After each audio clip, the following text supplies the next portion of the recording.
It's gonna be a nice day today. The kind that makes you want to get away. So, We're gonna come through for you. You deserve a break, so we'll be ready for you. We'll get a shine on the floor. We'll even polish the floor. We'll serve it up with a smile. Yeah, we do it in style. Deserve a break today. So come on in the McDonald's way today. You deserve a great lunch. Come on, bring in the bunch. have a great Aussie bite. You deserve a fried chicken, smoke and French fries. Chicken, Hot apple this pie. isn't a break in the price. That's right. We've got dinner for you. Even dinner for two. Oh, when you're on the go. So you're not late for the show. Deserve a break today. So come on in and get away to McDonald's. Deserve a break today. To McDonald's. Deserve a break today. To McDonald's. To McDonald's. In the land of Dairy Queen. Come on in hungry for our hamburger full meal deal. Everything you want in a complete meal. A thick, juicy, tender, home-style burger that looks, cooks, and tastes like homemade. Crisp, golden fries, your favorite soft drink, and a creamy, smooth 5-ounce Dairy Queen sundae. Best deal this side of home. The hamburger full meal deal. Only $1.99. Head for Taco Bell at Warp Speed and start collecting Star Trek 3 glasses. Beam home Spock. Klingon treachery. The Secret of Beltrapan. And Fate of the Enterprise. Star Trek 3 glasses. Only at Taco Bell. Hurry and buy this week's glass. Spock lives for just 69 cents with the purchase of a large or medium soft drink at regular price.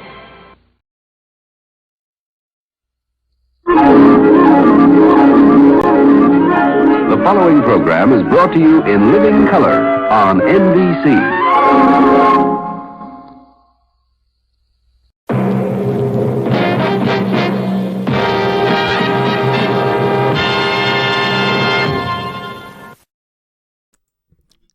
Hey,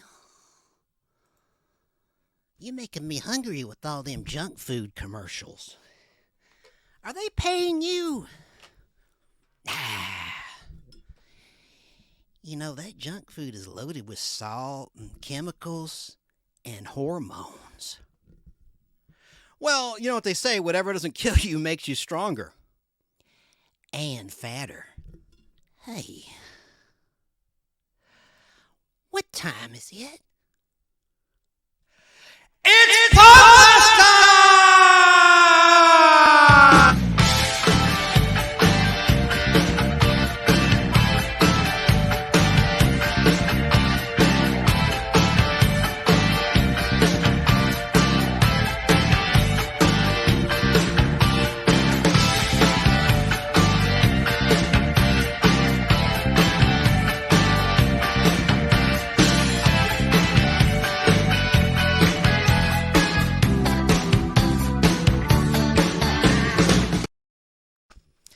Hey, everybody. That's right. It's Podblast time. Hope you're feeling well. Happy weekend to you. This is your weird, informative, and hopefully fun time capsule of memories of days gone by as we forge ahead together in the game of life, just like the Milton Bradley board game of life. But right now we're reminiscing about life, specifically pop culture history and life experiences that we all have in common. That's what this show, The Nostalgic Podblast, is all about. This is the Nostalgia Show with a bite. Welcome, I'm Chance Bartels, your host. No relation to Chance the Rapper.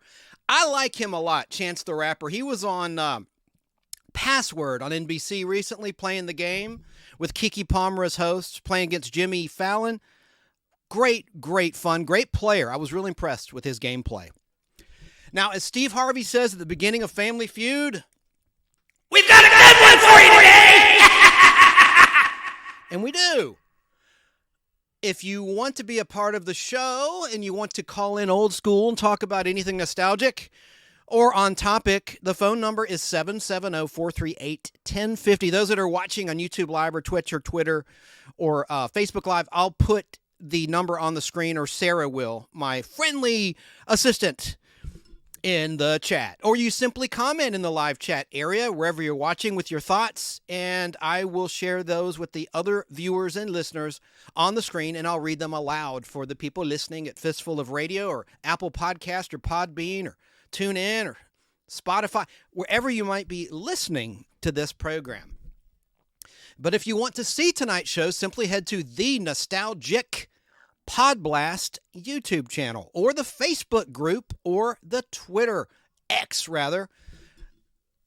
handle, the Nostalgic Podblast, or at Podblast Podcast is the X official handle. It's easy to find the show's YouTube channel. Simply do a Google search or a Bing search. Search the Nostalgic Podblast, and right at the top you will see the YouTube link. Once there, click the Live tab, and you'll see a thumbnail image of Alex Trebek.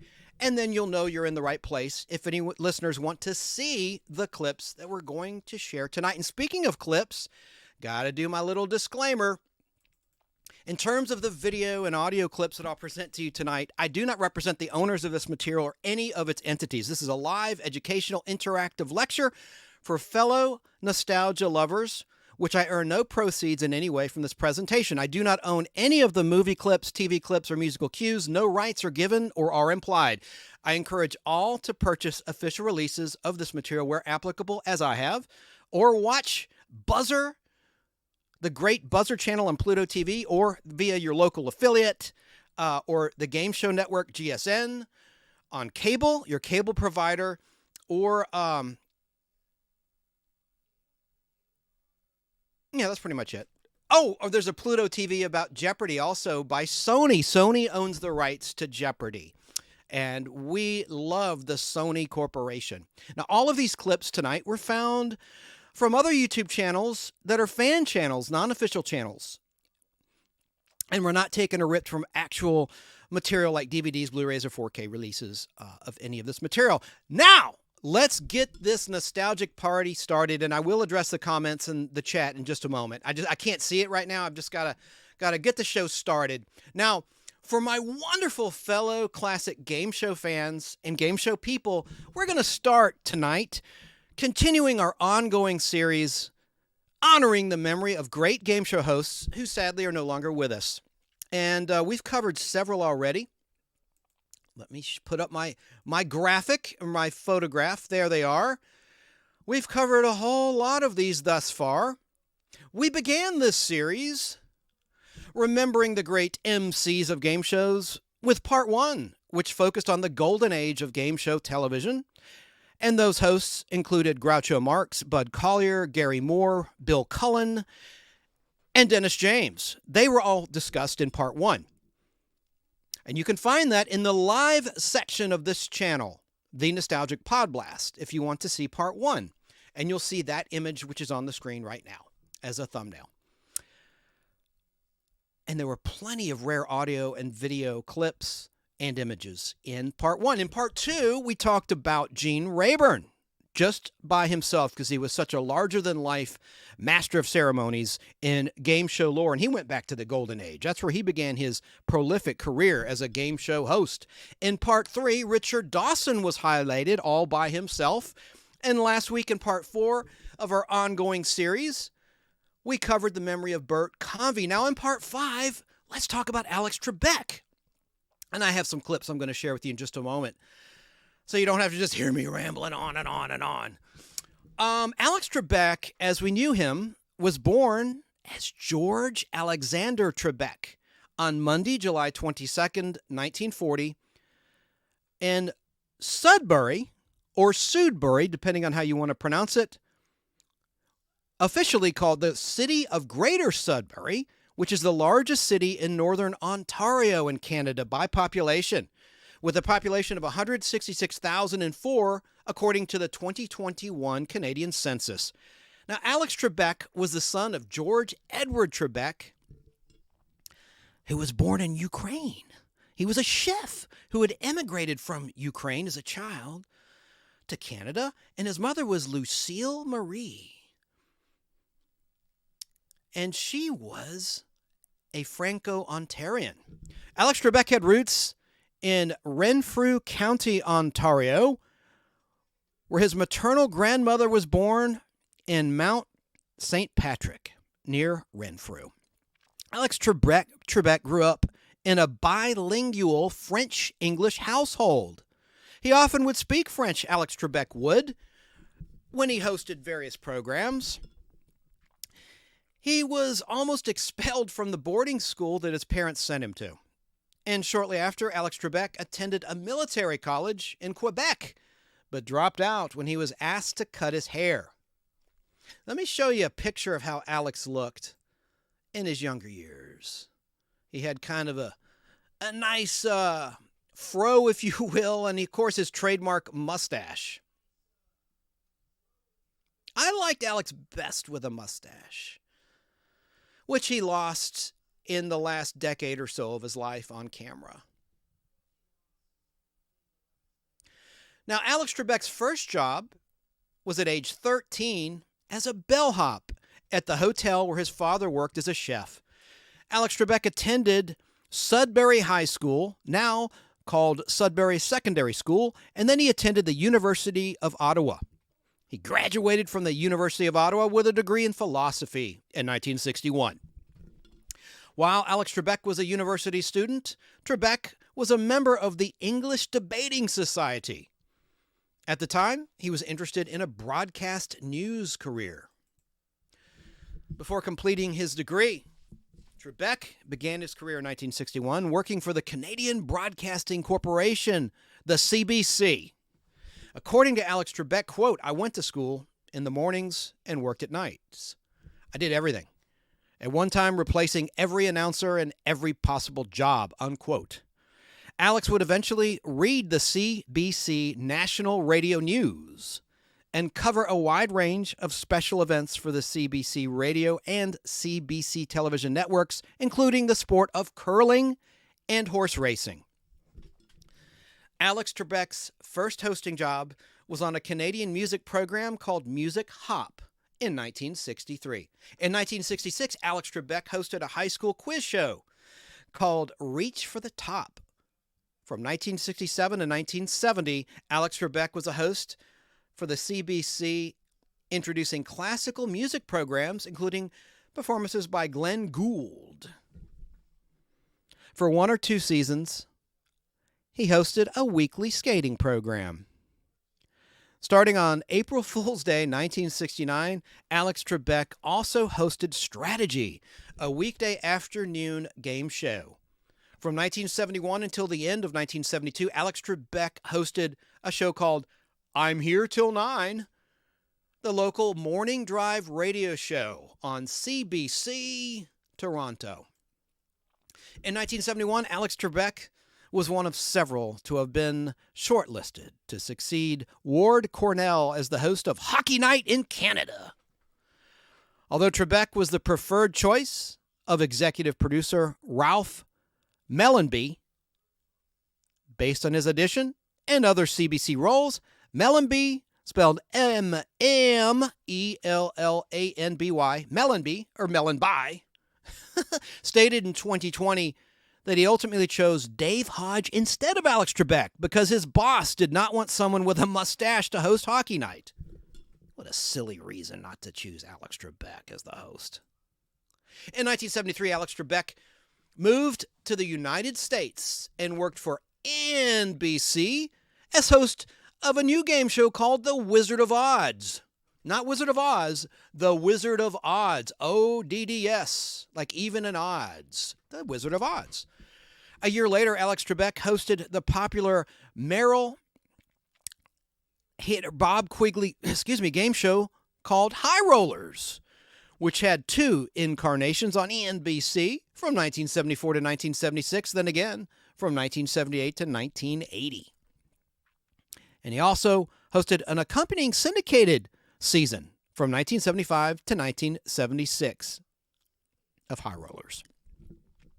In between his stints as the host of High Rollers, Alex Trebek, I'm going to play a clip here in a moment, hosted the short-lived CBS game show Double Dare, not to be confused with the Family Channel's Double Dare, in the 80s. No, this was Double Dare, which debuted in 1976. Yes, not to be confused with the 1986 Nickelodeon game show of the same name. Double Dare turned out to be Trebek's only game show with the CBS network. But he returned there in 1994 to host the Pillsbury Bake Off until 1998. And the first show he hosted for what was then Mark Goodson and Bill Todman Productions, as well as the second season of the syndicated series The $128,000 Question, which was recorded in Toronto in Canada. Now let's look at the opening of the very first episode of Double Dare, and you'll notice a theme song that might sound familiar to you that was used later, about 2 years after the show went off the air, a year or so after it went off the air, as another game show. But let's watch 46 seconds of the opening to Double Dare, and you hear Alex Trebek, who looks really very much like a hippie here. I love his look, talking about how excited he was, and he's kind of straight-laced and serious on Double Dare. Let's watch now and note the familiar game show theme here.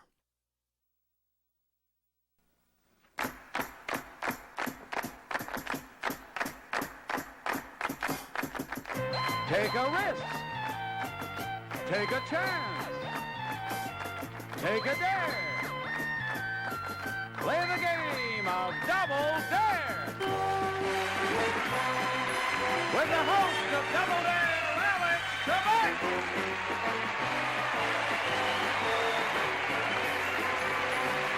Thank you.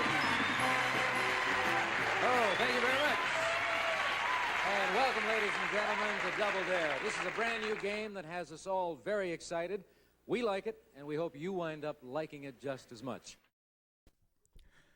We like it, and we hope you will wind up liking it just as much. Not trying to do an impression, I can't. But did that theme sound familiar? Well, it was the theme to this show. CKT Miami. And it was recycled, obviously, and you know what it is. It's Card Sharks! CKT Miami.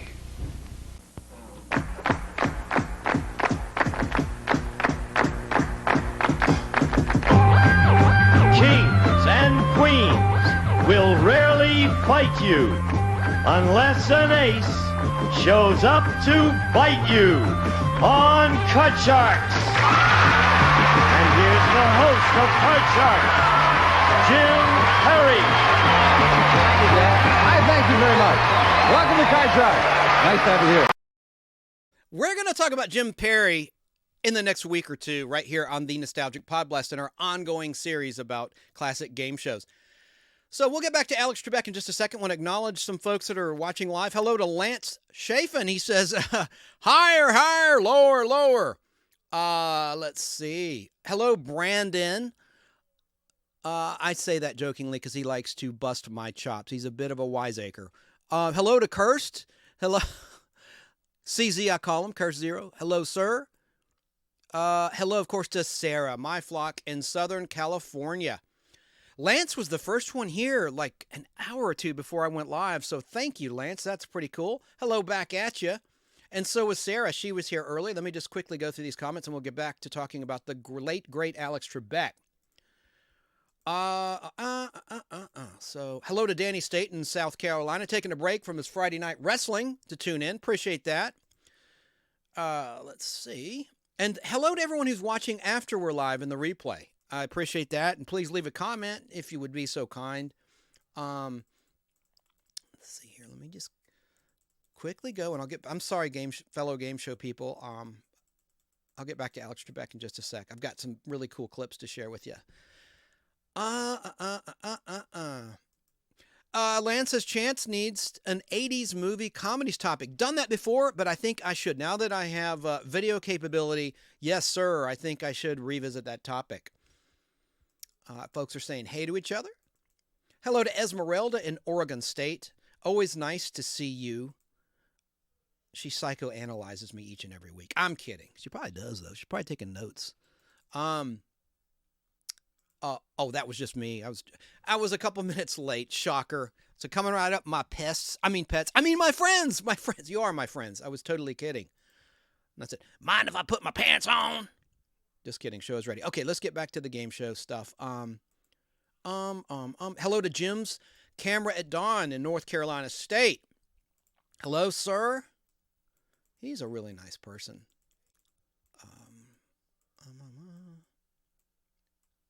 Hello to a Facebook Live viewer.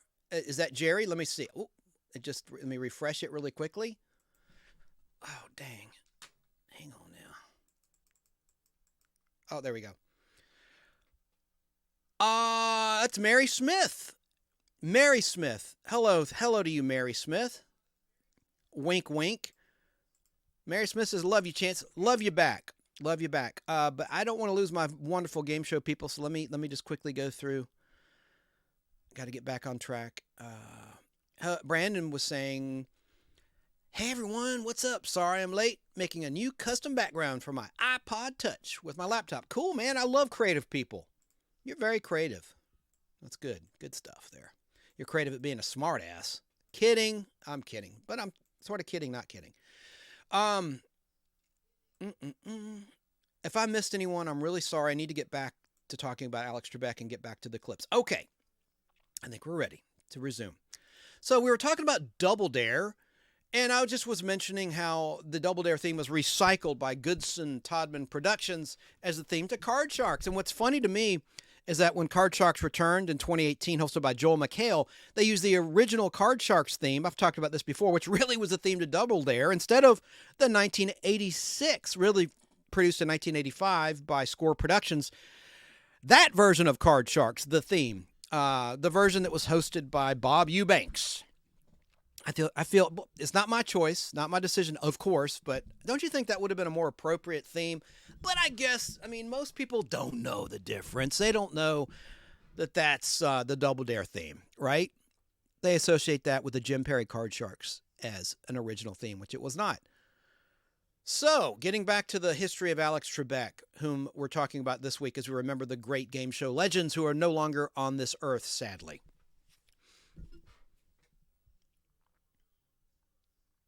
Now, since the second incarnation of High Rollers premiered while the $128,000 question was still airing and taping episodes, Alex Trebek became one of two hosts to MC shows in both the United States and Canada, joining Jim Perry, the original host of Card Sharks and Sale of the Century, the American version of that game show, which was imported from the UK and England. But Jim Perry was hosting Definition and Headline Hunters in Canada and Card Sharks in the USA, which coincidentally premiered the same day as High Rollers in 1978 in the United States.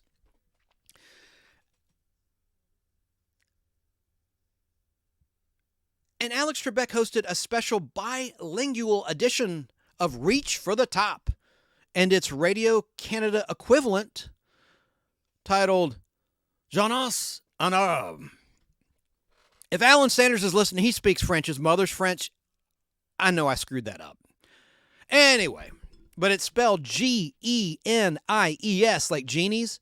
Jeunesse en en Herbe. Is the B silent? I studied French. I can speak Spanish somewhat fluently, which is similar to French, but not really. Anyway, is it Jeunesse en Herbe? Maybe the B silent. I don't know. Jeunesse en Herbe. Anyway, moving on. In that show, Alex Trebek alternated smoothly between French and German dialect throughout, and the languages throughout. Like other hosts of the day, Alex Trebek made several guest appearances as a panelist or player on other game shows. One of his guest appearances was on a special week of NBC's Card Sharks in 1980, which Buzzer has aired before all 10 of those shows. Alex Trebek and several other game show hosts played for charity. Other hosts included Alan Ludden, who we'll cover on this show, in this series, Bill Cullen, Wink Martindale, who's still with us, thank goodness, Jack Clark, who also was an announcer, and he was the sub-host for the original Password, and he's the original announcer for Tattletales. And he was replaced as the announcer of Tattletales by Gene Wood. Tom Kennedy, Gene Rayburn, and Jim Lang who was the host of The Dating Game, among many other shows, also competed in that week of Card Sharks.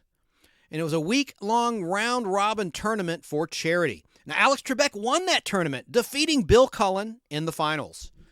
Alex Trebek also appeared as a celebrity teammate on the NBC game show titled The Magnificent Marble Machine in 1975, and the Tom Kennedy-hosted NBC wordplay game titled To Say the Least in 1978. Both of those shows were produced by Merrill Header Bob Quigley Productions, which also produced High Rollers, the show Trebek was hosting during both of those guest appearances. Alex Trebek was also a contestant on Celebrity Bowling in 1976.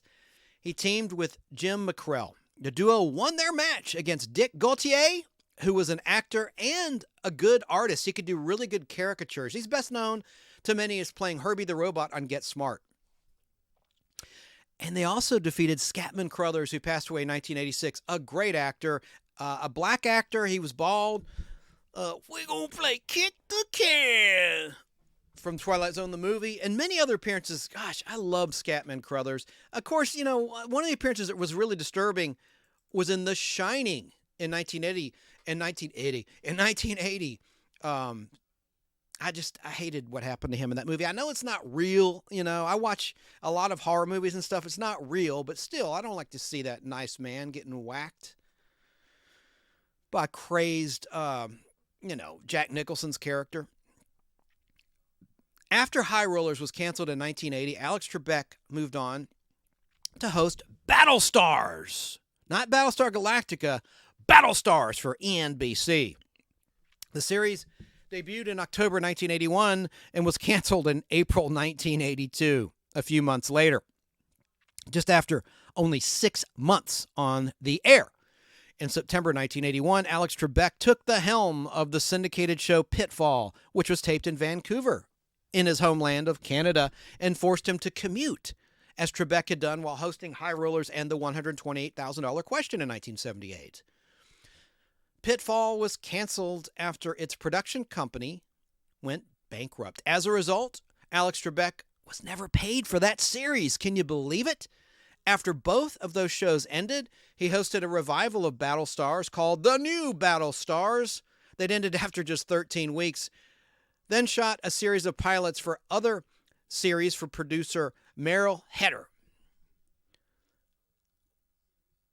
for whom I know I'm screwing that up too, and some of my fellow game show people are probably throttling me from afar like Darth Vader would do.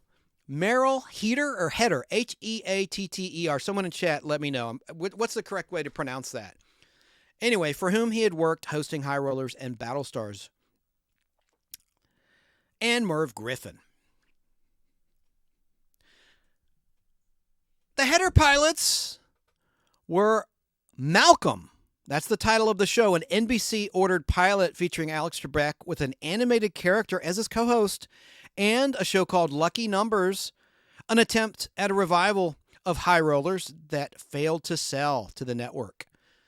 Now, for Griffin, Merv Griffin, who was ultimately encouraged to hire Trebek by Lucille Ball, he shot 2 pilots for a revival of Jeopardy!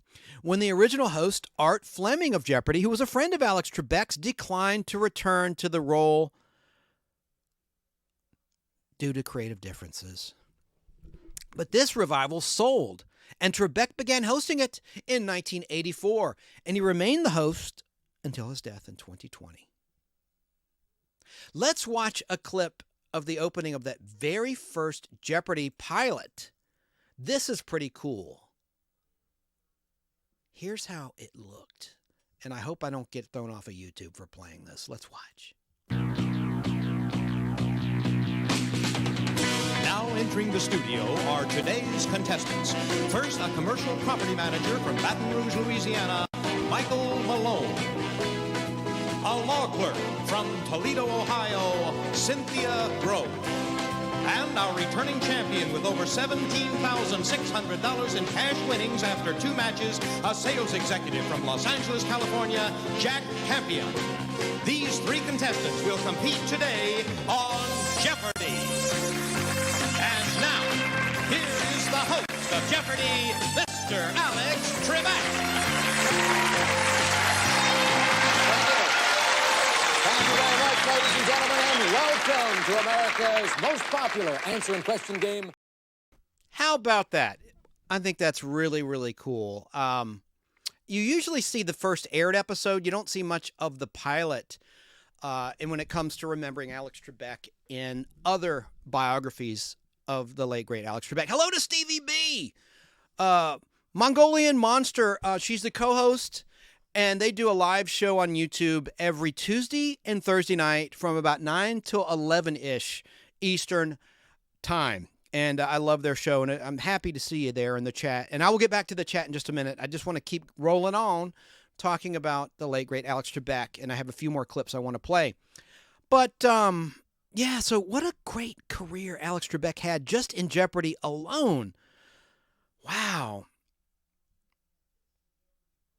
Now, the final episode that Alex Trebek hosted of Jeopardy was to air on Christmas Day 2020. However, Sony, the owners of Jeopardy, announced on November 23rd, 2020, that the air dates of Trebek's final week would be postponed, with episodes scheduled for the week of December 21st through the 25th being postponed to January 4th to January 8th, 2021, due to the delay caused by the cancellation of most November production dates and preemptions caused by holiday week specials and shorts. Following Trebek's death, a series of guest hosts filled in for Alex Trebek for the remainder of season 37 of Jeopardy, which was his final season. Now, we'll get back to that. I have another funny clip of a promo in happier times. Early on, this is from 1985. The man's name is Trebek. Alex Trebek. You can stay here. It may be dangerous. How do you think I got the yacht? By putting yourself in jeopardy? Jeopardy, the game that puts you at risk, starring Alex Trebek. Then you don't mind being in jeopardy? Jeopardy is my life. It's the second most exciting game I know. 4:30 weekdays starting September the 9th on TV5. I thought that was a pretty clever promo. So, Trebek, Alex Trebek.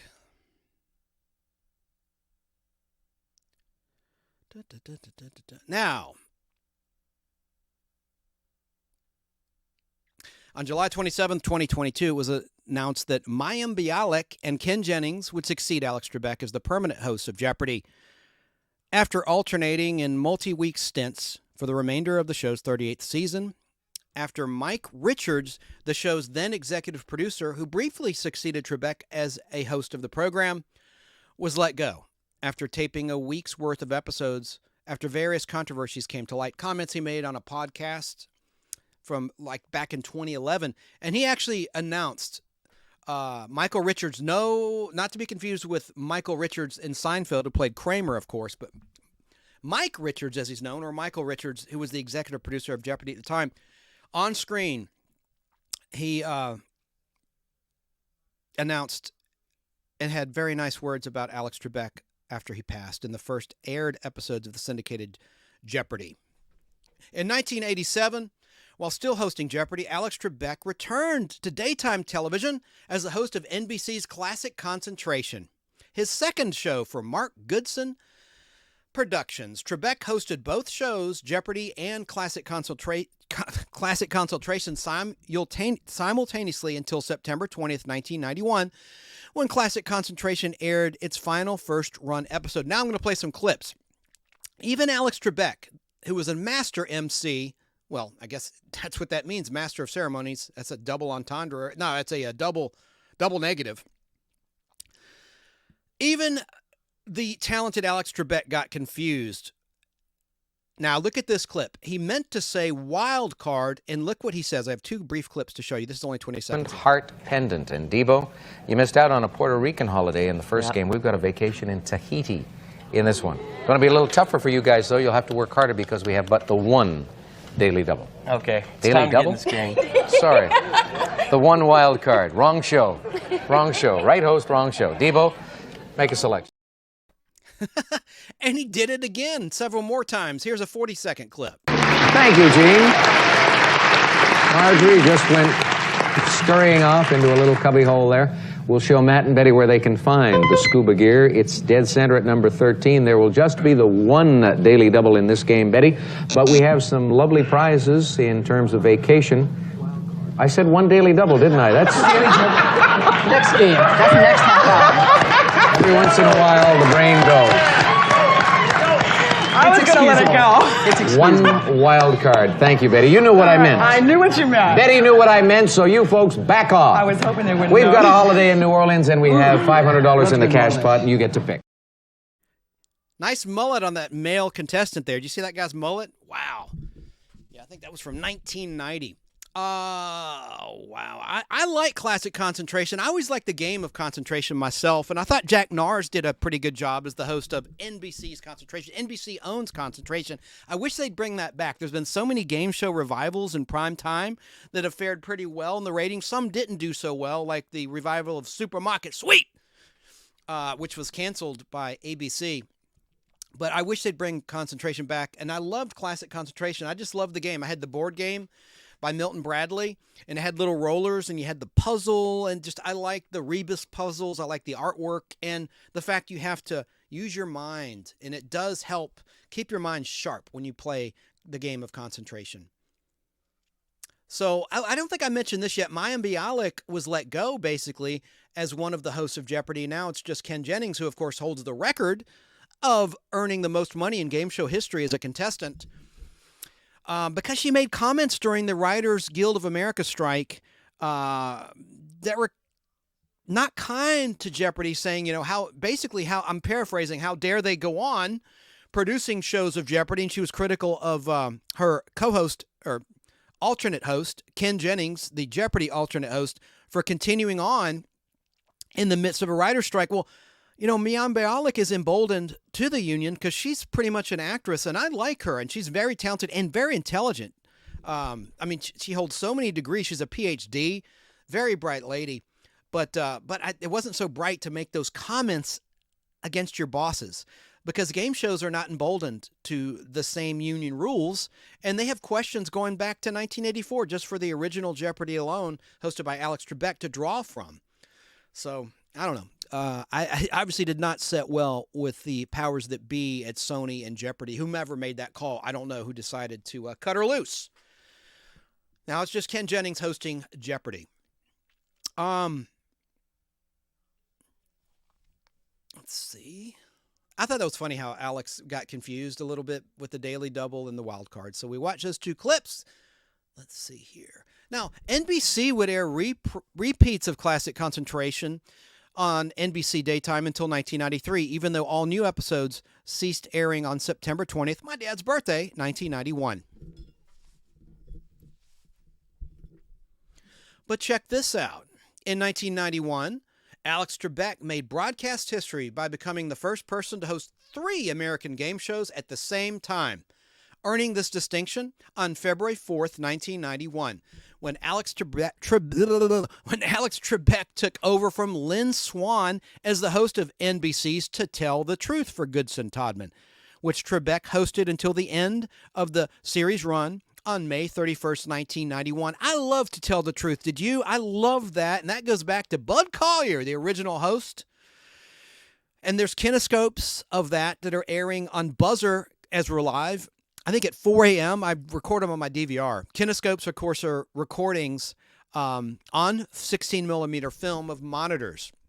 But To Tell the Truth was not live. It wasn't always broadcast live in the early days in the Golden Age. A lot of them were pre-taped. Anyway, in 1994, Alex Trebek returned to the CBS network for the first time since hosting Double Dare to host the Pillsbury Bake Off.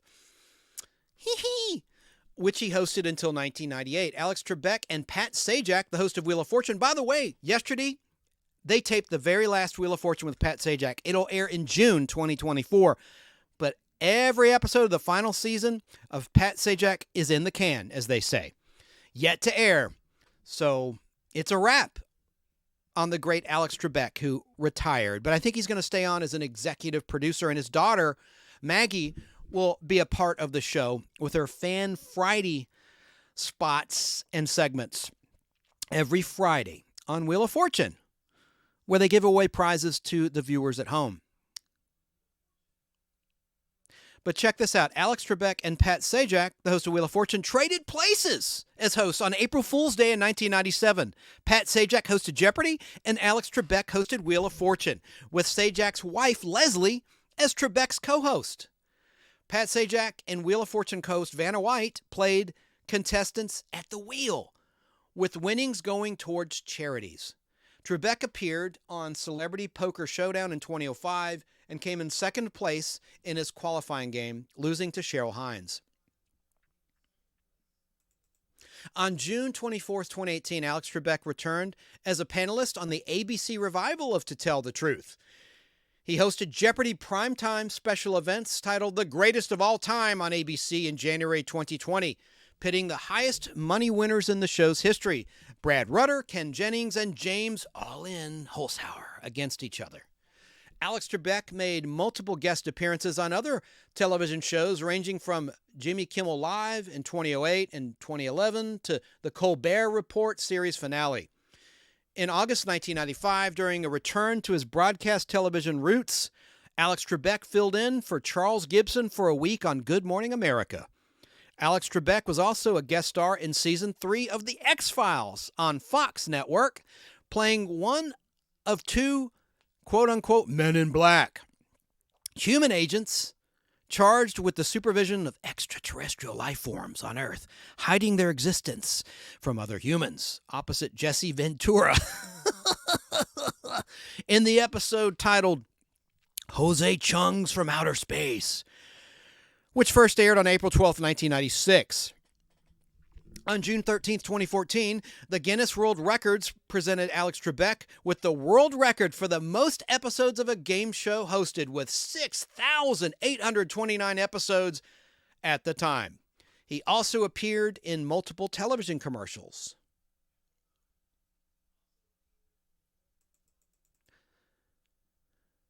On October 1st, 2018, Alex Trebek moderated the only debate in the Pennsylvania governor's race between Democrat Tom Wolf and Republican Scott Wagner. According to news outlets, he wanted to change the flow of the debate to be more controversial instead of the more traditional format. Trebek dominated the debate and talked for 41% of it, often talking about himself without giving candidates time to discuss their stances on the political issues. Alex Trebek also made remarks regarding the sexual abuse scandals in the Catholic Church. Alex Trebek later apologized for his performance, stating that he was, quote-unquote, naive and, quote-unquote, misunderstood. He misunderstood the role of moderator. He said, "I offer my sincere apologies to the people of Pennsylvania, a state I dearly love," unquote, Trebek said. Alex Trebek was interviewed by Michael Strahan for the ABC special chronicling Jeopardy and his career. Produced to promote Jeopardy! The Greatest All Time, which aired on January 2nd, 2020. On October 6, 2020, Alex Trebek made a cameo appearance in the 2020 NHL entry draft, announcing the Ottawa Senators' third overall draft pick in the style of a Jeopardy question. Tim Stutzel. Now, Alex Trebek married broadcaster Elaine Calais, C-A-L-L-E-I is how you spell her last name, in 1974. They had no children, although Alex Trebek adopted her daughter, Nikki. The couple divorced in 1981. In 1990, Alex Trebek married Jean Caravan, a real estate project manager from New York. She was 29 years old, and he was 49, I believe. Or maybe he was 50, around 49 or 50. They had two children, Matthew and Emily. In 1996, Alex Trebek ran the Olympic torch in Jacksonville, Florida, through a leg of its journey to Atlanta, where the 1996 Olympic Games were held. And I am in Atlanta. It was not deemed the best Olympics ever because of a tragic, I'm interjecting here into my script, a tragic bombing that everybody knows about that Eric Rudolph committed, who was a religious whack job, meaning an extremist, nothing against religion. And you know who was blamed? Everyone knows it. Richard Jewell, a security guard who found the backpack containing the explosives. And Clint Eastwood did a movie biopic about that incident. But it marred the 1996 Atlanta Olympic Games because of that incident, which was a deadly incident. And I was down there with my friend Hunter Golson. We just seen in the fourth row the Dream Team basketball Olympic competition.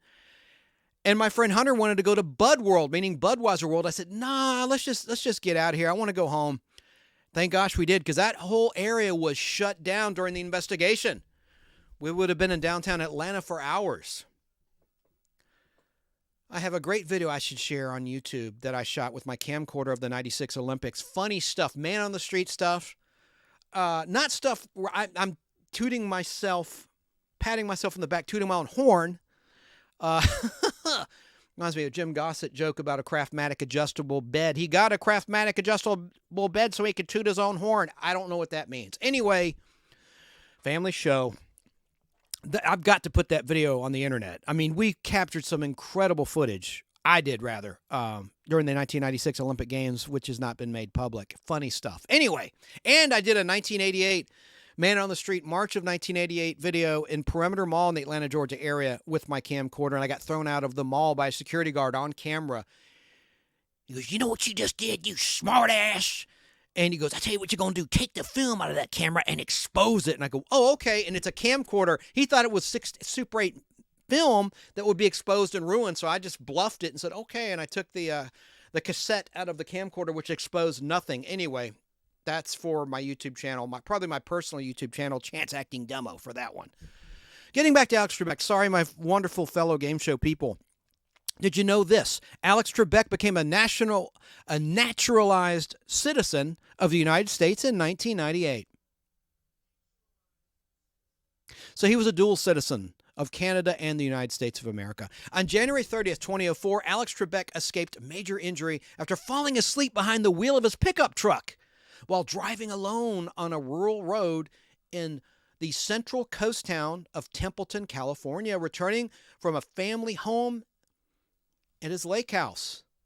The truck sideswiped a string of mailboxes, flew 45 feet over an embankment, and came to a rest against a utility pole in a ditch.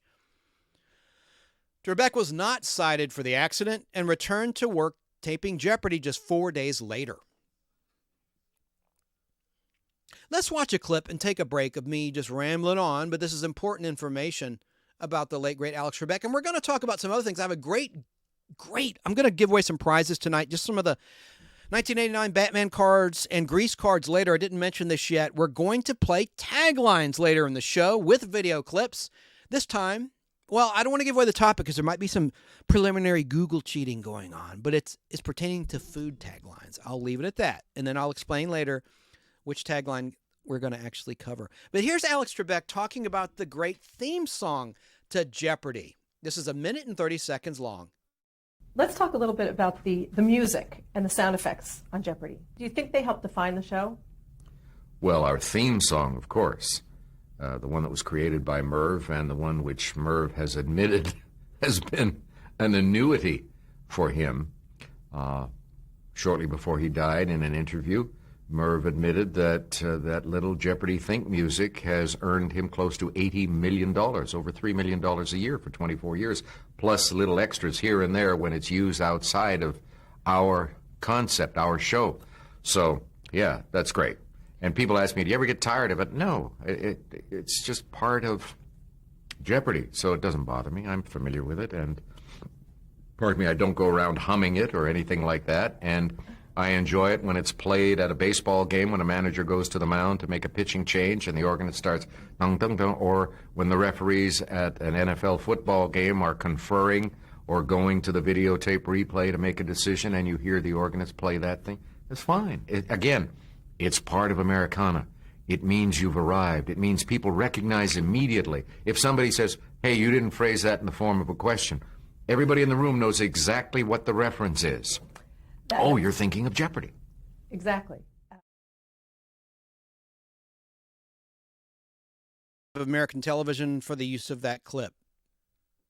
That was just a great, great theme. So we're about to wrap on the topic of Alex Trebek in our wonderful game show hosts, them, not me, the wonderful game show hosts of all time who are no longer with us on this earth. Did you know that Alex Trebek owned and managed a 700-acre ranch near Paso Robles, Creston, California, known as Creston Farms, where he bred and trained thoroughbred racehorses? His colt, Reba's Gold, is the stakes-winning son of Slew O'Gold. Trebek sold the operation in 2008, and the property is now an event center called Windfall Farms. In a 2018 interview with Vulture, Alex Trebek said he was a political moderate and a registered independent voter, neither conservative nor liberal, with some libertarian leanings. Alex Trebek stated he believed in God as a Christian. During a 2018 debate for governor, Trebek said that he was raised Catholic during his childhood and adolescence. On December 10, 2007, Alex Trebek experienced a minor heart attack at his home but returned to work as scheduled in January 2008. Early in the morning on July 26, 2011, Alex Trebek injured his Achilles tendon while chasing a burglar who had entered his San Francisco hotel room, requiring 6 weeks in a cast. Trebek experienced another mild heart attack on June 23, 2012, but was able to return to work the following month. On December 15, 2017, over the winter break of Jeopardy taping, Alex Trebek was admitted to the hospital after reportedly experiencing complications from a fall in October of that year. The incident resulted in a subdural hematoma, and Trebek underwent surgery to remove blood clots from his brain the following day. On January 4th, 2018, the verified Twitter account, now known as X, of Jeopardy announced that Trebek had been suffering from the fall. He required a short medical leave and returned to the regular hosting duty in mid-January 2018. In 2018, while being interviewed by Harvey Levin on Fox News, Alex Trebek floated the idea of retirement, saying the odds of his leaving Jeopardy in 2020 were about 50-50. And, quote, and a little less than that, unquote. Trebek added that he might continue if he is not making too many mistakes, but would make an intelligent decision as to when he should give up the MC role. I'm going to play a little bit of the classic Jeopardy theme. This is my favorite version of the Jeopardy theme. I call it the hyperactive Jeopardy theme. I've played it before here in the Nostalgic Podblast. As I read this, I meant to do this sooner so you wouldn't be so bored by my words. Let's listen.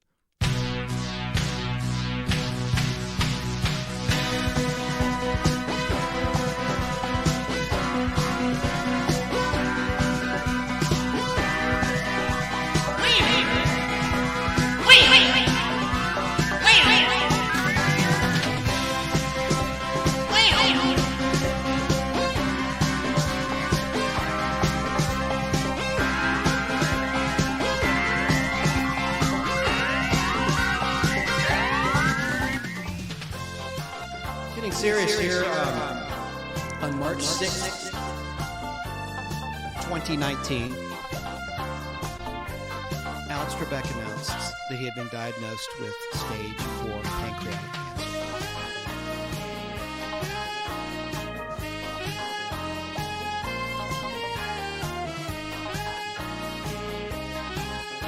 That was a sad day.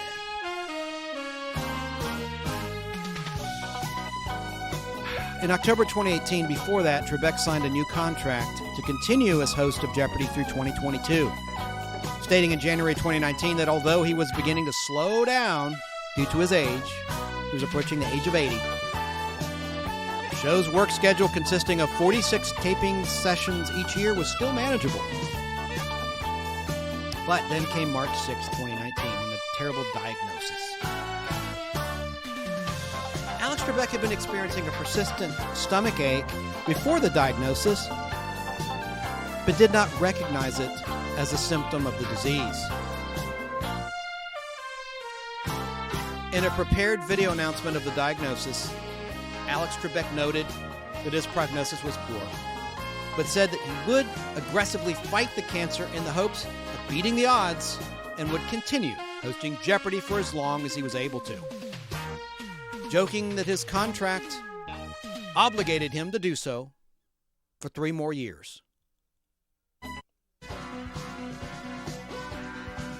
Alex Trebek updated the situation in May 2019, stating that he was responding exceptionally well to the treatment and that some of the tumors had shrunk half of their previously observed size. He credited the prayers and well wishes of his fans for the better-than-usual results and planned to undergo several more rounds of chemotherapy. Trebek finished that round of chemotherapy treatments in time to resume taping of the show in August 2019.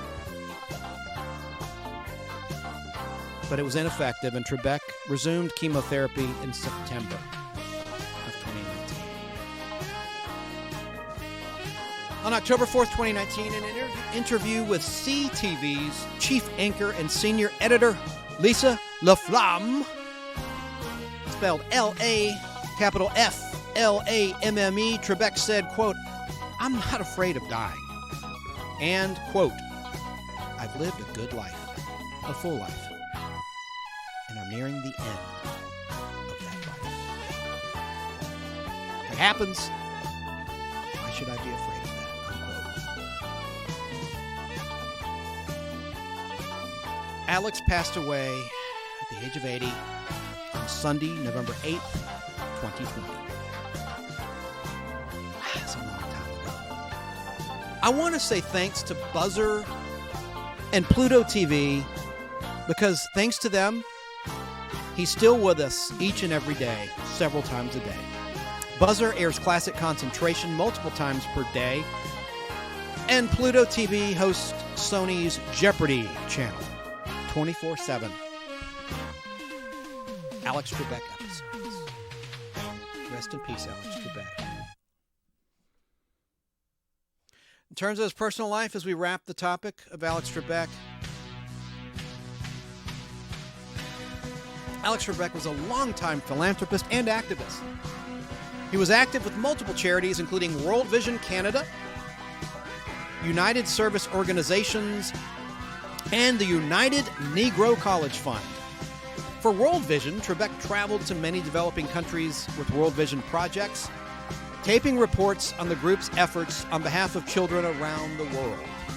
He and the Jeopardy crew became involved with the United Service Organizations in 1995, appearing on several military bases throughout the world, both in an attempt to find contestants and as a morale booster for the troops. Trebek also donated 74 acres of open land in the Hollywood Hills to the Santa Monica Mountains Conservancy in 1998. He was later awarded one of the American Foundation for the Blind's 6 yearly Access Awards for his role in accommodating Jeopardy champion Eddie Tamanus, who was blind. Alex Trebek hosted the annual Great Canadian Geography Challenge in Canada. He also hosted the National Geographic Bee, like spelling bee, the National Geographic Bee in the United States for 25 years, stepping down in 2013. Alex Trebek also served as on the advisory board of the U.S. English. Take 2. Alex Trebek also served on the advisory board of U.S. English, an organization that supports making English the official language of the United States. What a concept!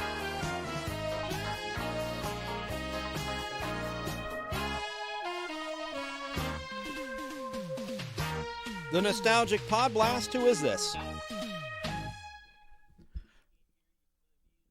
Oh, okay, thanks for letting me know.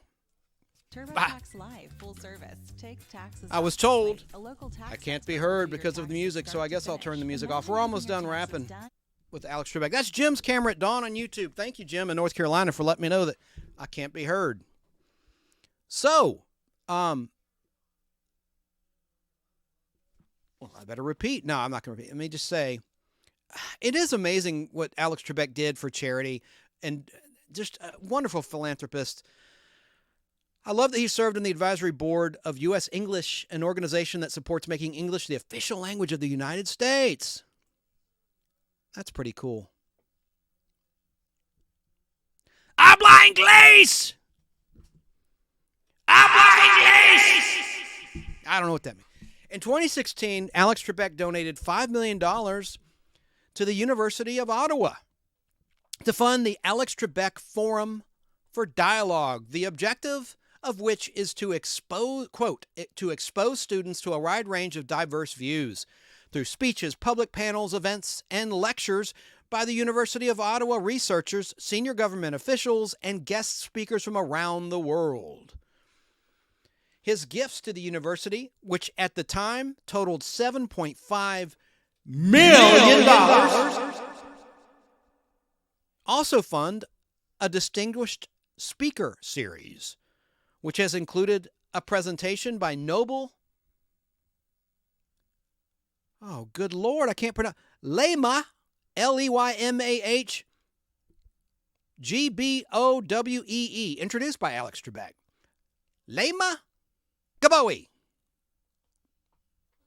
In 2017, Alex Trebek funded the Alex Trebek Leadership Award at the University of Ottawa, an annual $10,000 award to summa cum laude graduate who has also demonstrated community leadership. By October 2020, Alex Trebek's contributions to the University of Ottawa totaled around $10 million. In March 2020, Alex Trebek donated $100,000 to Hope of the Valley Rescue Mission, a homeless shelter in Los Angeles, California. Man, what a good guy. Alex Trebek owned his own wardrobe consisting of dozens of outfits and hundreds of neckties. In February 2021, Alex Trebek's son Matthew donated the wardrobe to the Doe Fund, D-O-E, like a baby deer, the Doe Fund, in keeping with a statement Trebek had made on his last day of taping. In 1997, Alex Trebek was awarded the honorary degree of Doctor of the University from the University of Ottawa. In addition to awards for Jeopardy, he received a great deal of recognition. Alex Trebek received a star on Canada's Walk of Fame in Toronto, Canada. He also was awarded 8 Outstanding Game Show Host Emmy Awards in 1989, 1990, 2003, 2006, 2008, 2019, 2020, and in 2021 after his death. And he also received a star on the Hollywood Walk of Fame located at 6501 Hollywood Boulevard, near those for Anne Margaret and Vincent Price. Alex Trebek's star on Canada's Walk of Fame issued November 4th, 2010. Oh, listen to this. On November 4th, 2010, Alex Trebek received the Royal Canadian Geographical Society's Gold Medal for his contribution to geographic education and the popular study of geography. Previous recipients of this award include the author and anthropologist Wade Davis in 2009 and Mary May Simon in 1998 and Peter Gazowski in 1997. In 2016, Alex Trebek was named the honorary president of the Royal Canadian Geographical Society. As I said, in that capacity, he was present at the opening of the RCGS's new headquarters in 2018. Did you ever meet Alex Trebek? Let me know in the chat. Don't lie. And I'm going to put some comments on the air, on the screen, and read them on the air in just a little bit. In 2011, it was announced that Alex Trebek would be one of the recipients of the Lifetime Achievement Award at the Daytime Emmy Awards. That same year, he received an honorary doctorate from Fordham University. Since June 13, 2014, Alex Trebek has held a Guinness World Record for the most game show episodes hosted by the same presenter of the same program, having hosted 6,829 episodes of Jeopardy, overtaking a previous record held by Bob Barker for The Price is Right on CBS. On May 4th, 2015, Alex Trebek's alma mater, the University of Ottawa, named its Alumni Hall in his honor as a benefactor to the university. Let me put his image on the screen really quickly. I just have just one more paragraph. Let me see here. Oh, and TD is here. Hello to TD in Michigan, in Ohio State. Almost said Michigan. I did say Michigan, but I meant Ohio. We're talking about the late, great Alex Trebek. Let me see here. In our game show series, game show host MC series. Un momento. Let me find. I had a nice picture of him I wanted to share. Don't let me forget. Oh, there's Alex Trebek hosting Classic Concentration. I'll just leave that up while I conclude the topic of Alex Trebek in this biography of the late, great game show hosts of all time. The greatest of all time.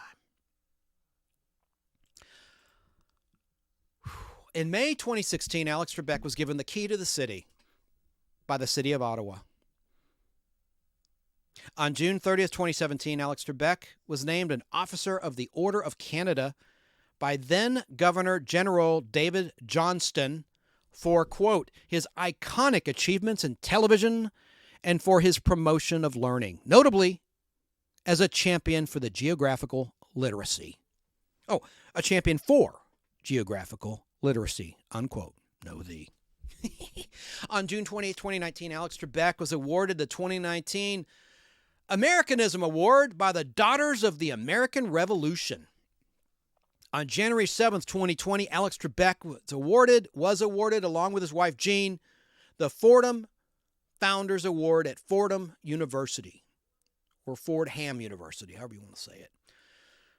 Wrapping up here about Alex Trebek, in December 2019, Alex Trebek was named the winner of the Academy of Canadian Cinema and Television's Icon Award for the 8th Canadian Screen Awards in 2020. Although the ceremony was canceled due to the COVID-19 pandemic in Canada, the award was presented to Trebek in a recorded acceptance speech, which the Academy released to social media platforms in January 2021 to coincide with the broadcast of Alex Trebek's last episode of Jeopardy. I almost sound like Medea there. Episode. This is serious. Let me say that again.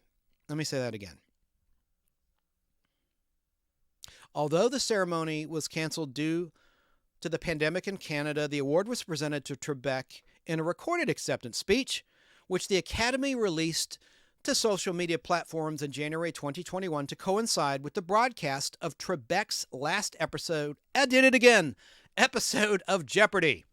In July 2021, the Royal Canadian Geographical Society and the National Geographical Society announced a grant program called the Trebek Initiative, whose goal is to promote emerging Canadian explorers, scientists, educators, and photographers. A month later, artist Kevin Ledo, L-E-D-O, created a mural memorializing Alex Trebek on the outer wall of Sudbury Secondary School, where Trebek had attended high school, as part of the Up Here Festival. On August 19th, 2021, prior to the start of Jeopardy! Season 38's taping, Sony Picture Studios' Soundstage Studio 10 was officially renamed as the Alex Trebek Stage. And on September 29th, 2022, Trebek was inducted into the inaugural class of Jeopardy! Hall of Fame as the first Jeopardy! Honors event. His widow, Jean, accepted the award on his behalf. By the way, the announcer of Jeopardy since its debut in 1984, Johnny Gilbert, is 95 as we're live and is still going strong, working as the show's announcer. That is so cool. Johnny Gilbert, by the way, was born on Friday, July 13th, 1928 in Newport News, Virginia. You go, boy. Johnny Gilbert. It's time to play Family Feud. I like what. This is Jeopardy! He's a great announcer. Wow. Now I'm going to finally address the comments, and that's all I've got to say about the late, great Alex Trebek. Hey. Let me go to the comments. Oh gosh, I'm so backed up here. That's what he said. Get some fiber. No, let me go back. Thank you to my flock, Sarah in Southern California, for dropping links. And again, Stevie B, she says, doing good, Lance. How are you doing? I love her and her co-host. They're great. And we'll talk about the shout-outs later in the show of my favorite YouTube channels, including Mongolian Monster on YouTube. Let's see here. TPIR? The Price is Right. That's right. And then Lance said, the price is wrong, Bob. Okay. People are saying hey to each other. I am so far behind. Let me try to get caught up here. And we're going to play our game in just a little while, our trivia game for some prizes tonight. But we're going to talk about a few people that passed away this past week. Briefly, it won't be as long as my little bio on Alex Trebek, but I wanted to really do that justice because Alex Trebek is a legend and all the good that he did. Oh my gosh. He really gave back to the community. He didn't just give lip service. He really gave back in a big way. So, and I'm sorry if you couldn't hear me there. Jim's at Dawn called in to let me know. And right, about Vanna White, Jim's camera at Dawn in North Carolina said, Vanna's from Myrtle Beach. That's right, she is. She's a Southern lady.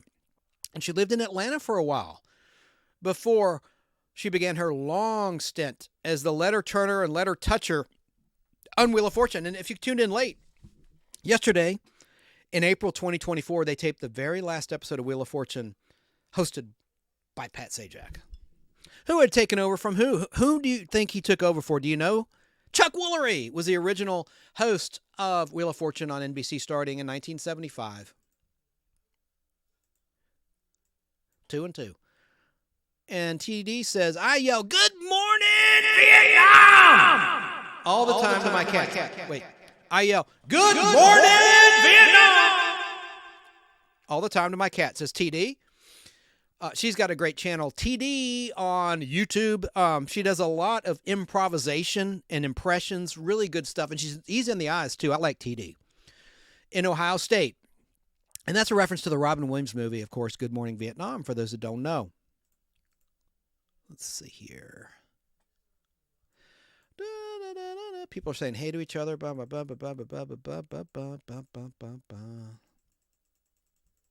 Hang on, listeners. Bear with me. Hello to Terrell. Terrell Eugene Bellinger. I don't know if you saw this. I got lambasted, and I kind of deserved it for some comments I made about the late, great Ray Combs. We'll get to Ray Combs later. I just simply stated, we'll talk about it later, but I put my foot in my mouth or my fingers in my mouth on my keyboard. Just stating my opinion, how could someone basically take their own life when they had 6 children to help support? And, you know, mental illness, as many people here in the chat, like Esmeralda can attest to, if I'd stopped and thought for a moment, is unexplained. I mean, you do things that defy logic. You're not in your right mind. You don't think about the consequences of your actions. So I got really hammered by a lot of fans of Ray Combs, and it was dumb. I didn't realize the guy who posted it, a former announcer of The Price is Right. I'll talk about it later. Anyway, so Terrell may have seen that because he's Facebook friends with the person in question. But hello to Terrell. I hope I didn't offend you with my comments. I guess it was a little insensitive, and people called me some names for saying that in Facebook land. Let me just go on ahead here. We got some Star Trek stuff coming up too. Classic Star Trek, some footage, some facts. Trivia game will wrap the show. I think we'll wrap with that. Let's see what Terrell says here. He always offers some really good commentary. He says, I feel that Ken Jennings, the current Jeopardy host, is in many ways the spiritual successor to Alex Trebek. It's been 20 years since Jennings broke records on the show, correct? And he broke a record set on Tic-Tac-Dough way back in 1980 by a naval officer, Tom McKee, spelled T-H-O-M, is how you spell Tom, his first name, McKee. He held the record for a long time until Ken Jennings came along on Jeopardy in 2004, smashing that record. Excuse me. I need to get a candy bar. My flock, Chance's hearing is imparted, I guess. You mean impaired? I know. You can't. You have issues reading and writing, I know. You can't help it. Brandon Priest garbage truck video says Earth to Chance. I guess you couldn't hear me back there. Damn, that sucks. I guess I had my background music up too loud. Terrell also said, I feel... Okay, I read that. Chance, turn the sound down. Okay. Oh, boy. I'm glad you called in. Thanks for letting me know. My flack, I'm yelling in chat. Can anyone hear me over the music? LOL. I can't even hear him. Oh, jeez. That's a shame. But I can't go back. I'm not going to go back. Maybe another time. I'll try to. I'll stop the tape and review it. Hello to Midsize Susquatch. Zippity Doo Dah said Midsized Susquatch on YouTube. What? My ears are ringing due to my AirPods. I wonder if the audio, if it's just AirPods, I'll review it because sometimes I still can be heard even though it seems like I can't. I don't know. Thank you, Chance, says Jim. Okay, well, I guess I corrected it. Hopefully not too late. Wow. I should have turned the music down. Or turned on my... It would have been great if I had simply used my headphones right here. Jeez Louise. That would have been the professional thing to do, don't you think? So, let's see here. TD says to Lance, Lance is proudly making chili for the third weekend in a row. All right, let me get back here.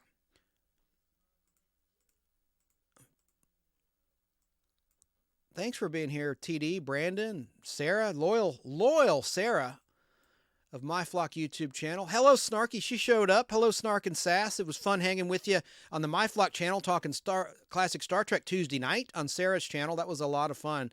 And you are a trip, as always. You are so funny. All right, so we're all caught up. Now we can continue with the show, the actual program. So rest in peace to the late, great Alex Trebek, one of the best. So let's look at our chart, and you can see whom we've covered thus far right there.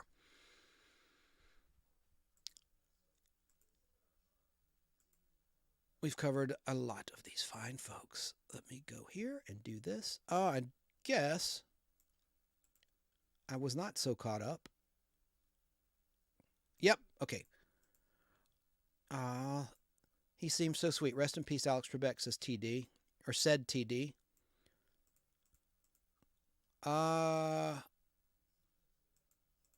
Some private conversations going on. Forgive me, listeners. I'm sorry. TD says, not a fan of Ryan Seacrest, Georgia's own. He's from my neck of the woods originally.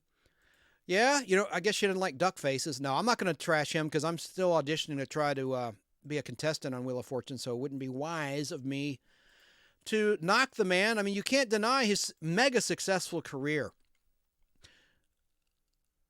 Hello, Terrell. Yes, I know, and I'm glad you are Facebook friends with me, as Terrell points out. Let's go back here. Yeah, I need a cough button. You're right there. Oh, we're going to get to Lynn Loring. Yes. Okay, great. Great stuff. Terrell Eugene Bellinger, this is a great transitional to our next topic. Terrell says Lynn Loring was the original Patty Barron Tate on the soap opera Search for Tomorrow. Search for Tomorrow. From 1951, its premiere, until 1961, she originated the role as a little girl. Yeah, we're going to talk about her, and I got a great article from a magazine, a 1967 magazine, going to share with you all tonight, about a flying saucer. Seeing a flying saucer. She and her husband at the time, Roy Thinnes, saw a flying saucer. I'll read that brief article in just a bit and show you the article on camera, those that are watching. But it's French Fry Fridays. We're live.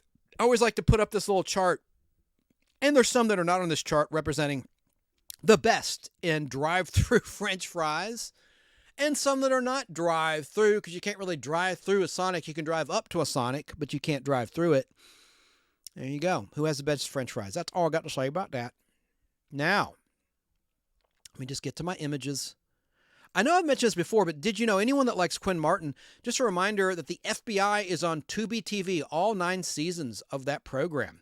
We're going to talk about another Quinn Martin produced show, Quinn Martin Productions, in just a minute. Okay, just trying to get set up. This is the magazine I'm going to read an article from in my collection, Screen Stories, Gossip, TV, Movies.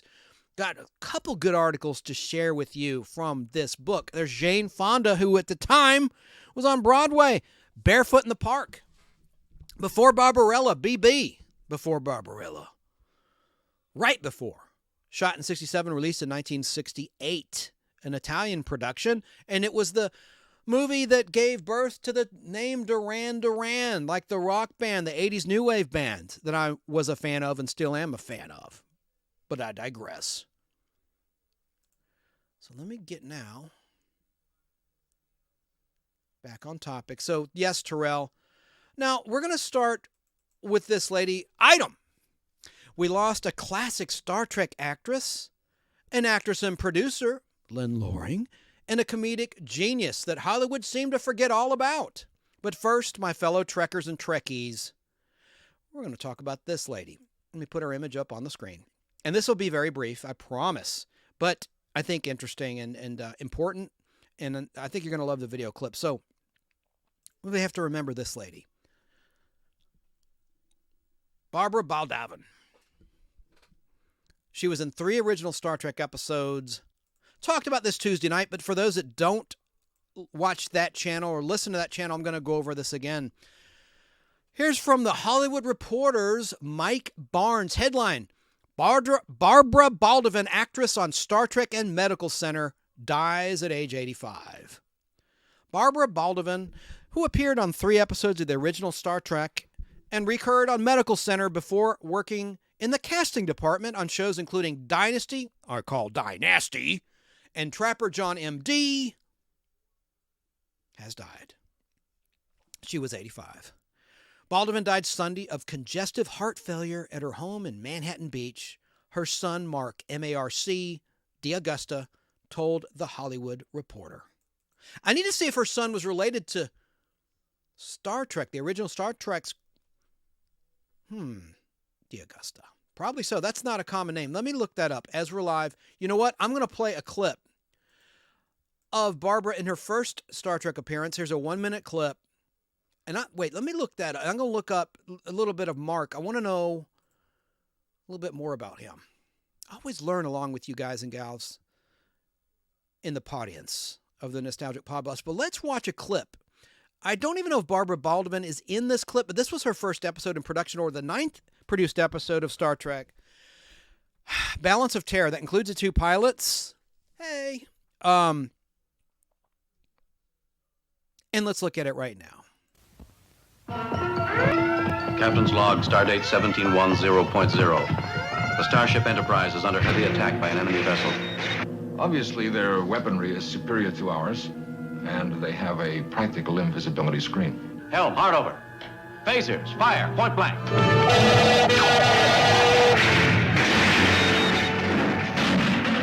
I'm pointing out that we could have Romulan spies aboard this ship. The Earth Commander will follow. He must. And when he attacks, we will destroy him. Permit me the glory of the kill, Commander. Thomas, we have him. Move toward him. We can get just one phaser going. Phasers, Mr. Spock. Impossible, Captain. We have some of the old-style nuclear warheads aboard. Yes, Commander, but only for self-destruction. Place one in with the debris.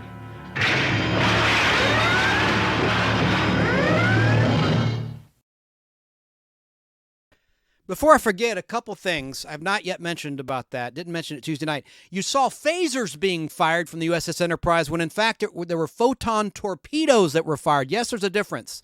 A photon torpedo is just like it sounds. It's an encased weapon.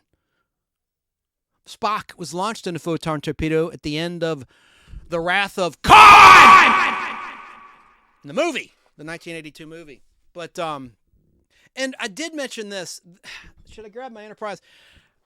There's a cheesy special effect in that episode where the Enterprise, an image of it is just tilted sideways. Like after the Romulans attack and hit the Enterprise with an energy ray weapon. Let me get the angle. I can't recall. The Enterprise, it goes like, you see, like you saw in the clip at the end of that trailer, you saw how the image goes dark. Well, the next thing you see is you hear a drum and it goes, and they just tilted a still image of the Enterprise in space up. And the stupid thing is, when they redid the special effects in the mid-2000s, yeah, they redid it digitally, but they also showed it tilting upward. Why did they do that? They didn't need to do that. That was just kind of cheesy how they tilted it up. Do you know what I'm saying? It was a still image like this that they boom, and they had this dramatic music playing when that happened in the show. Now hold on, I gotta be careful with my model. I built this model when I was 16. Oh, jeez, I knew that would happen. I'm not going to turn into Incredible Hulk live. I'm not going to do it. I'm not going to do it. I'm going to remain calm. Where the heck did that go? That's an autographed image. Oh, shoot. Okay. All right. I better get back on track or I'm going to lose my SHIT family show. Okay. It's not worth it. Breathe. Okay. I had another thing to say about this episode. Now, Barbara played, in the very beginning, a woman getting married to a fellow crewman at the very beginning of the episode, and then you hear, red alert, all hands alert from Sulu, and they go into battle mode. And that was the first episode that featured a space battle, at least in production order and aired order of the show. Where the hell did that thing go? Jeez. I had another point to make. Yeah. Let me get back to the topic at hand. Barbara Baldavin, who passed away. Oh, I was going to look up, and I didn't do it. I was going to look up D'Augusta. Let me look up and see who his parents were. Well, we know who his mother is, but let me just see who the daddy was. Who's your daddy? Who's your daddy? And I find nothing. Well, the article must have possibly spelled his name wrong. Her son, Mark. Golly, there was a D'Augusta in the. God, let me try looking that up. Oh, bear with me, folks. Sorry. Star Trek. Joseph D'Augusta, Memory Alpha. He was the casting director for Star Trek. Now let me see who his kids were really quickly. God dang it. Joseph D'Augusta. Hang on, bear with me, folks. It's a live show. I just want to know. I want to know.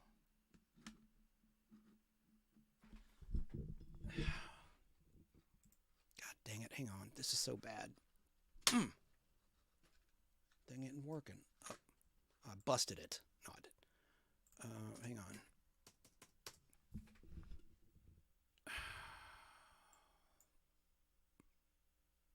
Yes, Barbara was married to the casting director of Star Trek, Joseph D'Augusta. Let me see the years. Okay, now we're getting somewhere. It doesn't say the years, does it? Oh, usually I will see a list of the years that they were married. Well, here we go. Well, it just says Barbara Baldwin was married to Joseph D'Augusta, whom she met when she appeared on the original Star Trek series, where he was a casting director. Okay, we'll leave it at that, folks. So that's the daddy of Mark. So let's get back to the article from the Hollywood Reporter. And we're going to get to our game in just a little bit, our trivia game. So sadly, she died of congestive heart failure. Barbara Baldwin did at her home in Manhattan Beach. Her son, Mark, M-A-R-C, D'Augusta, told the Hollywood Reporter. Barbara portrayed Phaser Control Officer Angela Martine on 2 first-season episodes of NBC Star Trek in 1966.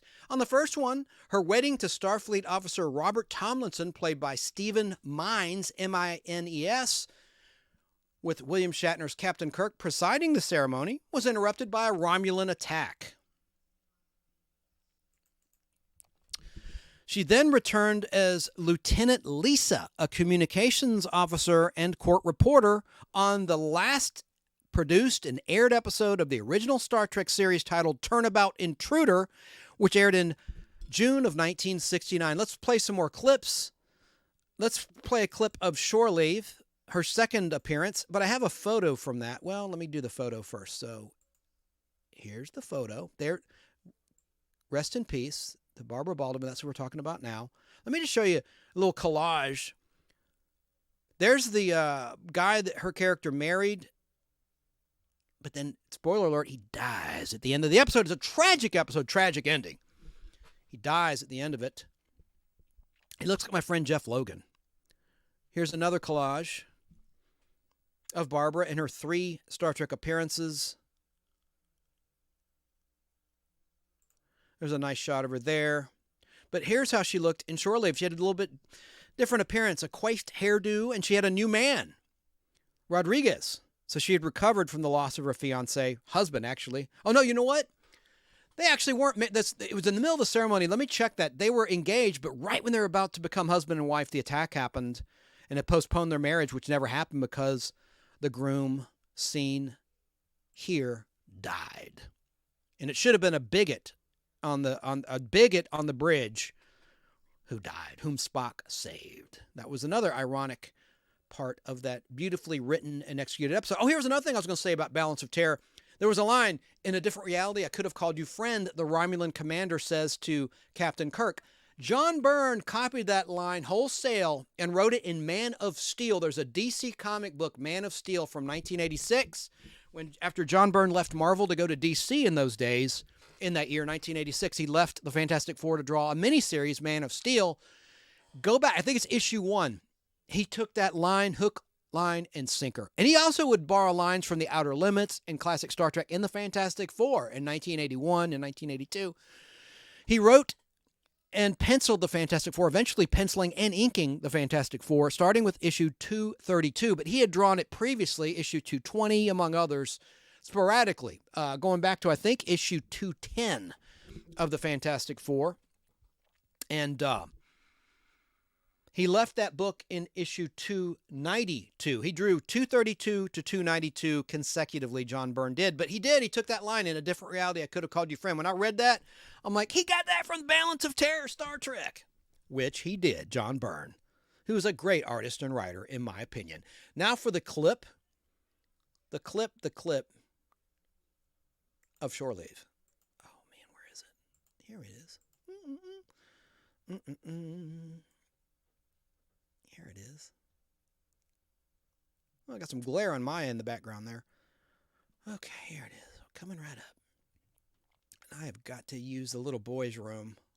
Take a squirt. Oop, family show, sorry. That's TMI. All right, here's the trailer to Shore Leave, and I love how these are edited. There was another point I was going to make. Well, I'll save it. But I did mention, they showed phasers in the Balance of Terror instead of photon torpedoes. Okay, I'm repeating myself. Here's a trailer to Shore Leave, and you do see Barbara in this trailer. Captain's log, stardate 3025.8. A planet which seems to be paradise is chosen for a shore leave, but things of fantasy, which are undeniably real, suddenly appear. Sulu!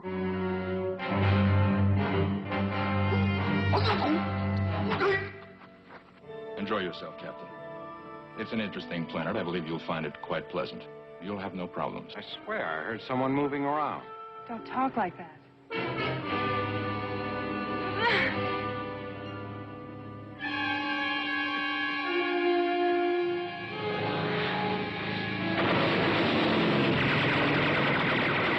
Well, I am on shore leave. And so am I. How dare you! All right, Jimmy boy.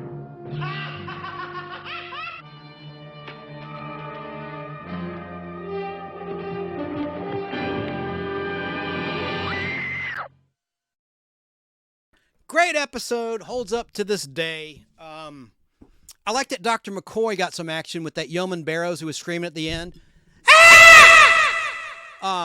Terrible. I'm so bad.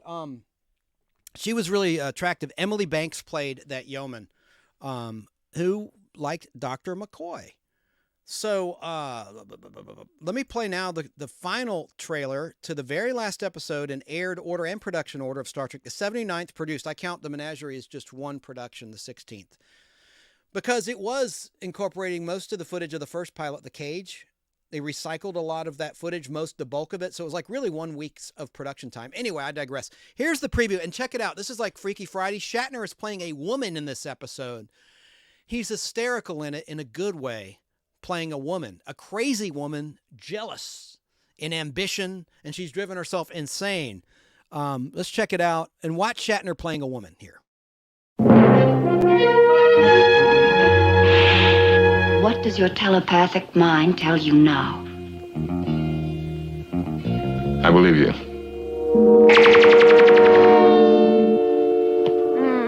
Agony will soon pass as it has for me. Spock, give it up. I shall not withdraw a single charge that I have made, and I shall do everything in my power against you.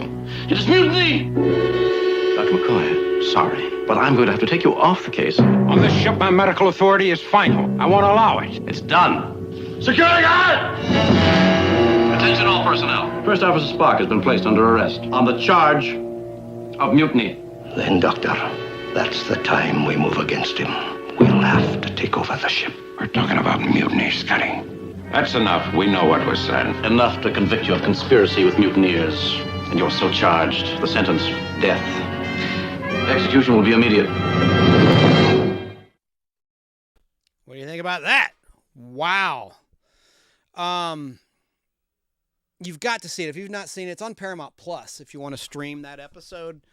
And it airs on MeTV every Saturday as part of the Sci-Fi Saturday Night on that channel, which you can get on Friendly TV if you don't have access to MeTV.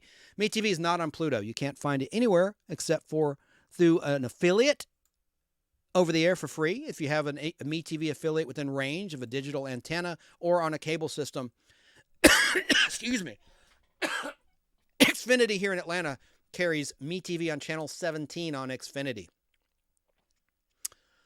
So, Brandon, I'm sorry, I'm reading in chat. I don't know if you want this to be public. I mean, you mentioned it in chat, but you suffer from seizures. Haven't had one since 2016. Thank goodness. Wow. I didn't know that about you. But getting back to Barbara, and then we're going to talk about Lynn Loring next. Getting back to this article, The Hollywood Reporter. So that was her role as Lieutenant Lisa, a different character in the final Star Trek we just saw a clip of. But Baldavin also played Nurse Hollenby in 51 episodes during the last 6 seasons from 1970 to 1976 of CBS's Medical Center, starring Chad Everett. I love that theme tune by Lalo Schifrin, who did the Mission Impossible theme, among many other themes. I think this article's wrong. Last 6 seasons, I thought Medical Center debuted in 1969. In fact, I know I'm right. So this doesn't make sense. Baldavin played Nurse Hollenby on 51 episodes during the last 6 seasons, 70 to 76. Okay, maybe it does make sense. I think there's 7 seasons. Okay, so he means not the first season, in other words. I would have just said seasons 2. Let me just look that up really quickly. Here we go. Hold on. Woo! Because while I'm live, I want to be accurate. Let me go to my little cheat sheet. Hang on. Listeners, sorry about this. And viewers. Yeah, Medical Center. Boom. Okay. It debuted September 24th, 1969. It lasted for 7 seasons. That's it.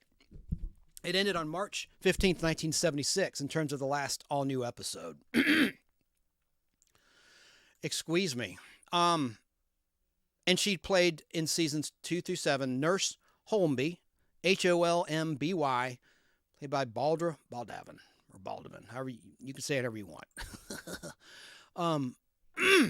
In the 1980s, Barbara worked in the casting departments of shows including Hagen, Everett's series follow-up to Medical Center, and Square Pegs, Matt Houston, Dynasty, as I call it Dynasty, Finder of Lost Loves, which I've never heard of, and Trapper John M.D.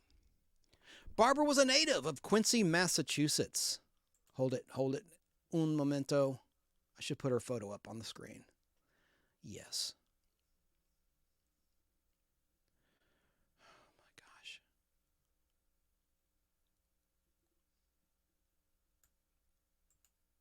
There we go. I'm almost done with this article. Okay. A native of Quincy, Massachusetts, Baldavin started acting while attending El Camino College in Torrance, California, and she studied at the Lee Strasberg Institute. I studied Lee Strasberg acting. with Kristen Shaw's acting studio here in Atlanta, Georgia, for what it's worth.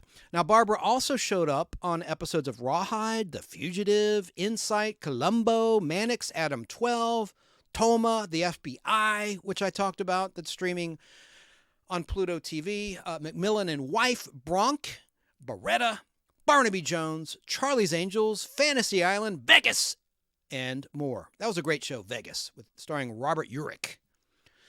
Baldavin worked as an instructor at Don Wells Film Actors Boot Camp, the Don Wells who played Mary Ann on Gilligan's Island. Barbara and the late Gilligan's Island star were great friends and shared a birth date on October 18th, 1938. Barbara's survivors include another son, Joseph, named after her husband, so that would be Joseph D'Augusta II, I suppose, or Jr., and her grandchildren, Cassandra and Justine. Oh, if only I'd read this ahead of time. Her former husband was Joseph D'Augusta, who served as the casting director on the original Star Trek and other Desilu television series. End of article. And I know I mentioned this, but just to give credit where credit's due, the author of this article is Mike Barnes, and was Mike Barnes of The Hollywood Reporter. Thank you for this. Rest in peace, Barbara. You are immortal. Thanks to film. Next up, we're going to talk about another person who passed away, Lynn Loring. Now, who was Lynn Loring? I will tell you, as I will show you an image of Lynn Loring. And Terrell mentioned her in chat whom she was. There's a shot of Lynn Loring with her former husband, Roy Thinnis. And I have a clip of them acting together in just a moment. There's another picture of them together. Lynn was very pretty. She was cross-eyed, though, as you could see in her episode of The Invaders titled Panic from season 1 of that program. Well, what is The Invaders? There's a shot of Roy Thinnis, the star of The Invaders. It was like the pre-runner to The X-Files, or V, with the lizard aliens. There's what the logo of the show looked like. And here's an autographed picture I have that Roy Thinnis signed with the alien spacecraft in the background, as you can see. Sorry, listeners, I would encourage you to go to the YouTube channel, The Nostalgic Podblast, or the Facebook group, The Nostalgic Podblast, and look for the thumbnail image of Alex Trebek. And we're at the 1 hour, 42 minute, 40-second mark of the program. You can just scroll ahead if you want to learn about Lynn Loring. Now, in the only episode that Lynn was in of The Invaders, Panic, here's a shot of it, she co-starred with another guest star, Robert Walker Jr., who also played Charlie that same season in Star Trek. In the Charlie X episode, which was the second aired episode of the original Star Trek after the Man Trap debut, but it was the 8th episode filmed of the original Star Trek, including the 2 pilots. But here's Robert Walker Jr. in The Invaders. I'm going to play a clip of it in just a second. He played an alien. Now, the aliens in The Invaders have no pulse, no heartbeat. They have a different physiology than humans, and oxygen is lethal to them. And they have to be regenerated to counteract the oxygen in our air, or in our planet. Air is oxygen, duh. But he's diseased, this character. He has a virus, an alien virus, in which he freezes things to death. He freezes a dog to death, a German Shepherd. I think that the terrible death scene in the first Halloween, where Michael Myers stabs a German Shepherd, was based on a death scene in this episode, Panic of the Invaders, in which this son of a gun freezes a dog to death, Lynn Loring's character's dog, who's tracking him. And he also freezes humans to death. But the aliens want him killed too. So the humans want to stop the freezing deaths. Vincent's trying to tell the authorities, including there's a reference to Atlanta, Georgia's Center for Disease and Control in that episode. But nobody believes Vincent that this is an alien that's freezing people. But they want to find the cause, which is this guy. But the aliens are after him too, because they're afraid if he gets caught, they'll alert the world to their presence. Now let's go ahead and look at a clip from that episode where he gets his, as it were, Robert Walker Jr.'s character. He wants to come aboard the spaceship, but the aliens will have nothing of it. They'd rather just dispose of him, which they do.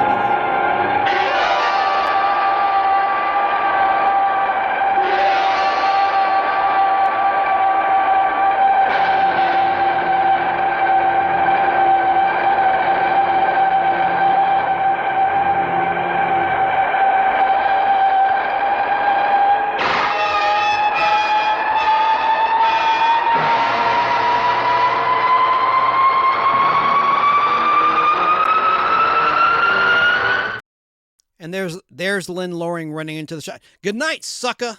That's a line from the Fall Guy pilot. This black character who thinks he killed Colt Seavers, played by Lee Majors in the pilot and first episode. Lee Majors' character, Colt Seavers, stuntman and bounty hunter, tricks him and pulls out a blank gun and pretends that he was shot to death by this thug. And the guy goes, "Good night, sucker." Anyway, whatever.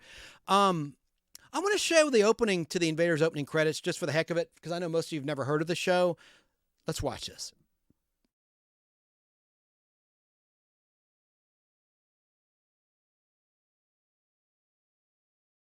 Next, The Invaders in color.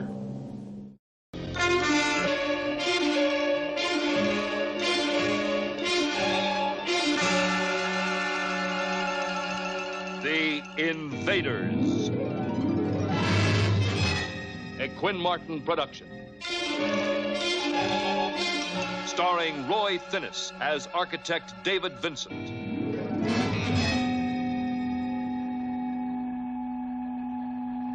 The Invaders. Alien beings from a dying planet. Their destination, the Earth. Their purpose, to make it their world. David Vincent has seen them. For him, it began one lost night on a lonely country road looking for a shortcut that he never found. It began with a closed, deserted diner and a man too long without sleep to continue his journey. It began with the landing of a craft from another galaxy. Now, David Vincent knows that the invaders are here, that they have taken human form. Somehow he must convince a disbelieving world that the nightmare has already begun. The guest stars in tonight's story: Jack Lord, Alfred Ryder, and special guest star Diana Hyland. Tonight's episode, Vicar.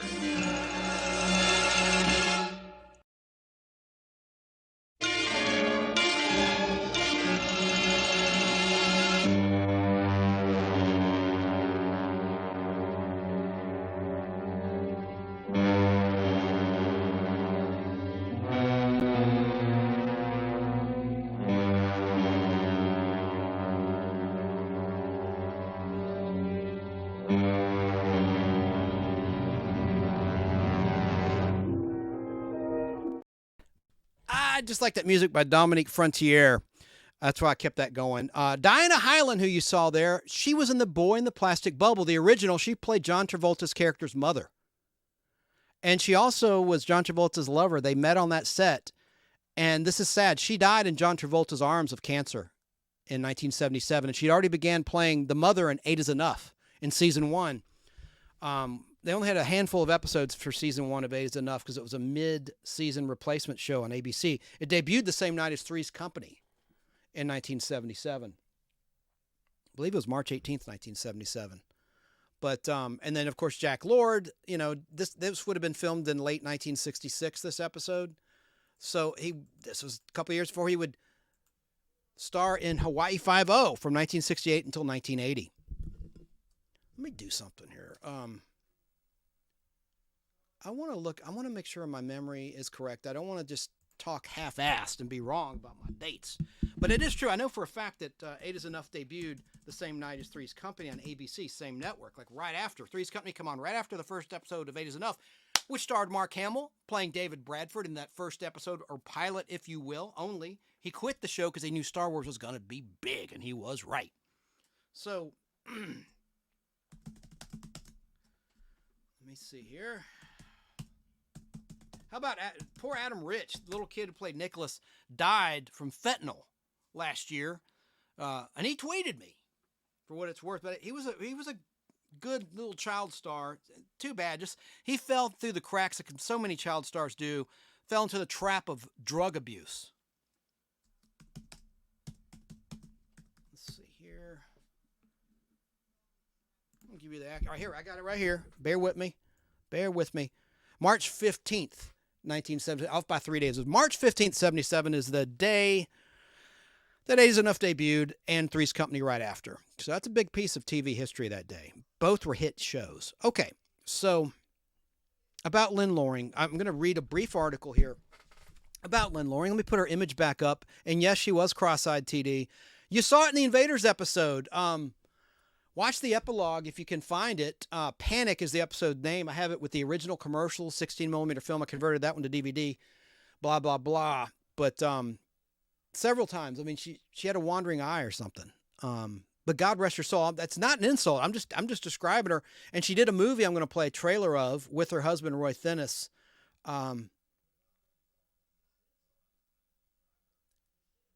Let me find her picture. Yeah, I have some other photos, and I'm going to read this article to you in just a second. So there's Robert Walker Jr., who guest starred in that episode. But by the way, he also was in the Time Tunnel that same season as Billy the Kid. So he was getting a lot of notable guest starring roles that season. First on Star Trek as Charlie X, and then the Invaders, and then the Time Tunnel as Billy the Kid, wearing that wig. So that's pretty damn cool, I think. But back to Lynn Loring. Let me put her picture back up.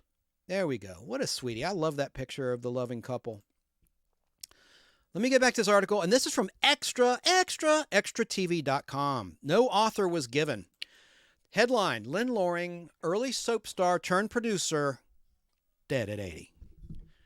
Lynn Loring, whose work on television as a child actor led to later success as a television executive and producer, died on December 23rd, 2023 at age 80. So it's just now being reported. My goodness, it just hit the wires in April 2024.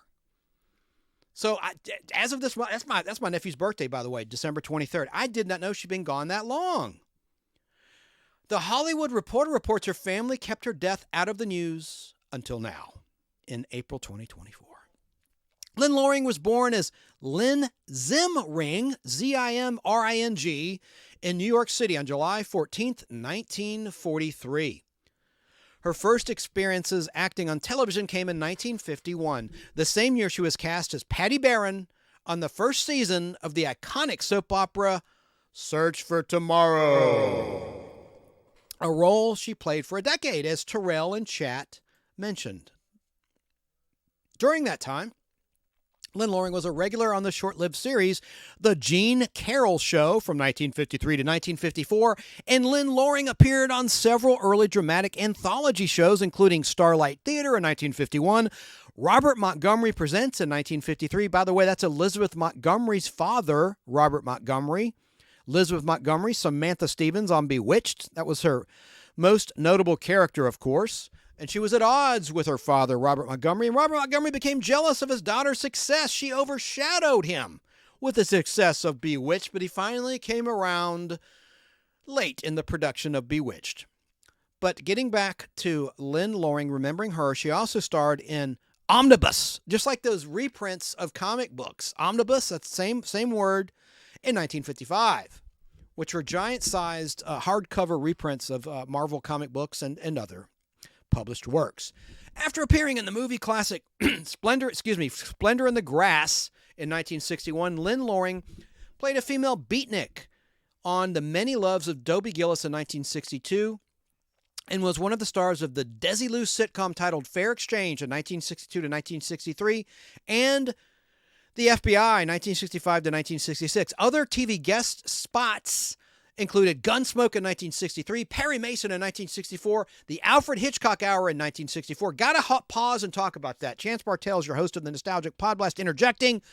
Walter Koenig was in that episode as a thug years before he was Chekhov in Star Trek. And it airs on MeTV, and I think it's on the internet. You've got to look it up. Lynn Loring, Alfred Hitchcock Hour.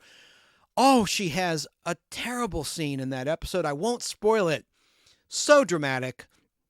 But yes, Walter Koenig, who's acting his heart out, and you hear his true Brooklyn accent in that episode, and you see his thin hair in that episode of the Alfred Hitchcock Hour. But Lynn Loring also went on to guest star in The Big Valley in 1965, the first season of that program, Bonanza in 1966, and My Three Sons in 1968. Lynn Loring married actor Roy Thinnis in 1967. And she starred with him in the 1969 feature Journey to the Far Side of the Sun. That's the American title. It's titled Doppelganger in England. Let's watch the trailer to that film, which was produced by Jerry and Sylvia Anderson, who were married at the time. They were producers of that film. This was the first live-action production they did because they'd worked with puppets before in Fireball XL5 and many other shows over in England that were distributed by ITC worldwide.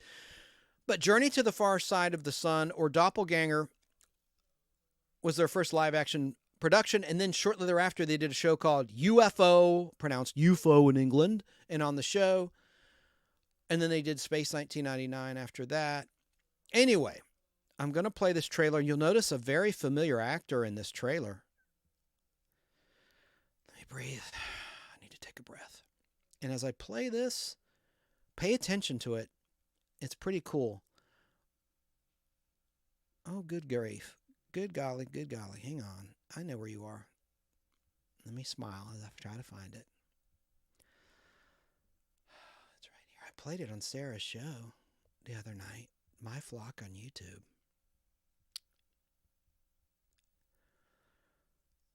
Here it is. Let's watch the trailer to Journey to the Far Side of the Sun, the American title of this feature.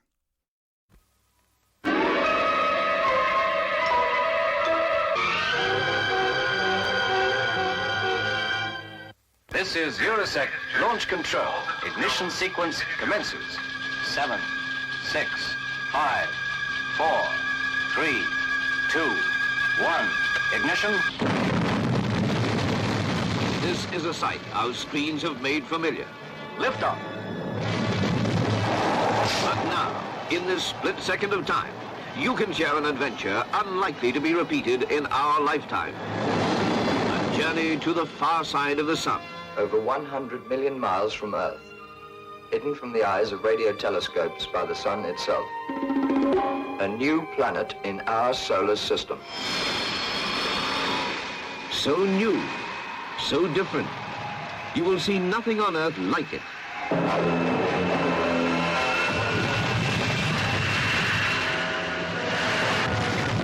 A motion picture that rockets you into the supercharged world of the 21st century.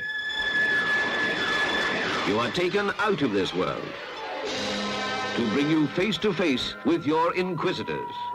It takes 6 weeks to travel to the new planet and return. You were gone 3 weeks. So you turned back. We did not turn back. Why? Why? Why? Questions that can only be answered from the far side of the sun. Look out! What the hell are you doing? I think I was on the wrong side of the road. Everything's the wrong way round. Why? Why?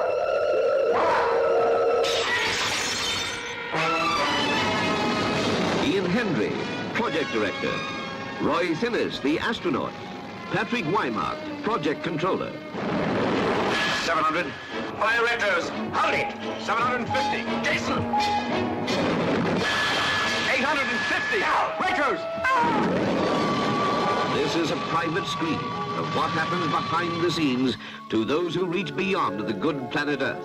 You're subjected to radiation effects, and that's why we can't have children. Lynn Loring, Loni von Friedel, Herbert Long.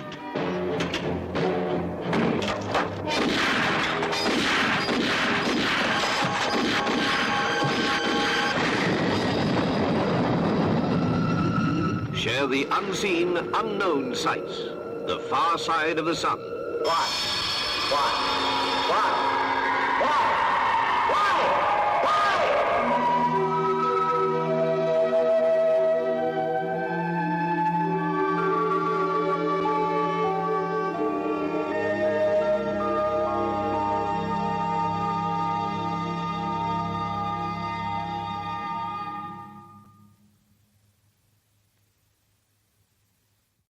I like that font. It reminds me of Star Wars, the scroll, the opening scroll in Star Wars, and that logo in some of the movie posters for Star Wars. Journey to the Far Side of the Sun, about a parallel universe before multiverses were popular. It's a parallel universe, a mirror world of the Earth where everything's backwards. And that was Lynn Loring, as you saw. But who was the guy that got shot? Herbert Lom. Do you know who he is? He's known for a comedic series of movies by United Artists. played the boss of a bungler. How can an idiot be a policeman? Answer me that! He was Inspector Clouseau's boss for many years in the Pink Panther movies. Herbert Lom, but he's playing a serious role there. He's playing a saboteur. And he gets his, as you saw in that trailer. So I like that movie, and let me just find another clip. But getting back to Lynn Loring, I got a cool article I'm going to share with you that I've not done anywhere else. Exclusive to the Nostalgic Podblast, and I don't think it's on the internet or anywhere, from my collection. But as I said, getting back to Lynn Loring, I'm almost done with this article. She married Roy Thinnis in 1967, starring with him in the 1969 feature Journey to the Far Side of the Sun / Doppelganger. Lynn Loring's acting experiences slowed in the 1970s, coming to an end in 1975. She then went to work for Aaron Spelling, producing the TV movies The Return of Mod Squad in 1979, the anorexia drama titled The Best Little Girl in the World in 1981, and the male stripper camp classic titled Making of a Male Model with Joan Collins and John Eric Hexum. He died on set, you know. John Eric Hexum. I'm interjecting there. Of Cover Up. I think he held a gun to his head with a blank in it. It blew his temple out in his brain. Terrible. In 1983, Lynn Loring, with Aaron Spelling and Lawrence Schuler, produced the smash hit movie Mr. Mom, starring Michael Keaton and Terry Garr. Should have pulled that trailer. I love that movie. And Ann Gillian interjecting. I'm interjecting there. It's not in the article. The movie cost a reported $5 million to make, but grossed over $60 million. So it earned like a $55 million profit. No big deal. Making it one of the biggest hits of that year in 1983. While serving as president of MGM UA Television, a rare position of power in Hollywood for a young woman back in the 1980s, Lynn Loring suggested that the Oscar-winning drama In the Heat of the Night would make a great TV series and should star Carol O'Connor. The series happened, of course, starred O'Connor, and ran from 1988 to 1995. I did not know that Lynn Loring was the person that suggested the show and Carol O'Connor as the star. That's pretty cool. I love learning along with you guys and gals in this educational show, The Nostalgic Podblast, this program you're listening to or watching right now. Lynn Loring and Roy Thinnis divorced in 1984.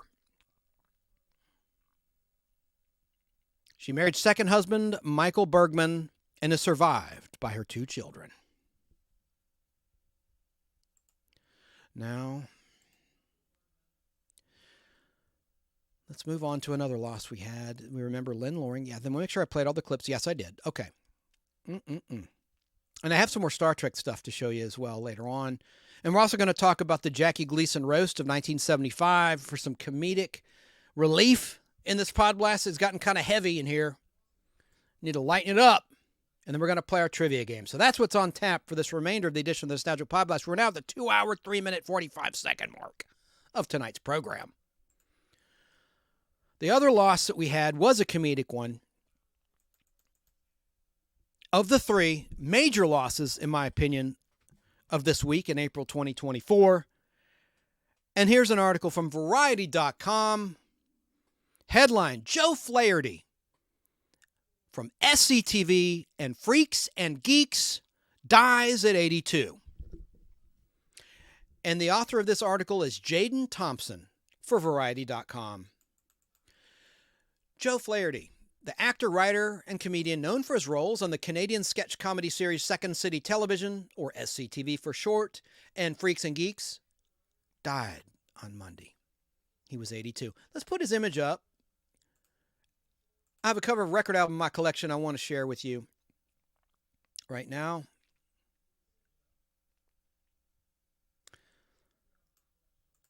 It's right here. You've heard of Bob and Doug McKenzie?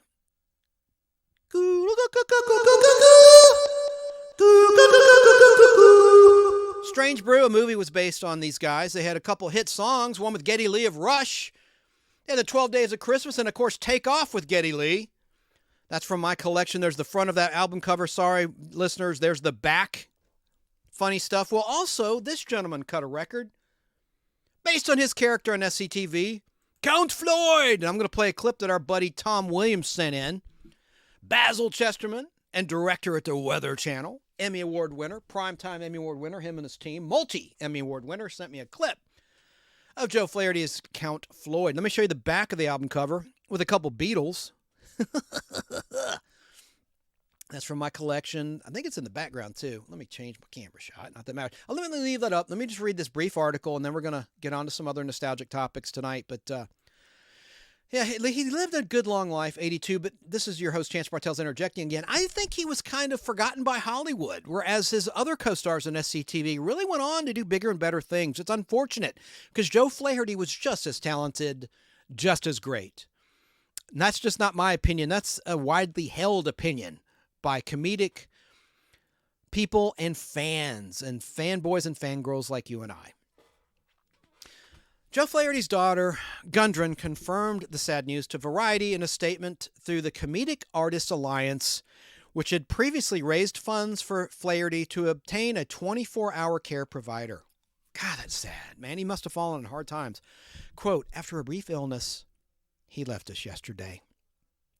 And since then, I've been struggling to come to terms with this immense loss, Gundren said. Dad was an extraordinary man, known for his boundless heart and an unwavering passion for movies from the 1940s and 1950s.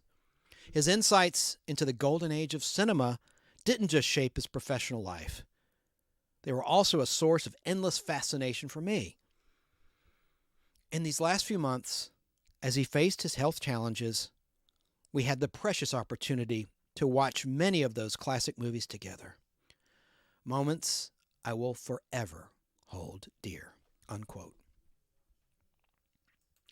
Joe Flaherty was a writer and performer on SCTV, which stands for Second City Television, in which he starred with John Candy, Catherine O'Hara, who played the mother in the Home Alone movies, among other things, and Martin Short, as well as Bill Murray for a time, and Brian Joel Murray. And they don't mention this guy. Why not?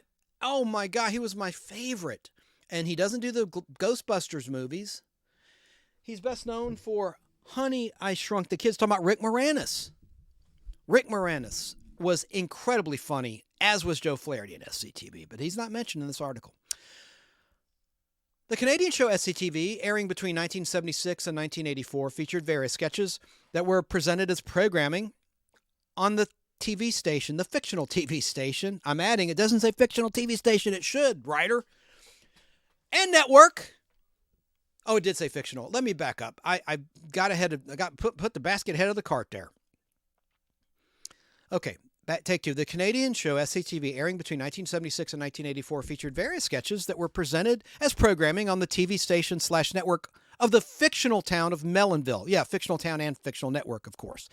Flaherty was known for his celebrity impressions on SCTV, including impressions of Kirk Douglas, Richard Nixon, I am not a crook, Art Garfunkel, Gregory Peck, and Alan Alda, whom I met on the set of Wanderlust. He also appeared on the show as a myriad of original characters, including SCTV President Guy Caballero, Big Jim McBob, and Count Floyd, who you see on the screen there from the record album. SCTV was nominated for 9 Primetime Emmy Awards for Outstanding Writing in a Variety or Music Program and took home 2 of those awards. Interjecting again, I think SCTV was more clever and better than Saturday Night Live in any incarnation of SNL. I'm sorry, it just was. It made me laugh out loud. Classic SNL made me laugh out loud too. This is just my personal opinion, but I think SCTV was a better quality program if you were to compare the two. Martin Short paid tribute to Joe Flaherty in a statement to Variety saying, quote, in over 50 years of our friendship, there were very few people as wise or hilarious when it came to comedy, teaching improvisation, and the art of character work as Joe was. In SCTV, we called him the anchor. In life, he was simply the funniest man in the room. I just adored him, unquote. Joe Flaherty was born in Pittsburgh, Pennsylvania on June 21st, 1941. He started out performing at the Second City in Chicago, writing and acting in several main stage revues. He starred in The Next Generation, Justice is Done, or Oh, Cal Coolidge, and cooler next to the lake. By the way, Next Generation is not Star Trek The Next Generation. But he was in cooler near the lake with Brian Doyle Murray, Bill Murray's brother, and Harold Ramis. Harold Ramis, another highly recognized alumni of SCTV. Joe Flaherty also acted alongside John Belushi in Cum Grano Salis and No No Wilmette and 43rd Parallel or Mr. McCrobb and Ms. Miller. Flaherty subsequently appeared on National Lampoon Radio Hour with John Belushi, Bill Murray, Gilda Radner, Chevy Chase, Brian Doyle Murray, and Harold Ramis. I'm hearing fireworks in the background. The Atlanta Braves just finished playing. I assume they won. I live near the Atlanta Braves Stadium at Truist Park. But getting back to Joe Flaherty in the article. After spending 7 years in Chicago, Illinois, Joe Flaherty relocated to Toronto, Canada, where he helped establish the Second City Toronto troupe and worked on SCTV. Joe Flaherty appeared in several other television shows and films throughout his career, with some of these credits including Back to the Future 2, Happy Gilmore, Freaks and Geeks, One Crazy Summer, National Security, Detroit Rock City, Family Guy, and The King of Queens. Joe Flaherty portrayed patriarch Harold Weir in Freaks and Geeks, a heckler named Donald in Happy Gilmore, and the Western Union Courier in Back to the Future Part 2. Joe Flaherty was ill prior to his death and chose to spend the remainder of his life at home instead of at a care facility.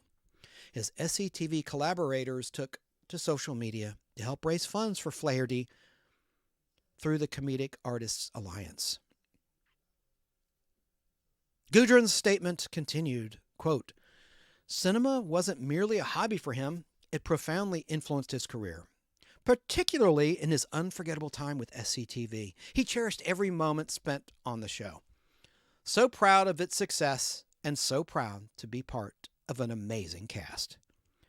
Recently, the SCTV cast reminisced, saying, "All of us SCTV castmates owe him a huge debt of gratitude. He was the creative anchor that kept us honest and inspired," unquote. It's a testament to his indelible mark on everyone he worked with. Above all, he was a loving father. No matter the occasion, Joe Flaherty was always there to offer a laugh or wisdom when I needed it most. His absence left a void in my life that feels unsurmountable at the moment. As I try to navigate through this grieving process, I take solace in the memories we shared and the incredible impact he had on those around him. His spirit, humor, and love will be a part of me forever. My dad was a kind, sweet soul who blessed all who knew him and those who loved his work. Thank you to everyone who cared for him. He loved that he was able to make people laugh. He will be so deeply missed. But we are eternally grateful to God for him being in our lives, unquote. Wow. Let's watch a clip that I referenced that was sent in by our friend, our buddy Tom, right now, and then we'll talk about something else. Rest in peace, Joe Flaherty. You've got to check out SCTV on YouTube if you've not heard of it. It's a hilarious show. Best sketches, in my opinion, are Half-Wits, which is a parody of Jeopardy, for my wonderful fellow game show people out there and game show fans. Really funny stuff. Let me just find this clip, and then we're going to move along, talk about some funny stuff. It's been a little heavy tonight. Here's the clip sent in by Tom.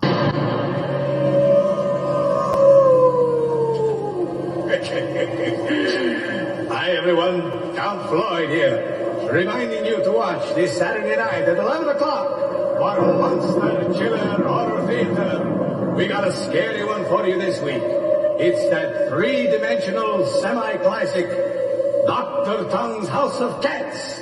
It's in 3D, so you'll have to send away for your special glasses. Now let's take a look at some chilling scenes from Dr. Tongue's House of Cats. House of Cats. He was great. So rest in peace to those three talents Barbara Baldavin, and Lynn Loring and Joe Flaherty. That was a tough week in April 2024. I still want to play some more Star Trek clips. I got a lot of Star Trek stuff I want to say. Why don't we lighten up and look at a little bit of a celebrity roast, one of Dean Martin's celebrity roasts. This is when Jackie Gleason was roasted. And they put a little warning up. This aired recently on Catchy Comedy, which used to be the Decades Network. It's one of the MeTV networks, Weigel Media. But this is from February 27th, 1975 originally. But they had this disclaimer. I was kind of tickled by it. I thought it was kind of silly that they put this up. You can't sue someone for being offended. Oh, shoot. You know what? Check that. There's something about Lynn Loring I wanted to play, but there's a disclaimer. We'll get back to that in a second. There's a disclaimer. Look at this. The following program originally aired in the 1970s. Episodes may contain outdated cultural references or humor. Viewer discretion is advised. I don't know. I mean, it's like, are you afraid you're going to be sued? I don't think you'd be sued. I mean, why put that up? And the thing aired at like 2 a.m. But getting back to Lynn Loring, I forgot to mention this article. I do that all the time. This is from my collection. This is kind of cool. Check this out. This is from August of 1967, volume 66, issue 8, from August 67 of Screen Stories. Look at this article inside. Roy Thinnis, he saw a flying saucer. There's loving Lynn at the time, his loving wife, Lynn Loring. And here's the article. I'm going to put it on the screen. I'm just going to read this briefly. A lot of people thought this was just hype to promote the invaders. But let me find the article. Gosh darn it, I thought I wrote it down for you. Oh, yeah, I didn't. I'm going to read it from the book. That's right. Duh. Okay, let me just get on track here. Okay. Hold on. Okay. And then I'm going to tell you about another magazine in just a second. But here's the article. So let me grab it. It's in the background here. And I'm going to read a little bit of this article. I just had a lisp there from this article. Now I'm going to find where that damn autograph went that went flying of Grace Lee Whitney. Okay. In my magazine from my collection is this article. And I got another great article to share with you. Now, I'm just going to show you a picture of it. I'm not going to read it. So this isn't going to be story time with Chancey of the Nostalgic Podblast, but article. Roy Thinnis. He saw a flying saucer. This is an article by Dora Albert. The newspaper man looked very skeptical as he challenged Roy Thinnis, star of The Invaders. Roy was sitting quietly in the newspaper room with Barbara Loring, his friend, press agent, and future mother-in-law. It was Barbara who had dropped the verbal bomb that had caused the look of skepticism on the newspaper man's face. Quote, "You don't believe in flying saucers?" she said. "You think only nuts see them? Well, I don't know a more rational person than Roy." And shortly before his series The Invaders started, he and my daughter, Lynn Loring, both saw a flying saucer in Los Angeles. They can call it an unidentified flying object all they wish, but that's what Roy saw, unquote. She turned to Roy for confirmation, and he said, "Yes, that's just what Lynn and I saw." Quote, unquote. Quote, "Then why in the world didn't you announce it at the time?" Unquote, asked the newspaper man. Quote, "People are always interested in such sightings." Unquote. Roy smiled and said, "Even now, you're a bit skeptical," he pointed out. He says, "At that time, my studio was sending out all kinds of publicity reports about its forthcoming series, The Invaders. If I had announced that if I'd announced that I'd just seen a flying saucer, who would have believed that it wasn't a publicity stunt?" Unquote. The sight of a flying saucer in the sky was confirmation of what Roy actually believes, that there is more to the reports of unidentified flying objects than the public knows about. The idea behind The Invaders fascinated Roy from the very beginning.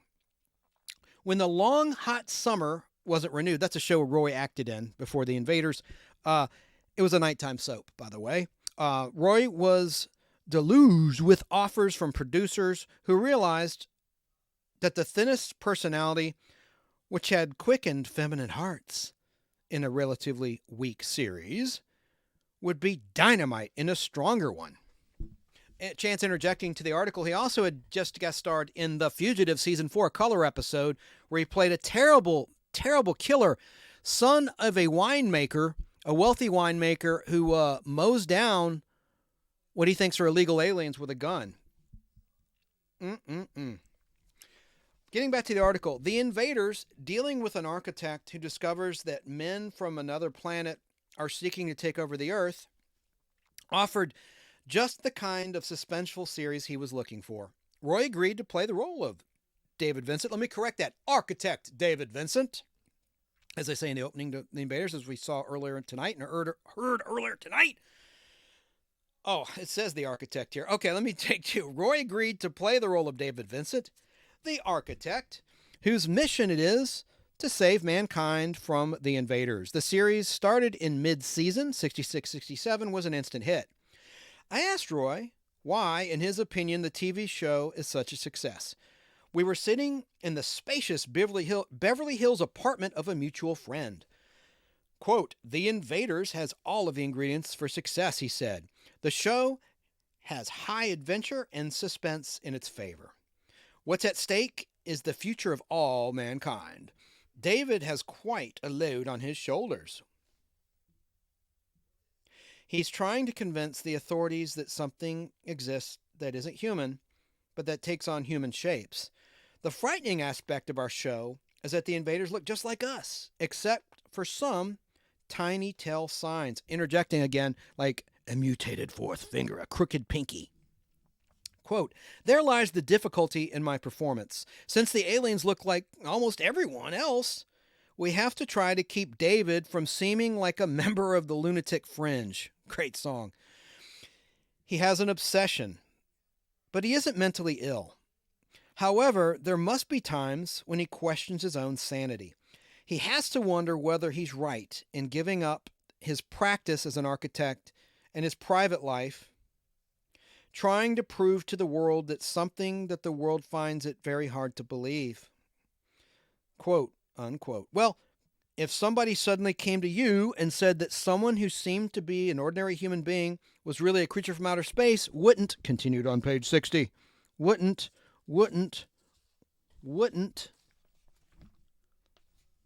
you think he was nuts? I asked.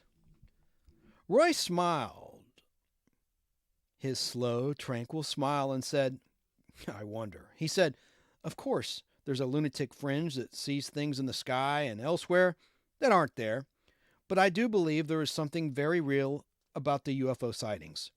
There are 613 unexplained cases in the Air Force files. Several months ago, Congress budgeted about $18 million for the investigation of unidentified flying objects because of what they called the growing military concern, quote unquote. Before that, for years, our Air Force tried to explain away flying saucers. For a long time, if a pilot spotted one, he reported it to the commanding officer. It then became top secret." Let me turn the page for the viewers here.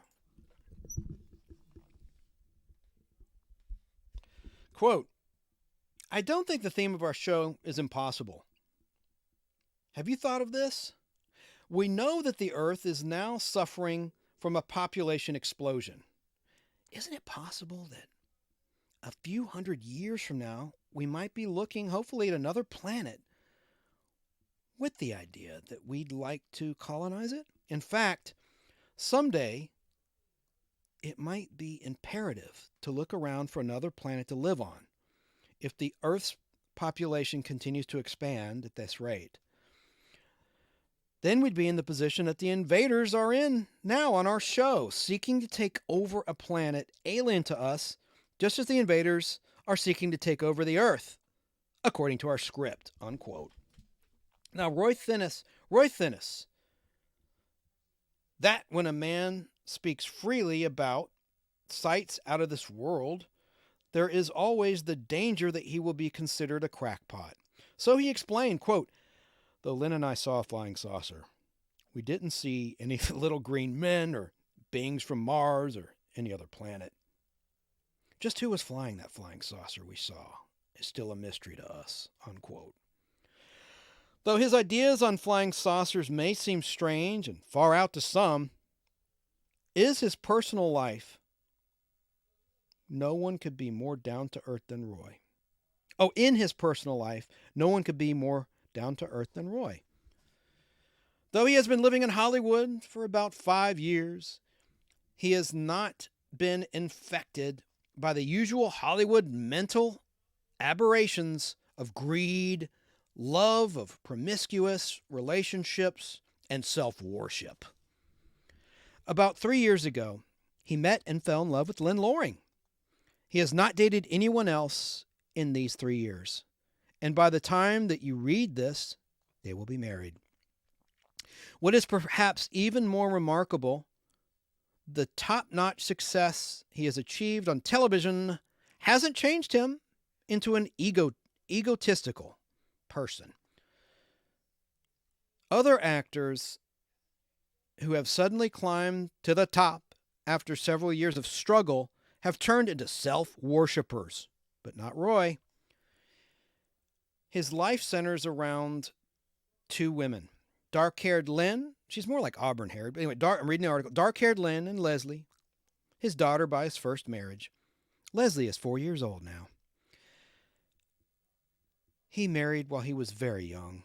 The marriage was a very unhappy one, and he and his wife separated after about a year. Lynn met him after that separation. She had always been a very popular girl, much sought after by eligible men. She had been wooed by millionaires and had twice been engaged to very wealthy men. At the time, Roy was still a struggling actor attending the same drama class as she. There was something about Roy that got to her. She was so attracted to him that she broke off her engagement to a wealthy agent and began to see only Roy. When she first knew Roy, he left her every Sunday in order to spend the time with his daughter, Leslie. Lynn was frantic, wondering if he might be seeking a reconciliation with his wife, using Leslie as an excuse for seeing her. But one Sunday, he brought Leslie to meet Lynn. Quote, "I didn't want to bring her sooner," unquote, he told Lynn, quote, "because I wanted to be sure we were really in love before introducing you to Leslie. I wouldn't want to confuse Leslie by introducing her to a string of girlfriends," unquote.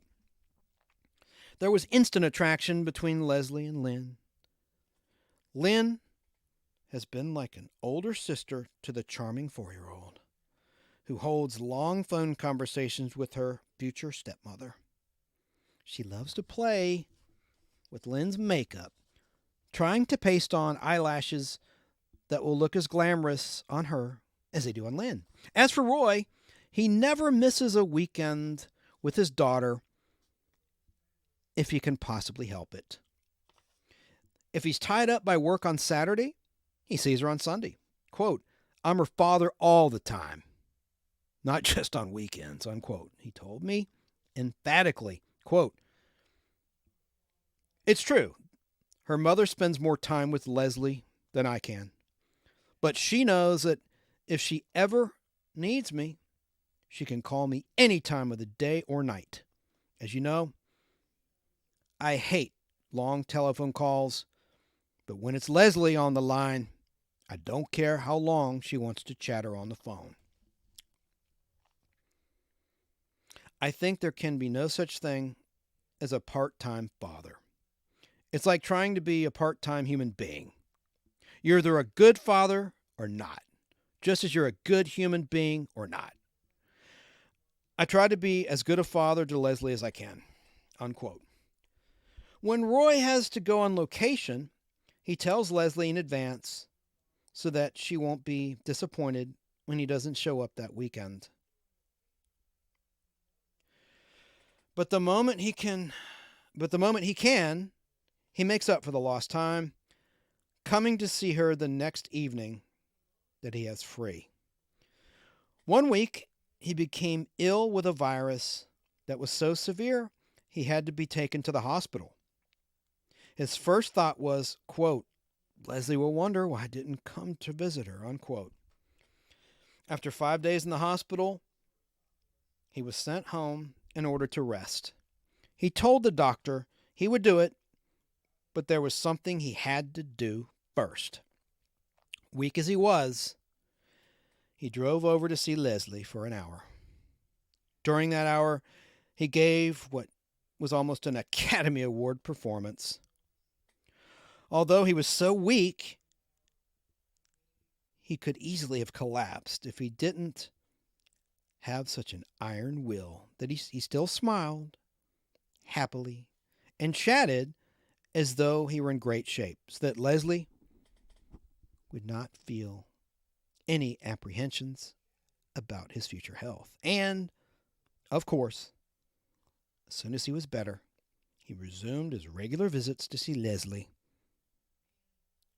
and the regular trips to places she enjoys visiting. The end.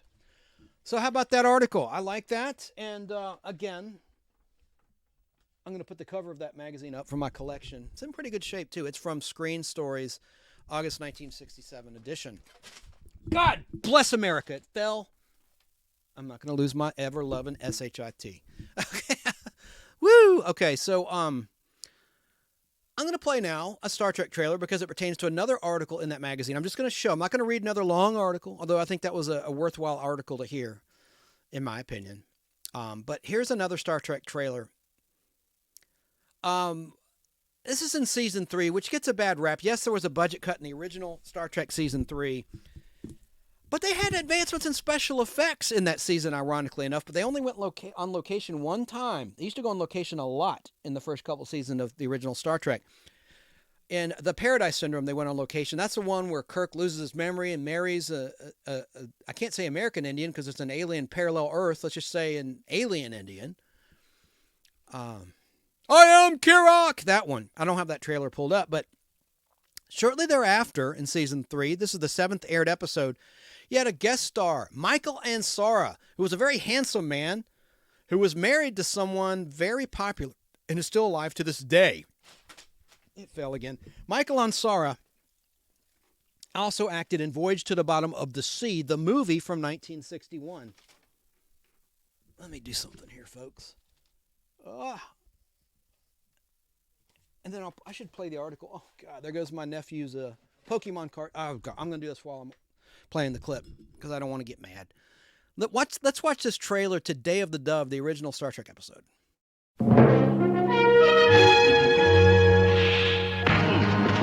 You are now prisoners of the Klingon Empire against which you have committed a wanton act of war. Take off, sir! Maintain your post! Don't try to stop me, Captain.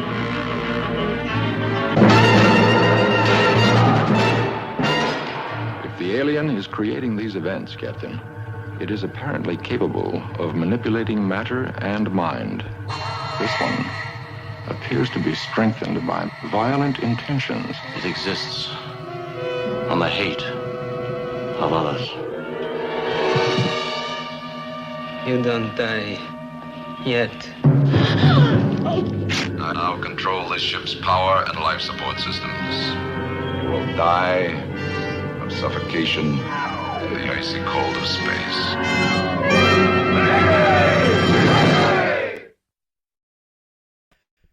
Now, the female Klingon who was almost a victim of Chekhov, who was possessed, he wasn't doing that in his right mind, is Susan Howard, who later gained a lot of popularity in Dallas. She played Ray Krebs' woman, Donna Krebs. They eventually married on that fictional show, nighttime soap Dallas. But there she was as a Klingon. She looks completely different. You don't die yet. What a creep, but he was possessed. Okay. So that guy, Michael Ansar, was married to someone very popular, and she was also featured in that same magazine. Let me reveal the answer. I know a lot of you know. If Terrell's still out there, you know the answer to this. You're very bright. You know who I'm talking about. can give a hint with one of my props. That's one of my props. You got it. It was Barbara Eden. That's a prop bottle of my collection. And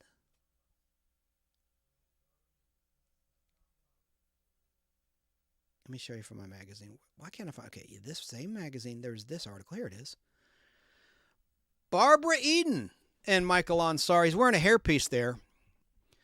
Look at the article title. Barbara Eden says, "My husband bosses me, and I love it." This is a gossipy magazine, but it's not as bad as the National Enquirer, like Star Magazine. I mean, it's not as trashy. At least in 1967, it wasn't. And there you go. So I'm not going to read the article to you, but I like those pictures of them candidly. Well, not so candidly. They know it's a camera there. Candid means you're unaware, you're not posing, but there they are together, and they had a son together who sadly died of a drug overdose. Barbara Eden's only child. There you go. And they met on the set of Voyage to the Bottom of the Sea, the movie that was released in 1961 and filmed in 1960, directed by Irwin Allen. I'm just leaving that up in case anyone wants to read it. Any viewers, you could pause it on your television set via the Nostalgic Podblast YouTube channel. Look for the thumbnail of Alex Trebek if you want to read some of that article. And it's also continued. I didn't take a photo of the continuations of that article. But one day when I do a show about Jeannie, maybe I'll read it to you, anyone who gives a flying F about that. So now we're going to move along. By the way, this week I went to the movies again, and I saw the King Kong, Kong X Godzilla, Godzilla X Kong, whatever. There's my popcorn. I went to a Regal cinema, the Regal Avalon, on Tuesday, and let me show you some shots. I did some more homemade Topps cards I want to show you, and then we're going to get to the trivia game. We're going to get to the roast, the Jackie Gleason roast I promised and teased in just a second, and some more classic Star Trek stuff. But let me just show you what I call a Topps card. These are pictures I took of the movie. Not video, not doing video. I don't want to get shut down. I don't want to be sued or, create a violation, but I call this one, like, pretend this is an old school Topps card, a Star Wars Topps movie card, or Superman the movie, or King Kong. They made a King Kong, have the whole set, Topps movie cards in 1976. I'd call this high-powered creature. They always have corny little expressions or just funny little captions for the Topps card. So I'd call that one high-powered creature. Here's another one. Heat creature. And then here's one I said. Monkey see, monkey die. Instead of monkey see, monkey do, monkey see, monkey die. Aren't I clever? Just kidding. All right. Here's another Topps card from the movie. Bright-eyed terror. Here's one I wrote, or here's a caption I wrote for this one, if it were a Topps card. Behemoth battle. I walked out of the movie, not because I hate it. It's gotten really bad word of mouth. I just had things to do that day, and I got in for free with a pass, a Regal pass, so I'll see the rest of it. I saw most of it. Basically, anyone who's seen it, when Kong's hand freezes, this isn't a spoiler, that's about when I left at that point of the movie. I saw about the first half of it. So I haven't seen the rest. The effects were kind of uneven, that CGI, I'll say that much. Anyway, so that's all I got to say about that. In other nostalgia news, this is what I call Silver Surfer fail. It was announced there's going to be a female Silver Surfer. I don't know if this is true, but it's from Variety. Julia Garner has been cast as the Shala Ball version of the Silver Surfer. And that's fine. They can have, they're in the comics, there was a female Herald of Galactus, a character, not to get comic booky on you right now, but, it seems to me they should have, Norrin Radd was the original character of the Silver Surfer, introduced in Fantastic Four issue number 48, way back in 1966, really late 65, by Jack Kirby and Stan Lee, the writing and artist dynamic duo. In my opinion, they should have Norrin Radd, the main Silver Surfer, first, and then maybe in a sequel introduce her. That's just my opinion. I haven't seen it. I'm going to try to have an open mind. There's a lot of red flags for me with this movie, and a lot of red flags in the media that have been going on lately about Deadpool that I heard about just today on a radio show, on Shannon's radio show. I heard Clark, a critic, referencing an online article that Iger, who was brought in by Disney supposedly to tone things down so people wouldn't cancel their Disney Plus in this, politically charged climate. There's a lot of backlash going on. I won't turn this into a political show, but supposedly Iger wanted to do reshoots for Deadpool 3 with Ryan Reynolds because there wasn't enough diversity in Deadpool 3. And Ryan Reynolds said, go jump in a lake, basically, and refused to do it. And Ryan Reynolds had the power to do that in that instance because basically, according to what I heard on this radio show, Disney needs Ryan more than Ryan needs Disney in this instance. And they already filmed it. Disney basically took over Deadpool. Fox owned the movie rights, 20th Century Fox, which Disney bought. They previously owned the rights, Fox did, to that character. And so I don't know. I don't know what to believe anymore. But I don't even know if this is true, but my friend Jeff Logan sent me this via text message earlier in the week. We'll see. We'll see. And after the Marvels, there's nothing against female strong characters. I'm not a misogynist in any way, shape, or form. I'm not a pig. Like a lot of people here on the radio, I'm not a pig. But my gosh, why can't they have the Silver Surfer first for a while? All right, enough said. So now let's get on to something else. But again, I haven't seen the movie. This funny disclaimer. Which you can't be sued by people being offended by re-airing something from 1975 that was approved by the FCC, which mandates what airs on radio and television. It's a government agency. But they felt the need to put a disclaimer up. Now, we're going to lighten the mood and watch a couple brief clips from that, and I'll get caught up on the comments in chat as we watch this. I'm way behind in the chat comments. But the late, great Jackie Gleason was one of my favorite comedians. The great one, Mr. Saturday Night, The Jackie Gleason Show, The Honeymooners, Sheriff Buford T. Justice in all three of the Smokey and the Bandit movies, the original ones. Can't believe that hasn't been remade yet. Oh, wouldn't it be so PC, though, don't you think? Unless somebody really cool got their hands on the project that's fearless and bold. But let's watch Art Carney in a 3-minute, 56-second clip roasting Jackie Gleason from February 27th, 1975. That's the air date, the Dean Martin roast of the late, great Jackie Gleason. Sir Ed Norton.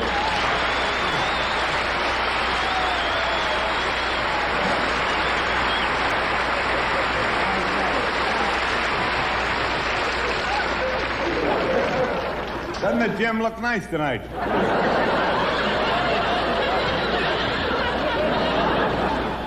Thank you, Mr. Martin.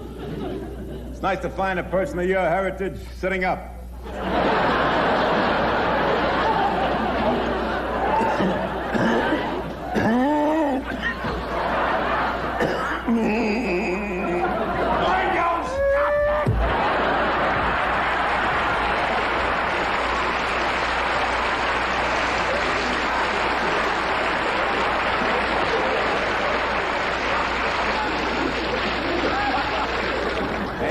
Baby, what's this Jackie Gleason stuff? This is Vegas. Pick a new name that fits you. Something like Howard Hughes. Well,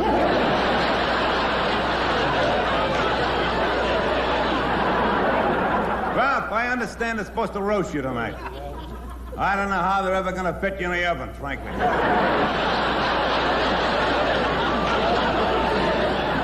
What are they honoring you for, Ralph? Driver of the year? With the black guys at this table, I figured it's got to have something to do with busing.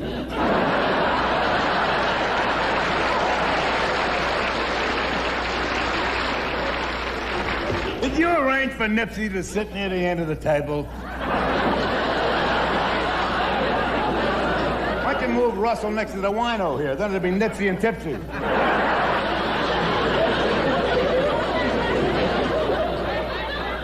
Good to see you again, my old pal, Ralphie Ford.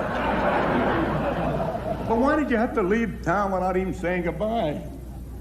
Not even a word. Could have written a little farewell note and flushed it down the drain.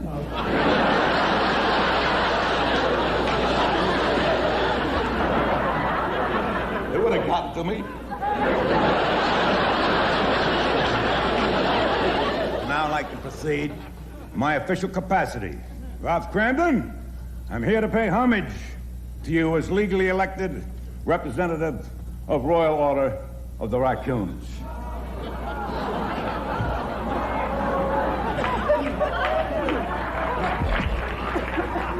Somebody walked into the room. I want to give you the old raccoon signal. Woo! Not to forget the old raccoon handshake.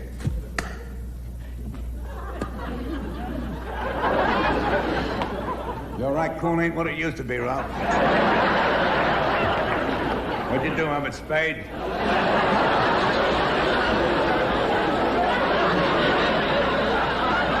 Jeez, what a drought. Well then, it is getting late. In closing, I'd like to add a few words of my own. Ralph, your sudden disappearance caused great gloom in my bazoon.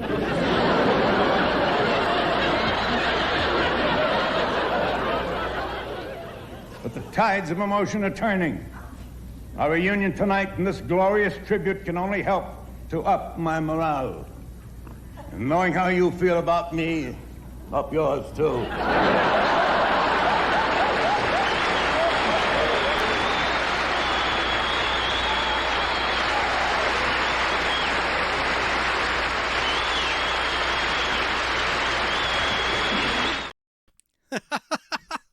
A lot of great people in the audience there. I'm going to play a couple more clips from this.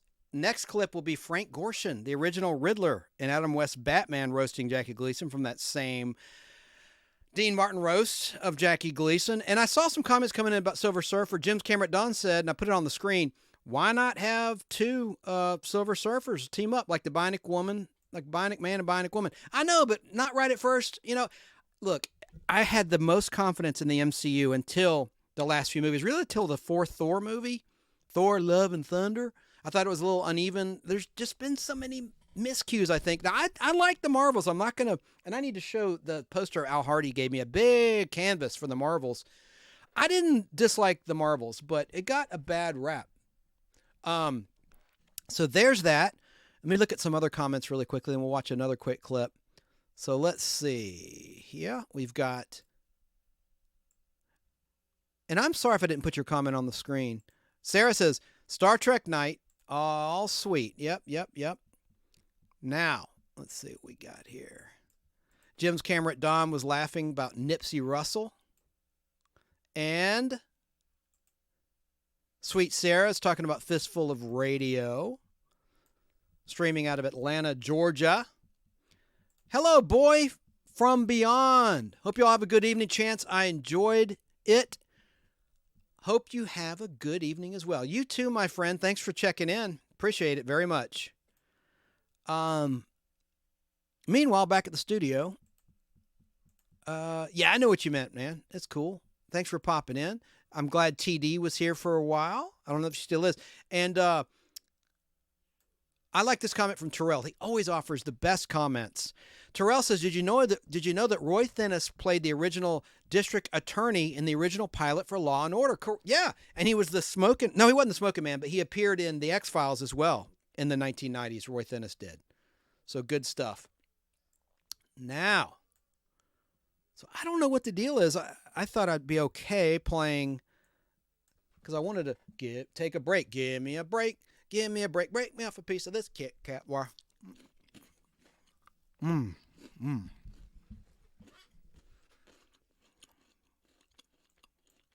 Maybe I won't play any more of it because I don't want to get taken down.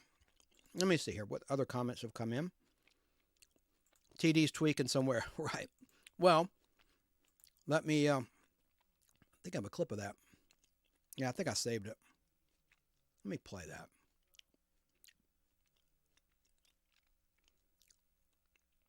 Let me play it if I could find it. Good old TD. She's a crowd pleaser.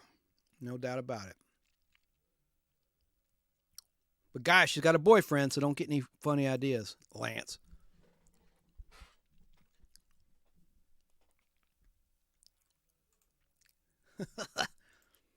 There she goes. There she goes. There she blows. I mean, there she goes. All right, so let me get... she's a beauty.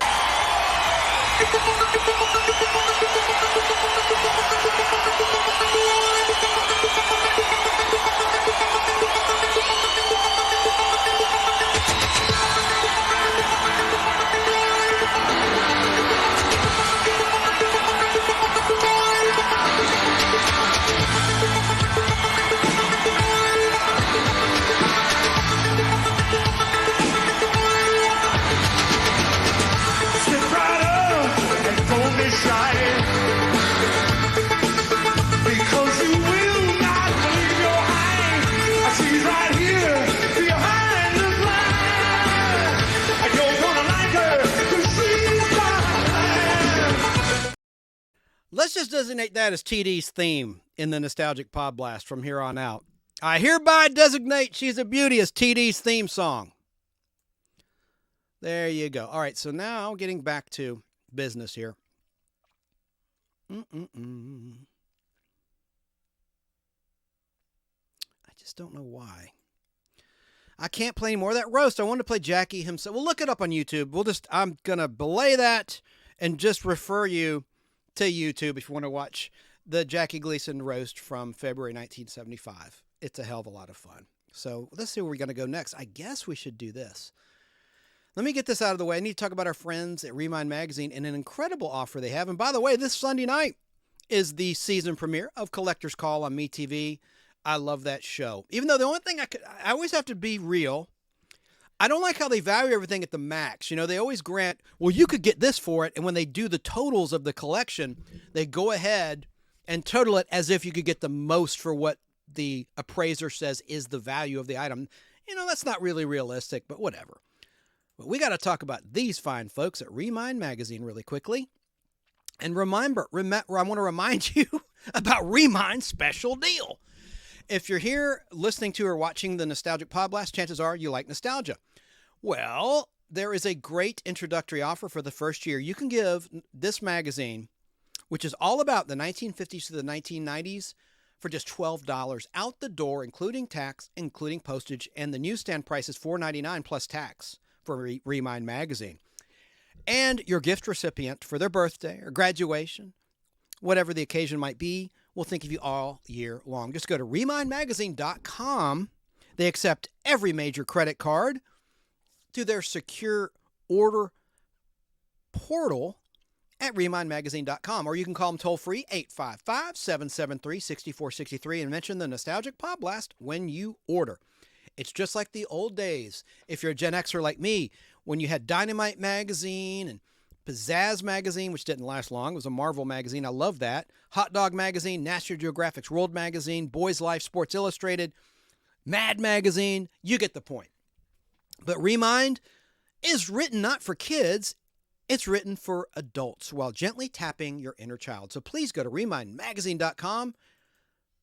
People think you spent a heck of a lot more than $12 and mention the Nostalgic Podblast. Okay, so now let's talk about something else.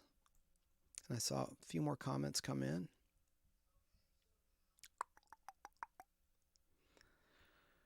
Oh, dear.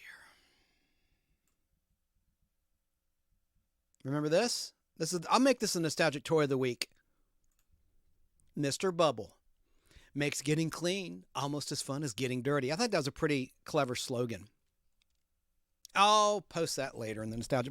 And someone had said that they've put in a request to join the Nostalgic Podblast Facebook group. That's a public group. I don't do questions. I don't have to approve you.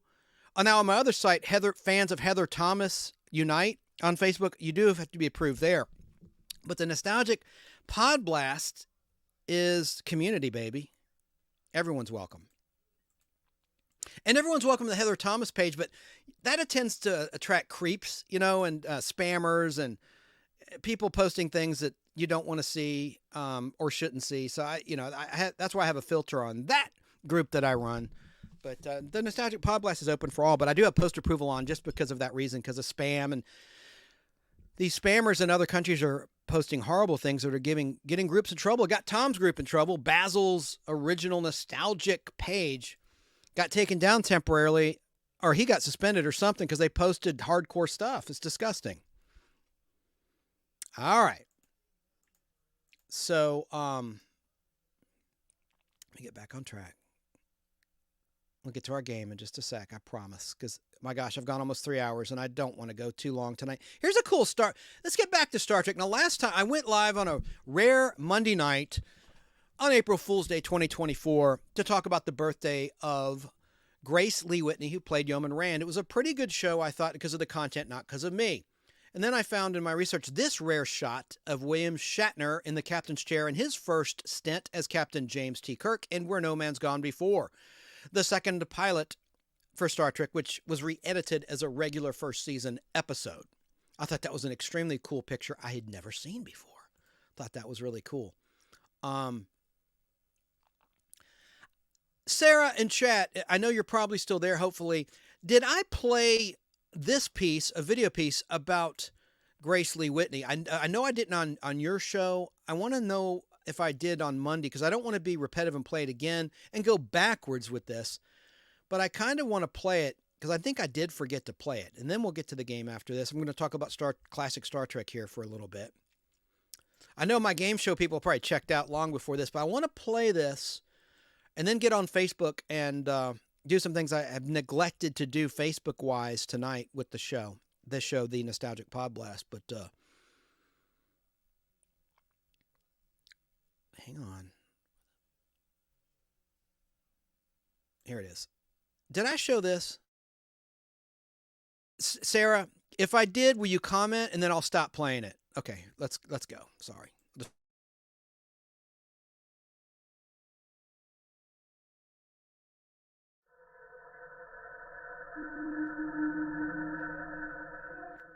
Incoming transmission.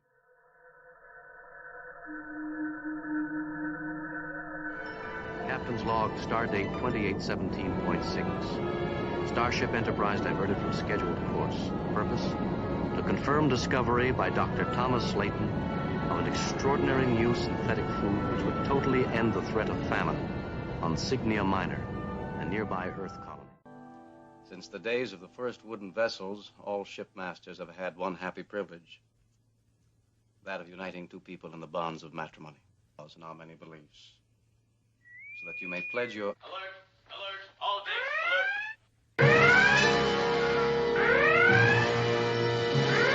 Alert! Feed this to the space recorder and jettison immediately. Captain, should I continue log entry? Yeoman.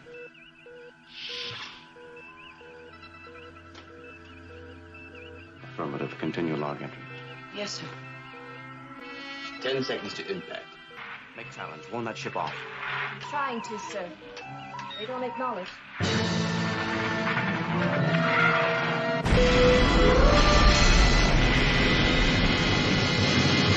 Helm, hard over. Phasers, fire. Point blank. Phasers, fire!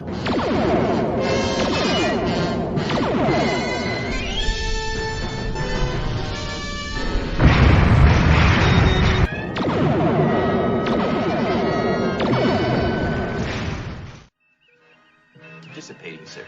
It must have a range limit.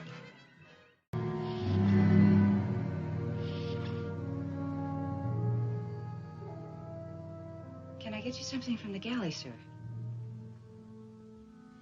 Coffee, at least? Thank you, Yeoman.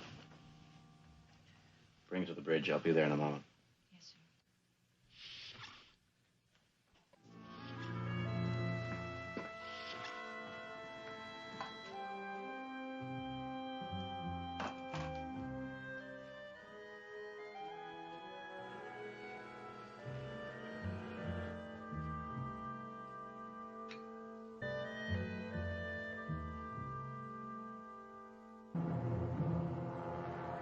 Oh, Captain. Starting me. Is there something that you... Can I help you, Captain? Jim will do here, Janet. Go!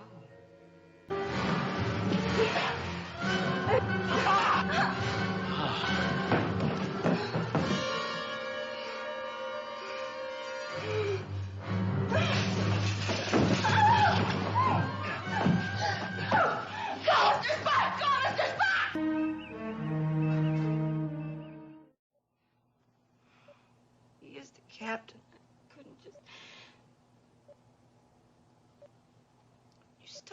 kidding. We finally received an answer from Command Base, sir. They say they'll support whatever decision you have to make.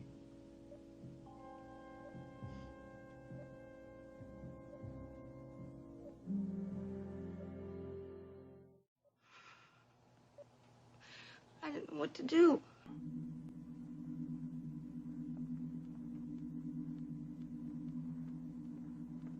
Lieutenant Uhura, take over navigation.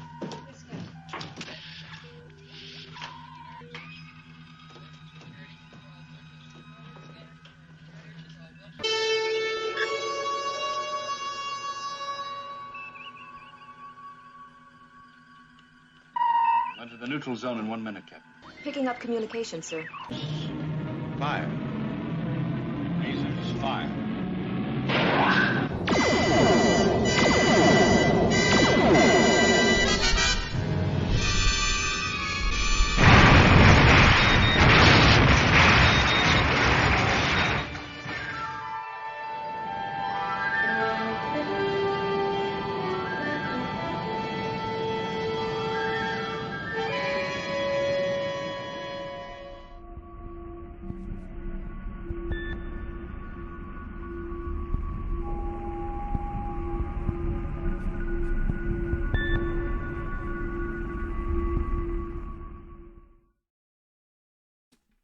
Pretty cool. I don't think I played that Monday night, so I'm glad I did there. It was a nice compilation of Yeoman Rand in clips. And Jim's camera at Dawn's right, and I meant to mention that too.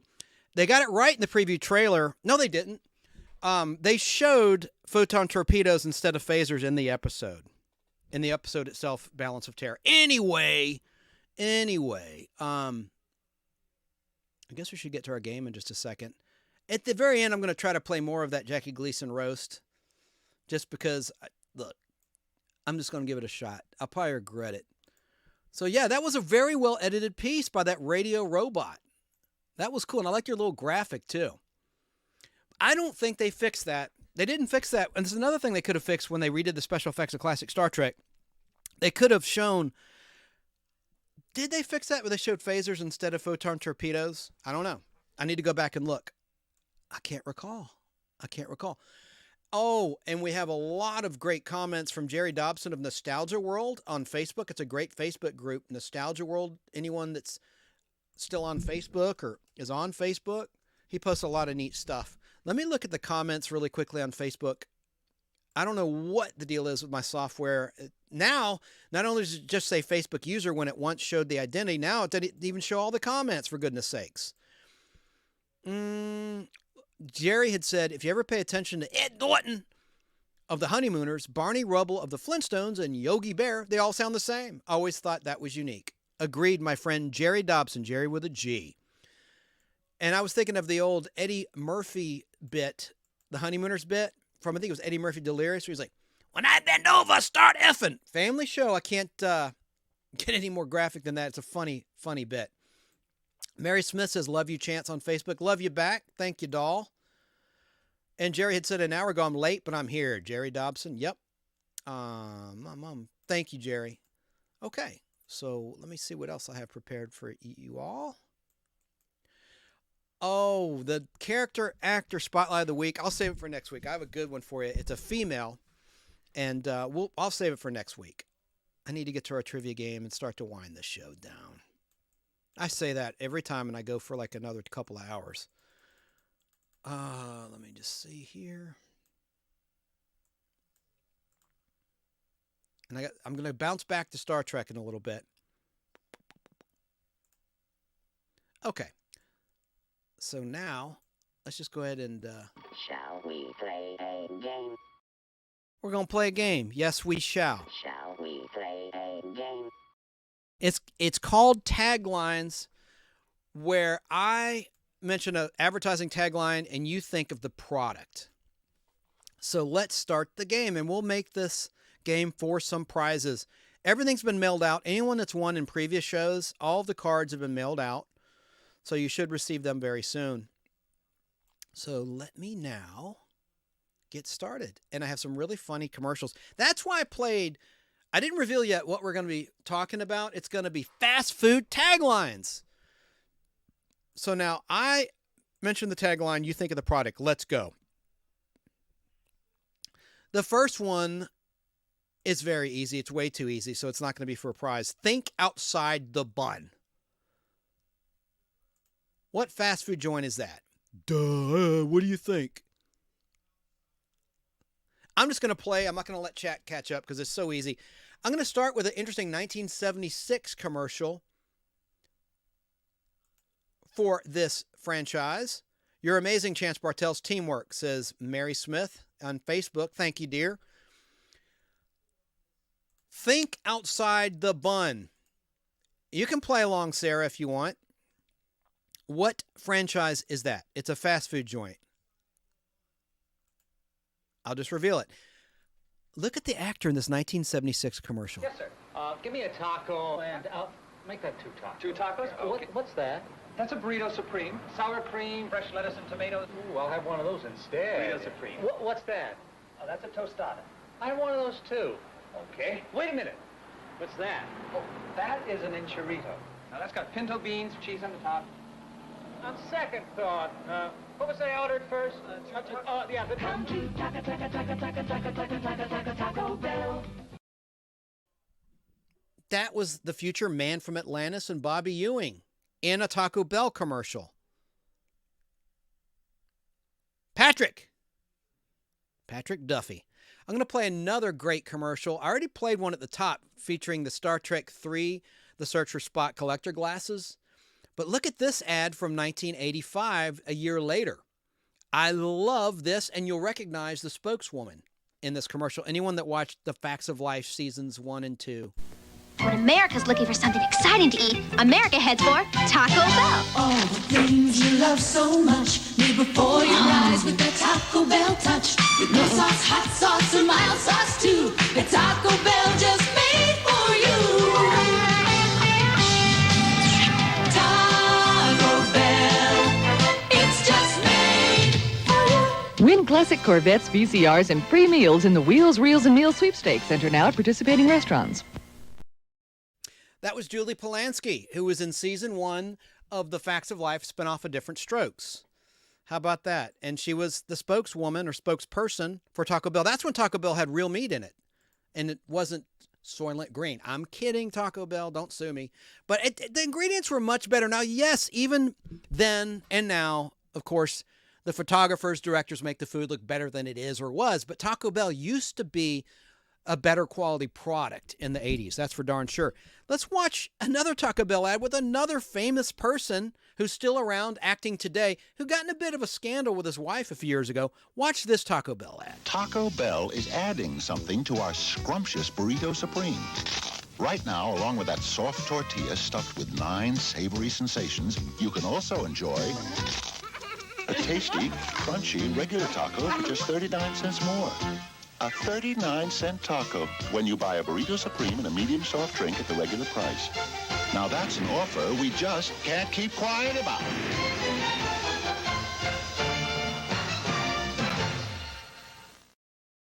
What a price. William H. Macy. And who was that voice? Fred Gwynn. Herman Munster voicing that commercial. How about that? That was a very early spot in his acting career. Let's get on with question 2. Let me look at the comments. Dan, I put it on the screen, but for listeners, Dan Staten in South Carolina says, now I want food. I know, I designed it that way, where we can all have a snack when the show's over. Or now, make something while we're playing the game. So here's question 2 in our trivia game. Here is the tagline. You name the eatery. Most of these are fast food or junk food. Toasty. That's the tagline. What place was that the tagline for in the advertisement? Toasty.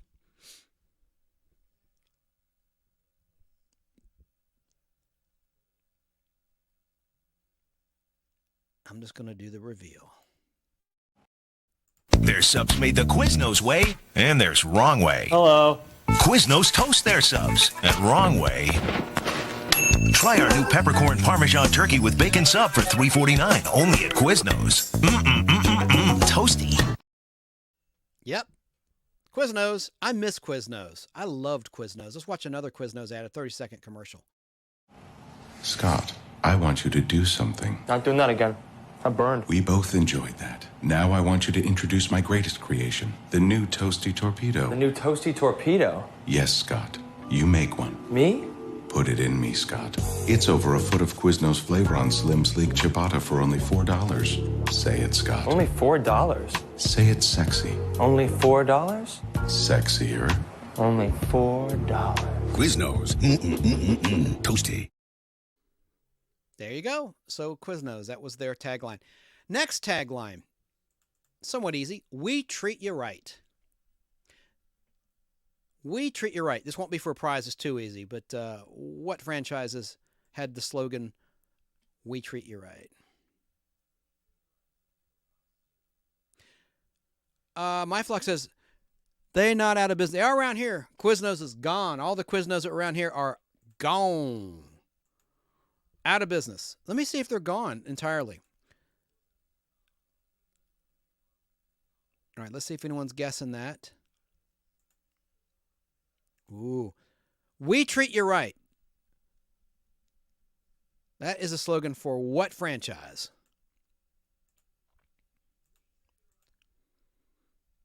So easy. I guess I waited too long to do the trivia. But I'm going to reveal the answer right now with a 1976 commercial. When you're stopping for a sundae, the topping choice for Sundays should really be a whole lot more than one. Choosing one or two makes it easier for you, but making choosing hard's a lot more fun. Now, Dairy Queen is one place where they got all kinds of sundaes. They got flavors that you never even thought. And there's always some reflection with regard to your selection. If it's as good as the one you almost bought, Scrumptious is a delightfully difficult Sunday decision at the Dairy Queen store. Scrumptious was the tagline back then, but here's the one that I referenced. I like this commercial a lot.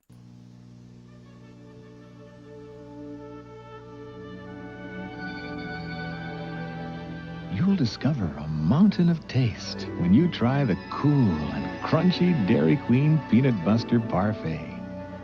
Or try the rich and creamy smooth banana split. All Royal treats are on sale now for only $1.89 each. Dairy Queen, we treat you right. We treat you right. It's Dairy Queen. So let's get on with the next one. Here's the next tagline, and this will be for a prize. First person to answer correctly. No, you know what? Check that. This isn't what I thought. All right, let me just do the tagline. No ad. No ad. Gather around the good stuff. That is the tagline for what place? What eatery? Gather around the good stuff.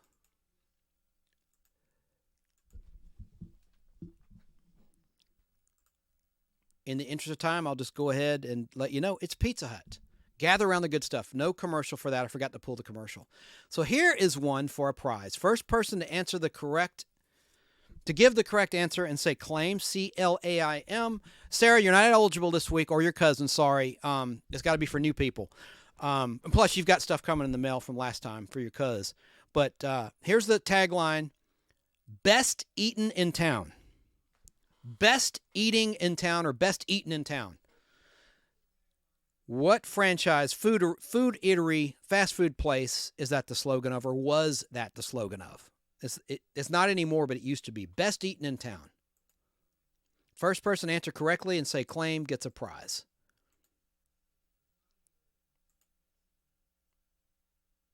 And Jim's camera at Dawn says, I like blimpies. What do you think? I should bring Sarah on for this. I forgot to send her the link. She can make a cameo appearance in tonight's Podblast. Let me send her this. Thought I did. Best eaten in town. Anybody else guessing? Let me see here. Where's that thing? All right. We can listen to Sarah eat because she said she's hungry. She's eating. Let me, where's her text? Here we go. Last call for best eaten in town, and for 5 cards, you can choose between Batman and Grease. 1978 cards, mint condition. There. Sorry about that, girl. I should have sent that to you sooner. It was an accident. It wasn't on purpose. Well, I'll reveal the answer. We have no guesses coming in. It's for this place. Hey, Ernie, there's a new Hardee's coming up on the left. Good, I can use a big roast beef. Always a big roast beef. I like roast beef. Well, so do I, but Hardee's has a lot of different sandwiches. Try something different, like a bacon cheeseburger. It's delicious. I heard it's terrific. Well, so try it. Now, you like nice sizzly bacon, burger, cheese, lettuce, tomato. Yeah, but I also like roast beef. Tender, juicy, pile high. If you're a broken record, try a bacon cheeseburger just once. I'll buy you a bacon cheeseburger. I'll take it. Hardee's, best eaten in town. There it is. Hoop! There it is. Hoop! There it is. Hardee's. Next question. So let's see here. Now Hardee's, I'll quickly say, of course, it's Hardee's back east, as they say in the West Coast, but it's Carl's Jr. out west. Another tagline, this would have been too obvious, where the food's the star. And, I was going to play one of the ads with a really beautiful woman eating that big triple burger, the heart attack-inducing burger with all the grease and cheese, but I didn't pull that clip because it was too obvious and too recent. I like to do nostalgic things here on the Nostalgic Podblast. So that's question number 5. How many do I have for you? I have 11 for you, so we're almost halfway there, about halfway there. So let's see here what we got for the next question. Tagline. Question 6. Sometimes you've got to break the rules.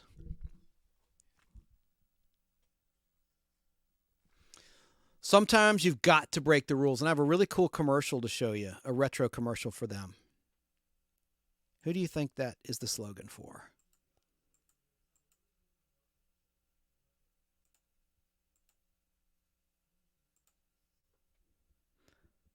This will be for a prize. Sometimes you've got to break the rules. It's these guys in this 1989 commercial and a future very big star acting in this commercial. Hello? Hi, is this Burger King? Yeah, this is Burger King. Would you deliver a chef salad?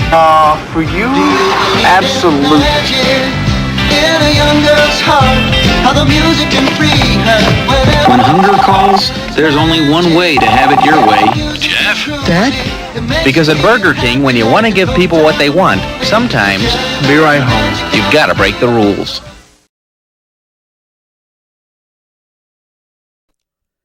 It's Burger King. And that was Ben Affleck.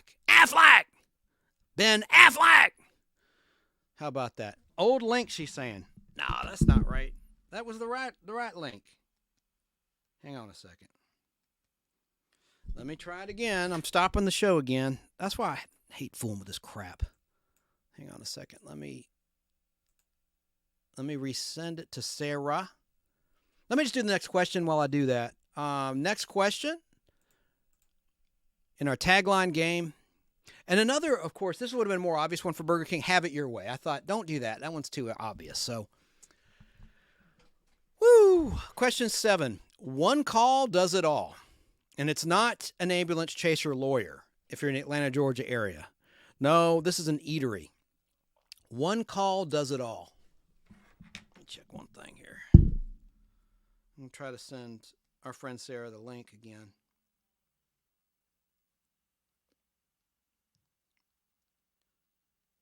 Again, the tagline is one call does it all. What eatery is that?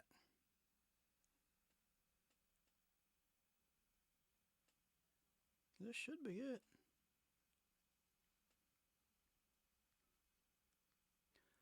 Last call for one call does it all.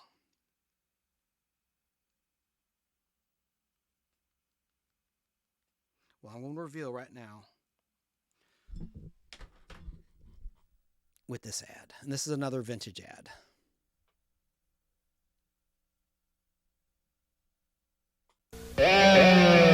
when Domino's Pizza delivers. Quality comes first. We custom bake each pizza with carefully selected, skillfully prepared ingredients. Taste the quality. Domino's Pizza delivers. Call now and we'll deliver a hot, delicious, custom-made pizza to you in less than 30 minutes. One call does it all. Domino's. Now I have another vintage Domino's pizza commercial to share with y'all. This is a Domino's pizza store. And this one's from, by the way, this was from 1978. Holy smokes. This is a Domino's pizza store. A store of pizza specialists. Pizza is the only thing Domino's Pizza makes. It enables them to do it right, starting with the freshest ingredients. Nothing is ever frozen, dehydrated, processed, or powdered. It's a wholesome, nutritious meal in itself. For hot, friendly, fast delivery, call Domino's Pizza. Check your Yellow Pages directory for the Domino's Pizza store near you, limited delivery area. And here's another Domino's commercial. Man, this 555 deal's really popular. Mr. Trump, here you go. 3 medium pizzas, $5 each. Tell you what, I'll counter that offer with an even better one. Here's the deal. You give me those 3 pizzas, only I'll give you just $5 a piece. Sure. Okay. Still got it, Donald. Still got it. Call now and get 3 or more medium one-topping pizzas for just $5 each. Get the door. It's the Domino's 555. Hello, Sarah. Is anyone going to freak out because I showed you-know-who in that spot? How you doing? How you doing? How you doing? I'm okay. I accidentally cut off the last end of the StreamYard link when I sent it somehow. So when you, I'm echoing. I couldn't understand a word you just said. I'm echoing.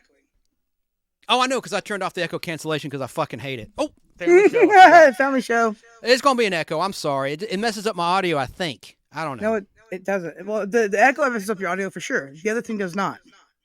Well, I don't hear an echo at my end. Well, I hear it on my end. This is why I don't like to have people on, you know? I mean, no offense. All right, I'll turn it off. Hold on a second.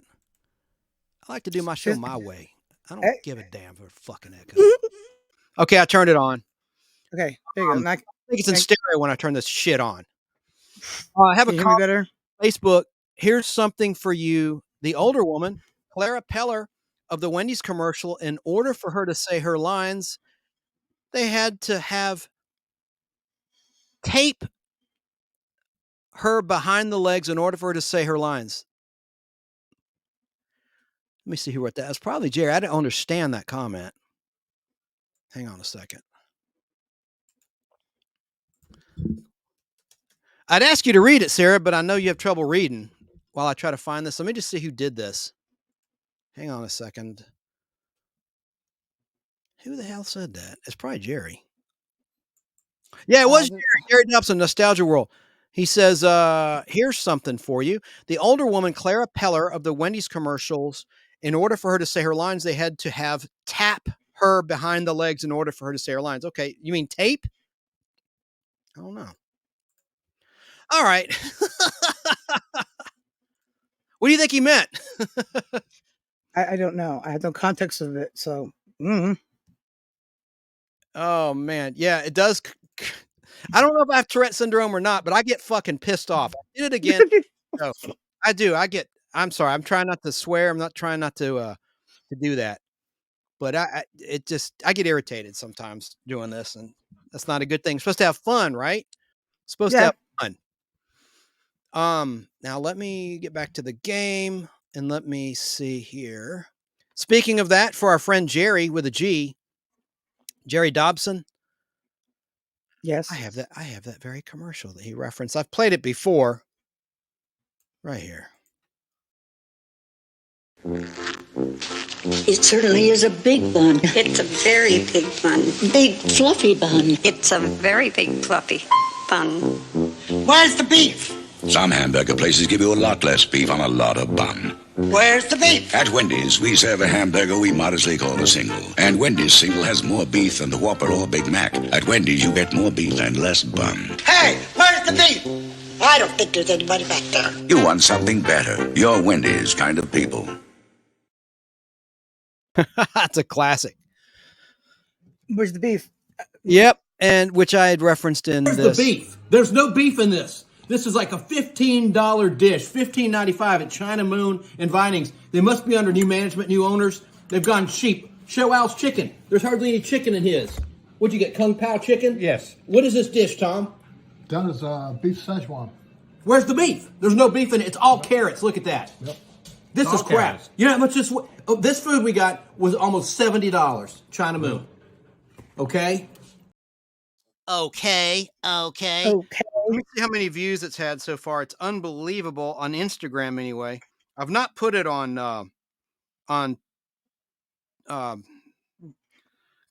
what the hell is it called? YouTube. No, I have put on Facebook. YouTube. It's got like 6,000. No. There's no beef TikTok. in this. TikTok. This is like TikTok. $15 God dang it! dish, I didn't mean to play the $15.95. damn thing again. Inviting. Hang on, turn that down. Let me look. See, 221,810. That's unbelievable and still going strong. It's not even that funny. It's a genuine rant. Anyway, won't go by there. We talked about it too much, and nobody really cares about that. So we'll get back on with the game and talk about a few birthdays. Gary says that he wrote it and he messed up typing it. That's all. You know, that's okay, brother. Look, he has a vision impairment, so I get it. And dude, I was totally kidding anyway. I'm not going ballistic. It's not at this moment. You want to fight? I'll give you a fight.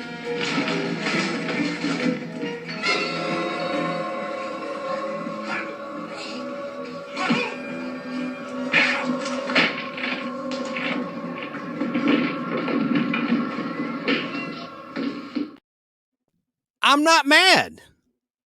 I'm not mad. All right, so let me see now. Continue on with the game here with our next tagline. Okay. Question 8, where quality is our recipe. And let me tell you, Sarah, before I do that, before I reveal the answer, the echo cancellation messed up the beginning of my show last week when I said it's Podblast time. They added a new feature and it screwed up the audio across the board. So that's why I don't like echo cancellation. Well, that new feature, you turn that off. It causes lots of people And to echo. the echo cancellation does the same thing. I'm telling you. I don't like it. And I'm doing a Danny right now. I don't like it. I'm technical retard or whatever he said that time. Where quality is our recipe. Name the restaurant, and it's a fast food place. What do you think? I missed the question. Where quality is our recipe. Oh.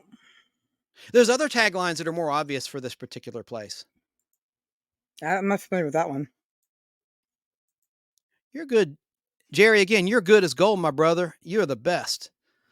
Where quality is our recipe. I'm going to show you a commercial from 1976 that reveals the answer.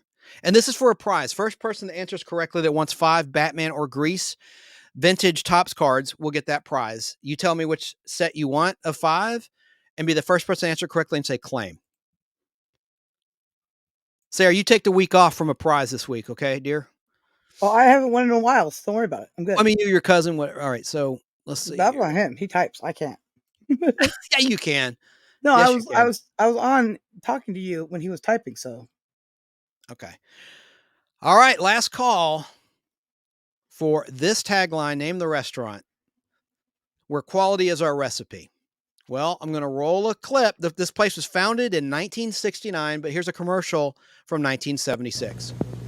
Wendy's old-fashioned hamburgers, they're cooked to order just for you.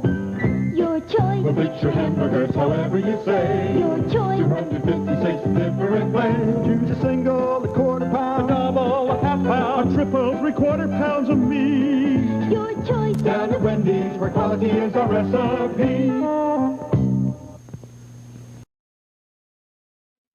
There it is, Wendy's. Yeah, well, I didn't see that one coming. Where quality is our recipe. Well, that's because I could have used these alternate taglines. It's better here was one in the 80s. And of course, where's the beef in the 80s? That'd be too obvious. And then they had another slogan, made to order. And What I like about that message was that it was positive. There was no slamming of any competition. They simply talk about their strengths, made to order, etc., not frozen. I thought that was pretty cool. That's before things got really ugly in advertising. Like Papa John's used to trash the competition by name for having fake tomato paste, tomato sauce when Yeah. it was Papa, you know, remember that? Yeah, I remember all that. And you thought that, and everybody thought their pizza was some good quality. It wasn't, and it's not. Not compared to a New York style pizzeria or St. Louis pizza or Chicago pizza. Yeah, it's obviously not. It's not like a Yeah, I mom mean, and pop pizzeria. it's no different than Domino's or Pizza Hut or anything like that. It's just the same thing. Or your Marco's, which is a chain, but you like Marco's. You've said Yeah, before. the Marco's out of business. They are. That's right. In my area, completely gone. All of them. Hold it. Let me look here. I want to look up Marco's and Quiznos while we're talking about it. Yeah, I'm pretty sure all Quiznos are out of business. I haven't seen one of those in like forever. It was founded, Marco's, in Toledo, Ohio, way back in 1978. Wow, the year before my brother was born. That's cool. Hang on, Marco's Pizza locations. We'll get back to the game. Yeah, they're still open here. I see 1, 2, 3. There's several locations. They're closed until 11 a.m., but sorry about that. Now let me look up Quiznos. Now, Quiznos, you may have them and I don't have them here, so it's like flip-flop. Let me look. I'm pretty sure they're out of business around here. Quiznos is? Yeah, I haven't seen a Quiznos in forever. They're like, no, we have some here that are open. Oh, I see permanently closed. I see one in Atlanta that's open at 11 a.m. I think the one in downtown Atlanta. Oh, yeah, there's a lot that are permanently closed. Let me look something up. Let's see here. Oops. God dang. Quiznos, are they still around? Now, Quiznos was formed in 1981, over 43 years ago. Before I was born. They have 176 locations in the USA, 183 international, for a total of 359 locations. So they're still around. They just are not very successful in the Atlanta, Georgia area anymore. Because I had a lot of close locations near a shopping mall near where I live, and it's long gone. It was great. It was run by a nice Japanese couple. I loved it. It was so good. And I like Blimpies as well, to Jim's point in the chat. I like Blimpie. But the best sub sandwich in terms of an eatery that's a chain would be Publix grocery stores. And they're out of Florida and in the Southeast here in Georgia and parts of the Carolinas.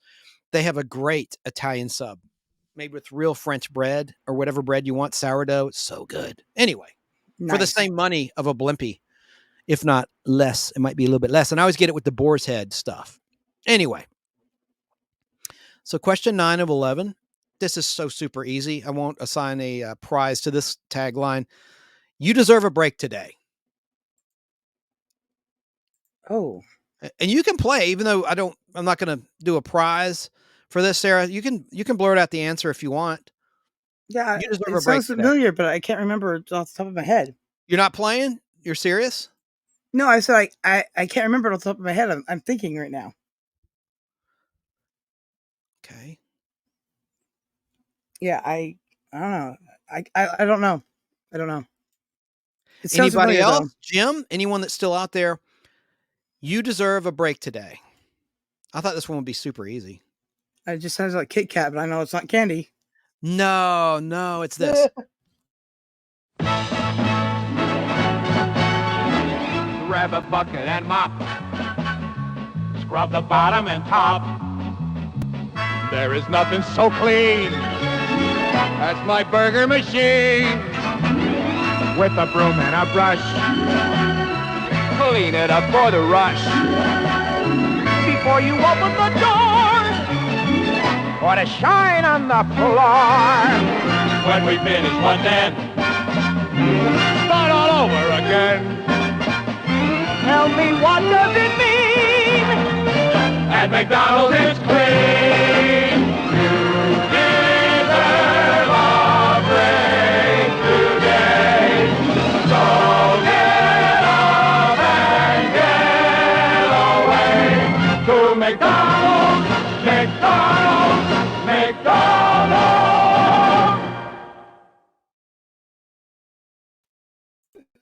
That's a 19 1971 commercial. Now, they used that expression long after that. For a long time, it was, you deserve a break today. And at the very start of the show, I played a funny one from Australia. I won't play the whole thing, but let's look at this McDonald's ad from 1983 in Australia from our friends down under. It's gonna be a nice day today. The kind that makes you want to get away. So, we're gonna come through for you. You deserve a break, so we'll be ready for you. We'll get a shine on the floor. We'll even polish the floor. We'll serve it up with a smile. Yeah, we do it in style. Deserve a break today. So come on in the McDonald's way today. You deserve a great lunch. Flag on the field. That's not a diverse commercial. I have a problem It's still with that. funny, though. It's still funny. And you notice how people, I know it's Hollywood. It's not real even back then, but people took pride in their jobs. At least that's what they presented back then. You know, everyone's cleaning, get a bucket and mop. You know, they're taking pride in their job, no matter what the rate of pay. The work ethic was stronger back then. Oh, well, I thought that was cool. There's no ice cream machine broken, you know. Yeah. Sorry, machine's broken. The big lie that we've heard for the last 5 years or so, if not longer. Yeah, I mean, why do they even have an ice cream machine if it's broken every day? That's right. Question 10 of 11. This is so easy. Name the eatery. A great little seafood place. Long John Silver's is the only thing I can think of.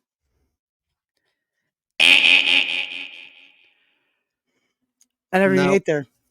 I'll just reveal the answer. Here's a 1980 commercial. Yeah. Your nearest Captain D's just came up with the best reason to chicken out. It's the Captain's Monday and Tuesday Super Value Chicken Dinner. You get a generous portion of golden fried chicken fillets, crisp French fries, fresh creamy coleslaw, 2 Southern-style hush puppies, and the Captain's own sweet and sour sauce. And all at a special price of only $2.59. The Monday and Tuesday Super Value Chicken Dinner, only at Captain D's. Captain D's, a great little seafood place.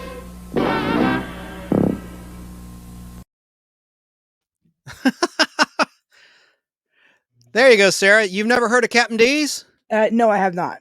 Oh, that might be regional. That might be regional, and that could be the reason.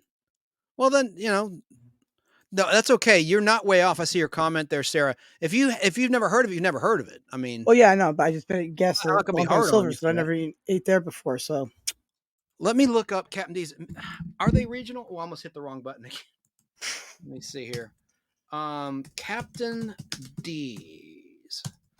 They have them all over the place here in the state of Georgia. They were founded in 1969, same year Wendy's was founded, by Dave Thomas, based on his adopted daughter, Wendy. They opened August 15th, 1969 in Nashville, Tennessee, in Donaldson, Nashville, Tennessee.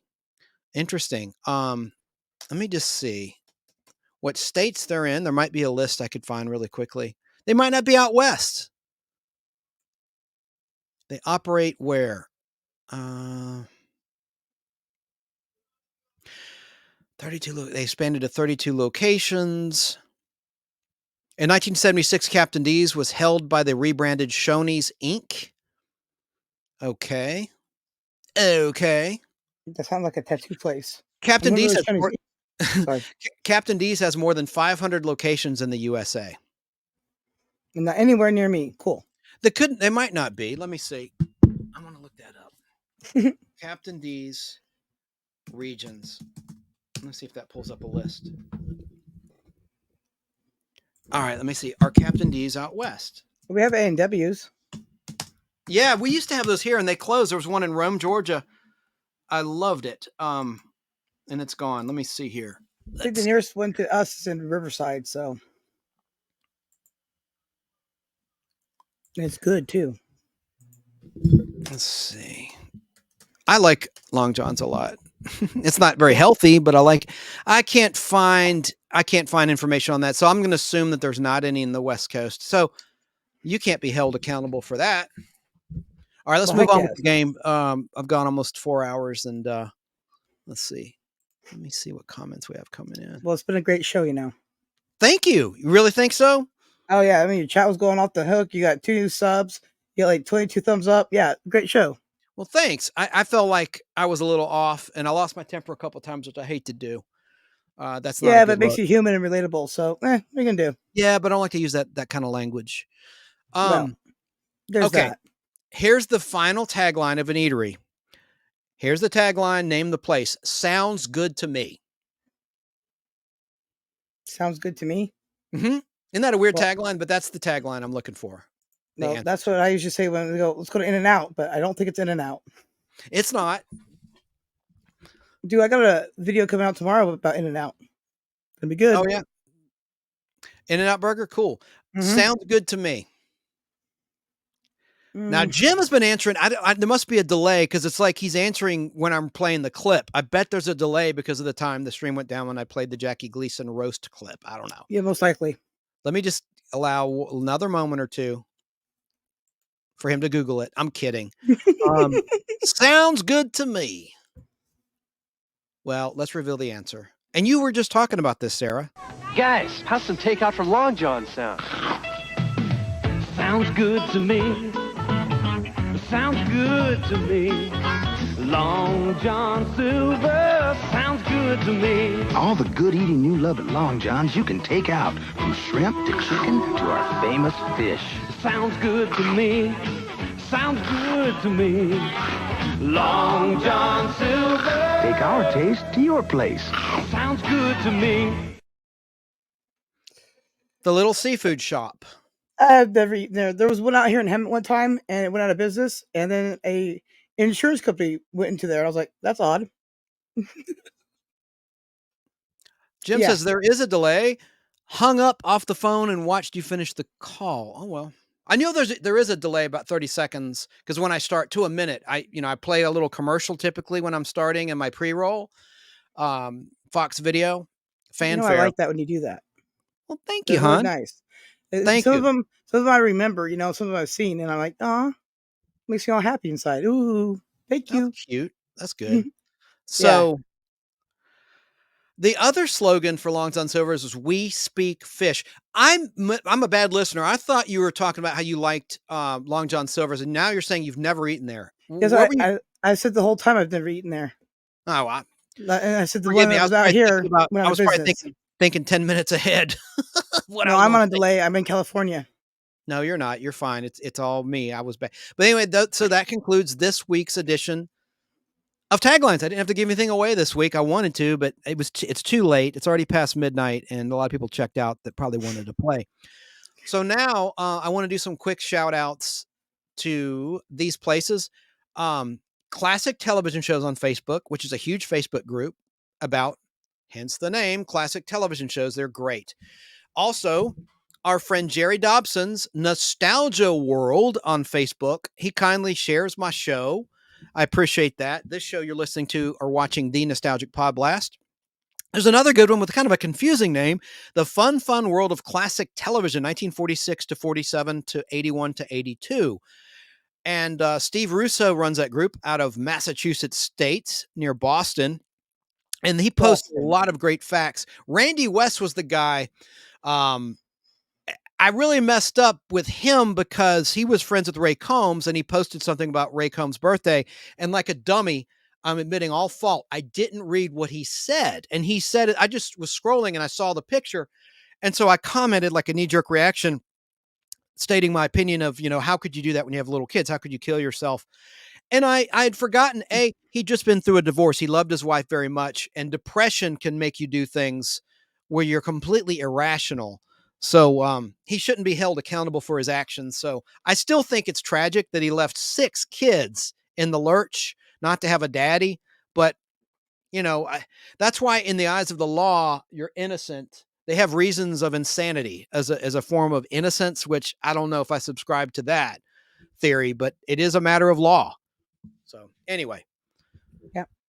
So sorry about that. A few fans of Ray Combs were very vocal and slammed me pretty good. And Randy himself said, "Oh, you're ignorant. You're ignorant. I said, "Well, I'm not that ignorant, but I guess but I was ignorant to the fact I didn't read your doggone post." And I apologized to him because he was friends with Randy West. And I mean, with Ray Combs. Are you trying to get canceled? No. And Randy West, Randy West has a very interesting career in his own right. He's a published author and a game show voice artist, announcer. So that's pretty cool. And he's in your neck of the woods, Sarah, in Southern California. Cool. Anyway, enough about that. Getting back to the recommendations, I recommend Curtis of the RetroZest show, retrozest.com. It airs on Fistful of Radio out of Atlanta. But his website is retrozest.com, as I just stated. And he's got some really cool memorabilia, some t-shirts and 80s style pins and other things reasonably priced. But he's got a podcast too, where he interviews a lot of interesting guests, people that are famous, some people that are behind the scenes that have interesting stories about producing television and film and music. He has published authors as well. It's a great show, and he's a great guy. He's a deeply religious man too, I'll say, Curtis. And he's right here in the state of Georgia. Curtis of retrozest.com. Check out the RetroZest podcast if you can. He had Stu Phillips on, who composed the Knight Rider theme and all of the great music for the Glenn Larson shows like Battlestar Galactica. He had Pat Boone on as a guest. He first had Heather Thomas and Douglas Barr on before I did. I booked them thanks to him. And lots of other people. He had a great exclusive with Maren Jensen, who had been out of the limelight for decades. She was, of course, in the original Battlestar Galactica. She played Athena. And she was like the prototype, the original Angelina Jolie without the cray-cray. And she's a successful businesswoman. Anyway, so Curtis is awesome. And his shows are about an hour to 90 minutes long. Good stuff. I want to recommend Ezra Live tomorrow morning, Saturday morning, 10 a.m. to noon. This is a terrestrial radio show on WBHF Radio in Cartersville. And it's BK on the Air, hosted by Barry King and Alan Sanders. They're a nice audio-only show, just like Curtis's show, RetroZest. No video yet. It doesn't matter. It's still a very entertaining 2-hour show weekly from 10 a.m. to noon, and you can go and get the WBHF app. It's free, and you can listen to the show that way, and past shows are there via the WBHF official app. So check them out every Saturday, 10 a.m. to noon. I recommend also Geek to Me Radio, whom Barry King, the host of BK There, introduced me to. This is a radio show out of St. Louis, Missouri on KTRS, which is a pretty big size radio station in that market. And he is on live, as you know, Sarah, Sunday nights at 7 o'clock your time, 10 o'clock Eastern time, and 9 o'clock his time in the Central Time Zone. And he has current people in the entertainment industry. He has comic book writers and artists. It's mainly geeky stuff. He has a lot of voice talents, people who voice cartoons, and he's a very knowledgeable fellow. And his name is James Enstall, and he had a successful national television ad campaign with Walmart a while ago. He was the guy interviewing people. Remember those TV ads for Walmart where it would show a shopper who had bought the same items at like a grocery store, and they would name the grocery store versus the same items at Walmart. Oh, yeah, I remember those. James, did you know that was James Enstall, whom we both have listened to on Geek to Me Radio Sunday nights, isn't that? And he's also on YouTube, huh? That explains why his voice sounds familiar then. And his face. I was asking you before. I was asking you before why his voice sounded familiar. Like, well, I don't know if it's first conversation, I don't think, but didn't dawn on me. I should have made the connection that I didn't tell you specifically that he did the Walmart ads. I thought I did. No, you did not. But yeah, no, you just said he did Shame stuff. on me for that. I probably saw. Hey, it's okay. No worries about it. We'll duke it out later. So anyway, yeah. So he's got a great show, and also most weeks, not every week, most weeks, he's also simulcasting on video on YouTube and Twitch and Twitter. That's Geek to Me Radio, which you can find on YouTube. Please subscribe to his channel. Also, I like Superman Homepage live every Monday night at 10:30 Eastern. 7:30 Pacific. Yeah, they're keeping us abreast on the new Superman movie. All things past, present, and future Superman related. So 1 hour nice. show. They are so nice. He's out of nice. Australia. Yes, Steve is out of Australia, the webmaster of SupermanHomepage.com. And very nice. And so he's always, I guess it's around maybe 2 in the afternoon, 2:30 his time when he's live. And of course it's 10:30 my time at night, the night before. I'm in the past, so I have plenty of time. And Open by Chance Toys on YouTube. That's a YouTube channel. Sometimes they go live, husband and wife team, but they always do videos about pop culture items in Toyland, collectible toys, collectible record albums, collectible comic books. And they're sweethearts too. Yeah, they are. And they go to shows. You were on there too. Yes, and they make you feel like you're at the convention, whether you can attend or not, depending on, doesn't matter where you are in the world. They shoot a nice video at the convention, and then they flash forward to when they're home showing what they bought at each convention. They do a really nice job with that. And they have a pretty good following. Open by Chance Toys, and they're out of the state of Georgia, as I am. You want to know something funny about that, though? What's that? Your name is Chance, right? So every time that pops up and I see Chance, I go, Chance wants me. Oh, never mind. Funny. Yeah, and that's unrelated as to why I found them. That's it wasn't like it was just a chance. It was a chance occurrence. Very good, very good. Pun intended. Yeah, yes, of course. And that's David. David and his wife. I don't think she wants me to say her name. I don't know. Wife is good. Oh yeah, they're both good. So check them out. And then K-Pop Junkie out of Michigan. Katie is her real name, Michigan State. And it's letter K, letter P, letter O, letter P, _ JUNKY, JUNKI. See, I screwed that up. K-Pop _ JUNKI. And she's live all the time. Sometimes she just does a free for all with artists, comic book artists, freelancers, just talking about pop culture and just being hilarious. Oh, yeah. It's great. And she helps people with fundraisers too. And she helps them promote their books, their published works, their artwork. It's awesome. Man Cave 101 podcast live Thursday. There's a lot on Thursday night that I like. But Man Cave 101 podcast, it's a group of African-American dudes talking about geeky stuff. And I love their perspective. It's great. And they're funny. It's a good show. And they're live Thursday nights, I think around 7:30 p.m. Eastern time. And then also Mongolian Monster talking about Bigfoot, talking about UFOs, talking about everything. They're awesome. They're on Tuesday and Thursday nights from 9 to 11-ish. And it's Stevie B. That's her YouTube channel co-host and Mongolian Monster. And they're awesome. And they're live in person together down in Florida doing a live chat. And they've been doing this for years. It's great. Definitely. And then of course the big pop culture YouTube channel, Dave Sundstrom. You spell his last name SUNSTROM on YouTube. He's supposed to have me on. He came to me. He said, I want to interview you. Hasn't happened yet. He said we'd do it in Q1.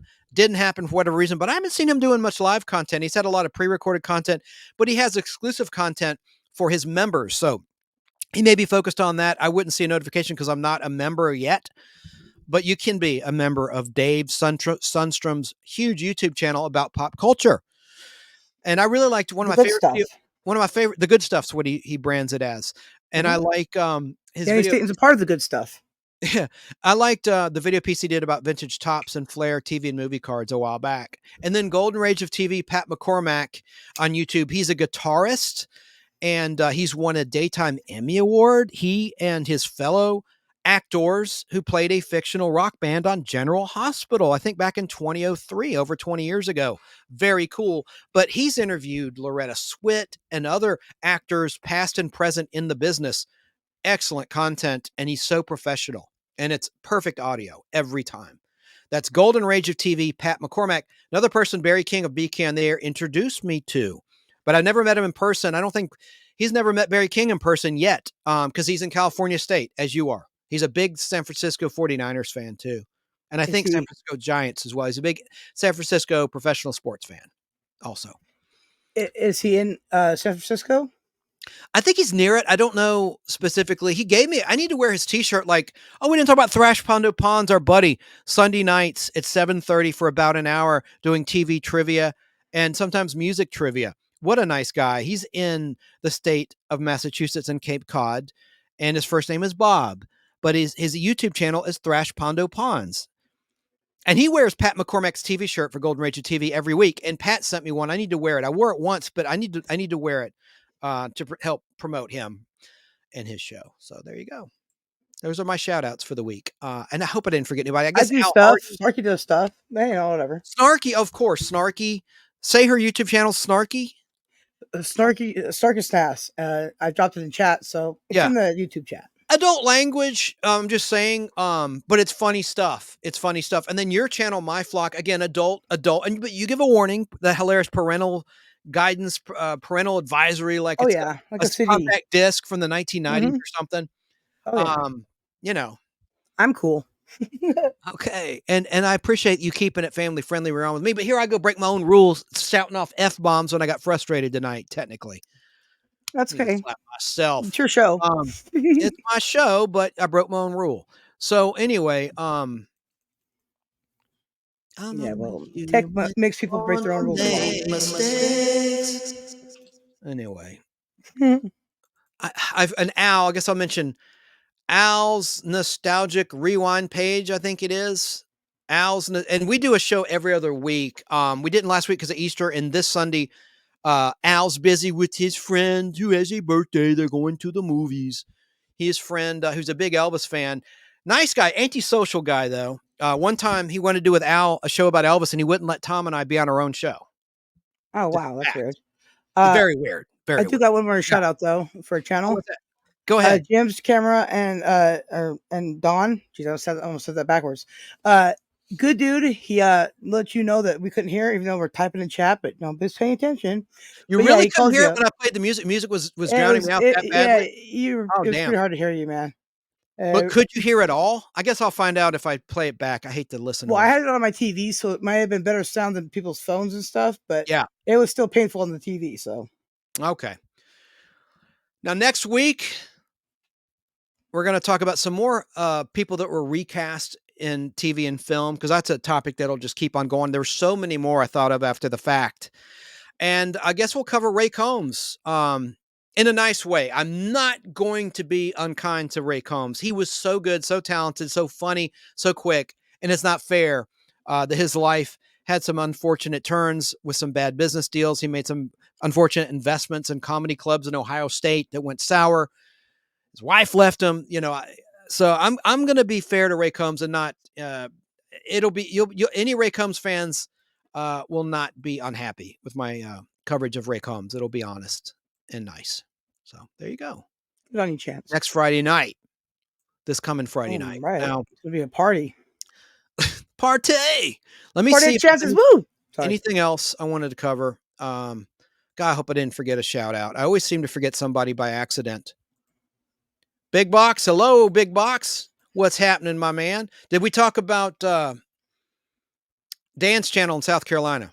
Yeah, Danny Staten's got 50,000 channels, and I dropped a few of them in your chat. Brandon Priest, to bust my chops, says, thanks for approving me your Facebook group. Hey, buddy, anyone's approved, by the way. I'm glad you joined. I appreciate it, Brandon. Appreciate that very much. That's kind of you. Now, let me go and look at my video and pictures and see if there's anything that I've neglected to talk about thus far. Big Box, sometimes stuff happens. You just got to translate your hardships into a better figure. Amen, brother. Amen. Appreciate that. That's very wise. I don't know if I should try to play any more of the Jackie Gleason roast. What do you think, Sarah? Is it worth it at the very end? You know what? If I were you, know what I would do? What's I would that? just upload those to your channel as videos. Okay. And just let people watch them there without getting taken down. And they're on YouTube anyway. Anyone can look them up that wants to see the but entire. I would just upload them on your channel so that people can just look at them. The entire roast. All right. Now I'm going to play. I was going to play a couple more Star Trek next week clips. I guess it's kind of things we covered on your channel, but not everyone watches both our channels. Listen, it's Star Trek. Go on. All right. Do you know who Melvin Belli is? He was in a classic. He was an attorney, and he played a real creep in the season 3 episode, And the Children Shall Lead. What's significant about this episode is in season 2, The Deadly Years, that was an episode where it showed some of the main cast members of Star Trek rapidly aging with prosthetic makeup, except for Uhura. But she got to have that process for this season 3 episode of Star Trek. Let's watch this next week preview to a pretty bad episode of the original Star Trek. I have been instructed to place you and Mr. Spock under arrest. Hail, hail, fire and snow, call the angels, we will go far away, for to see, friendly angel, come to me. Captain, stay away from the controls. If you touch them, we'll be destroyed. When did we change course? We haven't changed. Ring around the rosy. So long as the children are present, there is danger. We'll have to kill them. The enemy have discovered our operation. They must be annihilated. Go away or we'll kill you. Busy. Losing command.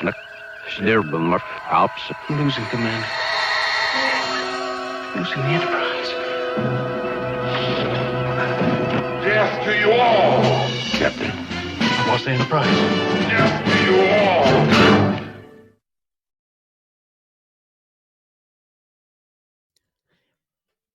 Death to you all! Hang on, let me turn off the noise cancellation. That was Melvin Belli as that creature. Hang on a second. Audio. Death to you all. Death to you all. Pretty weird. All right, now echo cancellation is on, and so is Sarah. Yeah. Hello, Snarky. In the party, she's back. How you doing? We were just talking about your fine channel and your funny channel. She's hilarious. Yeah, she is. This is why we should hate kids. Mo, the Simpsons movie.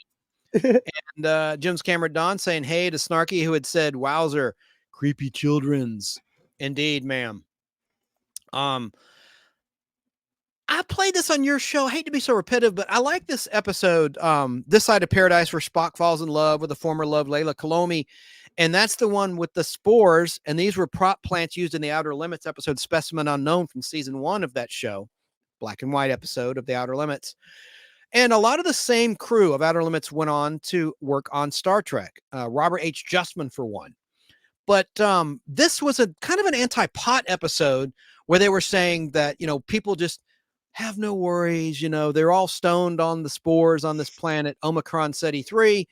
And Kirk discovers that strong needs and wants and desires counteract the needs of the spore, including tears. Like when Layla Kalomi cries, it just cancels out the space weed, if you will. But in this clip, you will see a scene not in the actual episode where Layla and Spock are hand in hand walking along a stream. And that was an outtake from that episode. And what were they going to do? They were going to make love. And remember in the episode, Kirk and Spock fight the second time they fought after the Naked Time episode. And no, that's not an R-rated or X-rated episode. That was an episode about a space virus that brings people's emotions to the top, like alcohol makes people drunk. And Kirk and Spock had a little mini fight in that episode, and Spock knocks Kirk on his ass onto the table and across the room because Vulcans are stronger than human beings. But in this episode, they have a fight, and I love this shot. There was a shot at the end of Devil in the Dark. If you remember in the original Star Trek, they would show in the end credits still images of various episodes that will air soon in the air date order, or some that had already aired. And they always would show usually Baylock's monster from the first regular hour-long episode produced, the Corbomite Maneuver, and they would show the Orion slave girl, the Green Girl, played by Susan Oliver.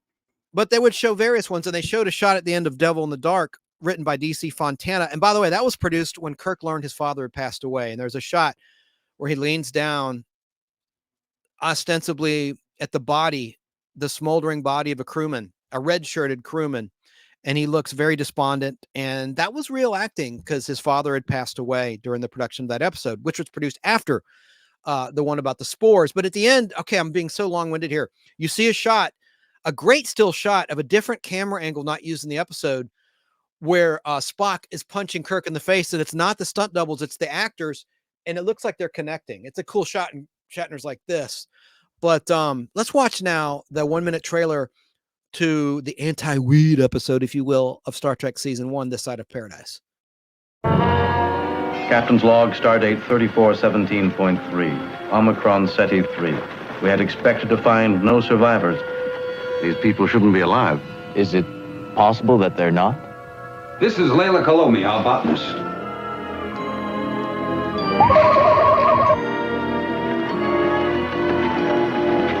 Lieutenant, put me through to Admiral Comac in Starfleet. Oh, I'm sorry, Captain. I can't do that. I said get back to your station. No, sir. This is mutiny, mister. Yes, sir. Mr. Spock. Yes, what did you want? We're evacuating. No, I don't think so. You mutinous, disloyal, computerized half-breed. We'll see about you deserting my ship.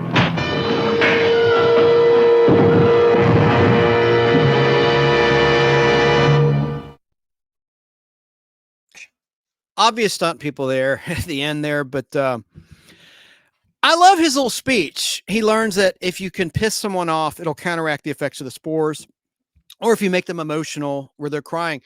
And so, he's just really mean to Spock, calling him a half-breed. And he's like, and you've got to go to make love to that girl. Does she know what she's getting, Spock? A carcass full of memory banks that should be squatting on a mushroom. You belong in the circus, Spock. Right next to the dog-faced boy. And that sets him off. Yeah, I remember that. Yeah. That's a great little moment. Yeah, but didn't those spores protect against the radiation that was killing the people on the planet? Yeah, okay. It did. So that was the good part of it, but it made them cabbages, brain dead. And Space 1999 had an episode similar to that. Not a complete ripoff, but it's called Guardian of Piri, and had Catherine Schell in season 1. Before she was Maya, she played the shapeshifter from the planet Psychon in season 2, but she played an android. I don't want to give it away. There's a cool scene at the end. And again, it was like an analogy of drugs and people becoming just zombies when they're intoxicated on this shit. It's funny. Anyway, so there you go. Comedy show. Oh, what did I say? And I have a great comment here from Big Box saying, I was amazed when Kirk says, let's get the hell out of here. After Edith Keeler died, Trek then had so little vulgarity, as did all 1960s television. And I mentioned this on your show. I want to talk about it now. The first time there was music replacement in home video was in classic Star Trek, but it was confusing as hell to me as a teenager. The episode he's talking about, City on the Edge of Forever, one of the best ever, the only one written by Harlan Ellison, who'd written a couple of Outer Limits episodes before Star Trek existed. Well, I bought it on VHS starting in 1985. Like in the background here, there's a VHS original Paramount releases of Star Trek. And on the back of the City on the Edge of Forever, it said, here, I'll show you what it said because it's on the laser disc. Wait a second. Sarah, go on and say something. If you want. Words and talking. Star Trek is really good. City on the Edge of Forever. Okay. One of my favorite episodes, of course. Also, what's really good about it is the mass blooper at the end. Where they all go to beam up on the ship with one extra person because they got Bones back. Oops. Oh, yeah. Oops. And I loved how DeForest Kelley used his Southern accent because he was born in Toccoa, Georgia, in the North Georgia mountain area. And I just loved, he goes, ready to beam up. He got to do that Southern accent, drinking those mint juleps. That was fun. Now I think I have something I wanted to show. I'm trying to find an image of something that we were just talking about. That's okay. I was about to switch to your brand. I'm like, oh wait, that's the wrong thing. That's right. I can't do it anyways. I had I don't let nobody on my channel. No. I'm not a control freak like Al Hardy, but I'm kind of the paranoid type. Let me see here, but not in an unhealthy level. Let me find hang on a second where that is. Hang on a minute. Regardless, Chance, you're epic as heck. Okay? I am not. No, I'm not. Okay, fine. You're super epic as heck. Okay, there you go. You're making me blush here. I appreciate Nobody it. Can see your name's in the way. Okay, I found this on BK's Facebook page about Lou Gossett Jr. We talked about him passing away. I meant to show this. BK had shared this link. I forgot that Lou Gossett Jr. was on the $6 Million Man. Rest in peace, Lou Gossett Jr. So that's kind of cool, but that's not what I was trying to find right now. I want to find. Come on. I'll find it. I found it. It's loading. I was talking about an episode that's kind of similar to This Side of Paradise, Space 1999. There's a shot from it. There is Catherine Schell playing an android who later played Maya, and there's Martin Landau as Commander John Koenig. So I just like that picture. Okay. Well, I wanted to say something about Space 1999. I never even heard of it until I met you and Dan. And then you sent me to a place where they had some, and I love it. It's simply wonderful. Oh my gosh. Amazing. Oh, cool. Well, what episode have you seen? All I know, that last time we talked about it, last one you've seen is the very last produced episode, the Dorcons. Have you watched any others since then? I found a clip of a few others, and that was it, but no context behind them, but I did. Well, good. Well, you haven't seen anything yet. If that's the only episode of the 48 that you've seen, then you're in for a treat. It's amazing. And I watched it over and over again. Cool. Well, good on you. Just like the DVD you sent me. Watch different ones. I'll recommend more. And let me see here if there's any other clips I want to share. I think I'll play another Star Trek clip. I love the next Please week do. because YouTube doesn't seem to have a problem in Paramount with these, and thankfully they get it. funny. It's promotion. You can go to Paramount Plus. You could subscribe to Paramount Plus and see the classic Star Trek episodes officially, or buy them on Blu-ray, old school. The Blu-rays have the original effects and the remastered effects. You can choose which ones you want to see, but there are some hiccups and some mess ups in there. We'll talk about another time. Let me see here. Let me talk about season 3 of Star Trek, which gets a bad rap, but the network chose a stinker of an episode. We talked about in your show, Spock's brain, which was a lot of people say was the very bottom barrel episode of the original Star Trek. It was the 79th episode produced, but it had a couple nice elements. It had some really pretty ladies in it and some funny lines like delightful assets referring to the girls' asses. And you had really stupid stuff too, like a remote controlled Spock, just like the name implies. You've seen it. I mean, this is ancient history. It's 56 years old or something, 55, 56 years old at this point. Yeah. But it was the 61st episode produced. The first episode in production order for season 3 was episode 56, including both pilots, The Spectre of the Gun, the Wild West episode at the OK Corral with illusions.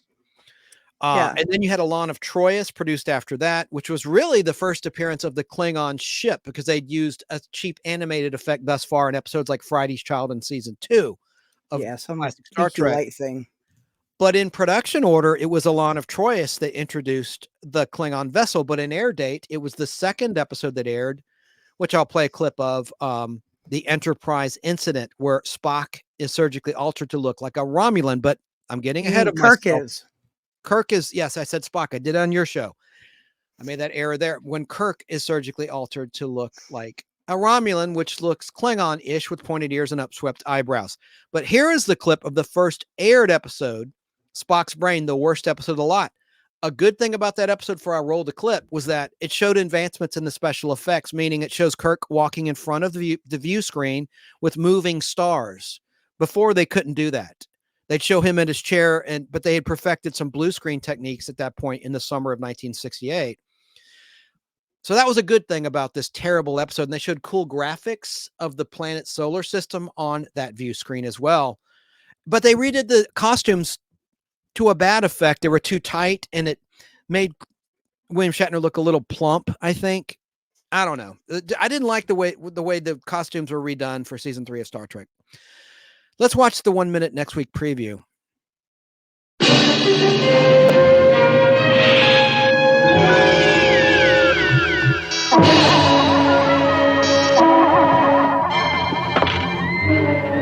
him on complete life support. Was he dead? Jim. Come on, Bones, what's the mystery? His brain is gone. What have you done with Spock's brain? Brain and brain. What is brain?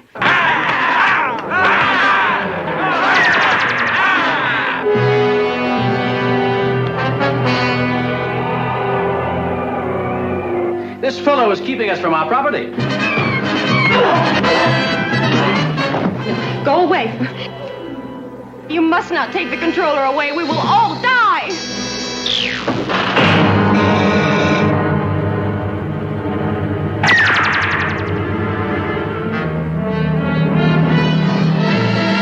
Nerves, there are a million of them.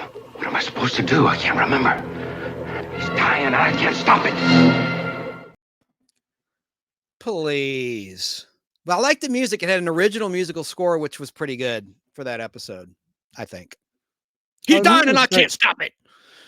Anyway, now let's watch. Well, I didn't ever, darn it. I got ahead of myself. I'm glad I remembered. I was talking about the music replacement because that became an issue with The Fugitive season 2 many years later in 2008 by CBS Paramount Home Video. But before that, this is the first example of music replacement. Here was the confusing thing about City on the Edge of Forever. This is identical to the VHS tape.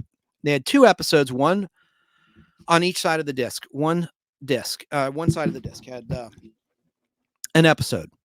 So, and it looked the same as the packaging for the VHS, except for the Enemy Within. I won't talk about that again. The Enemy Within was the only one that had a different image, and it was a screw up. They showed or an image from What Are Little Girls Made Of, the 10th episode in production order. But anyway, talking about Seeing Edge of Forever. Look at the disclaimer there.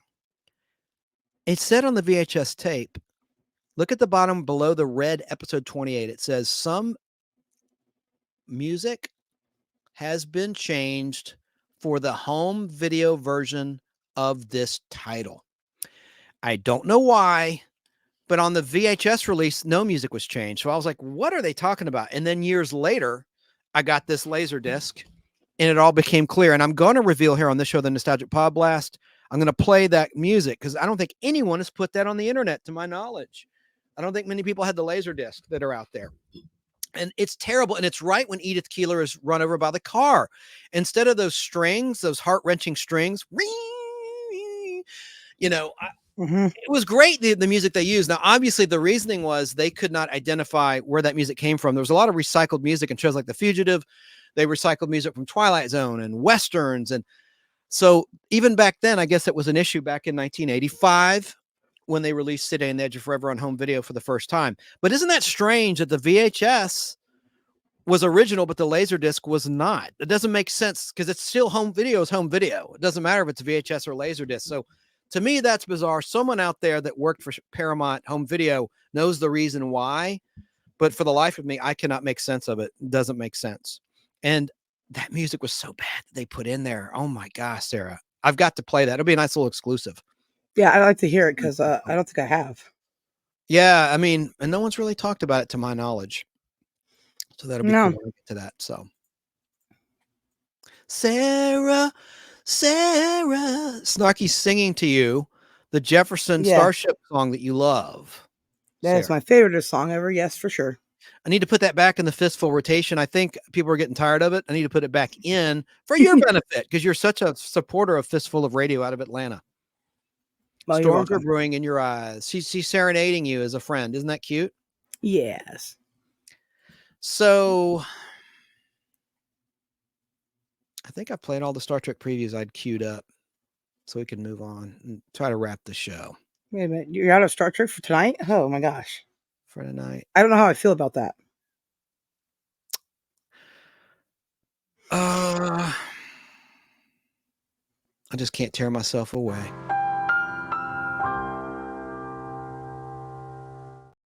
I hope anyone that listened or watched learned something tonight. We've gone 4 hours, 17 minutes, and 47 seconds, so should start to wrap her up. I usually would do birthdays. I'll do a quick scan of birthdays, but I don't want this to be the birthday show, but let me just give a quick look-see.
I love that riff, man. That's a great little tune. All right. It's all right. I like my birthday song better. Happy birthday to Paul Rudd. Is there anyone more likable than Paul Rudd? I met him on the set of Anchorman 2, High Five Me, in St. Simon's Island, Georgia. And really nice guy. And I'd first seen him on set on Wanderlust, where I met Alan Alda and Jennifer Aniston. And just, that's a great underrated movie about a hippie commune. If you haven't seen it, you should watch it. It's very funny. But Paul Rudd was born on April the 6th, 1969 in New Jersey, Passaic, New Jersey. And, he was in the 40-Year-Old Virgin and just the Ant-Man franchise. Hell, he's a Marvel superhero more than anything to me as a Marvel geek. Great guy. And he's in the new Ghostbusters movies. So happy birthday to him. What do you think of Paul Rudd? Funny? Yes, overall, I think he's pretty good. And let's see who else we have here. We have some people that are pretty controversial. How about that Domino's ad?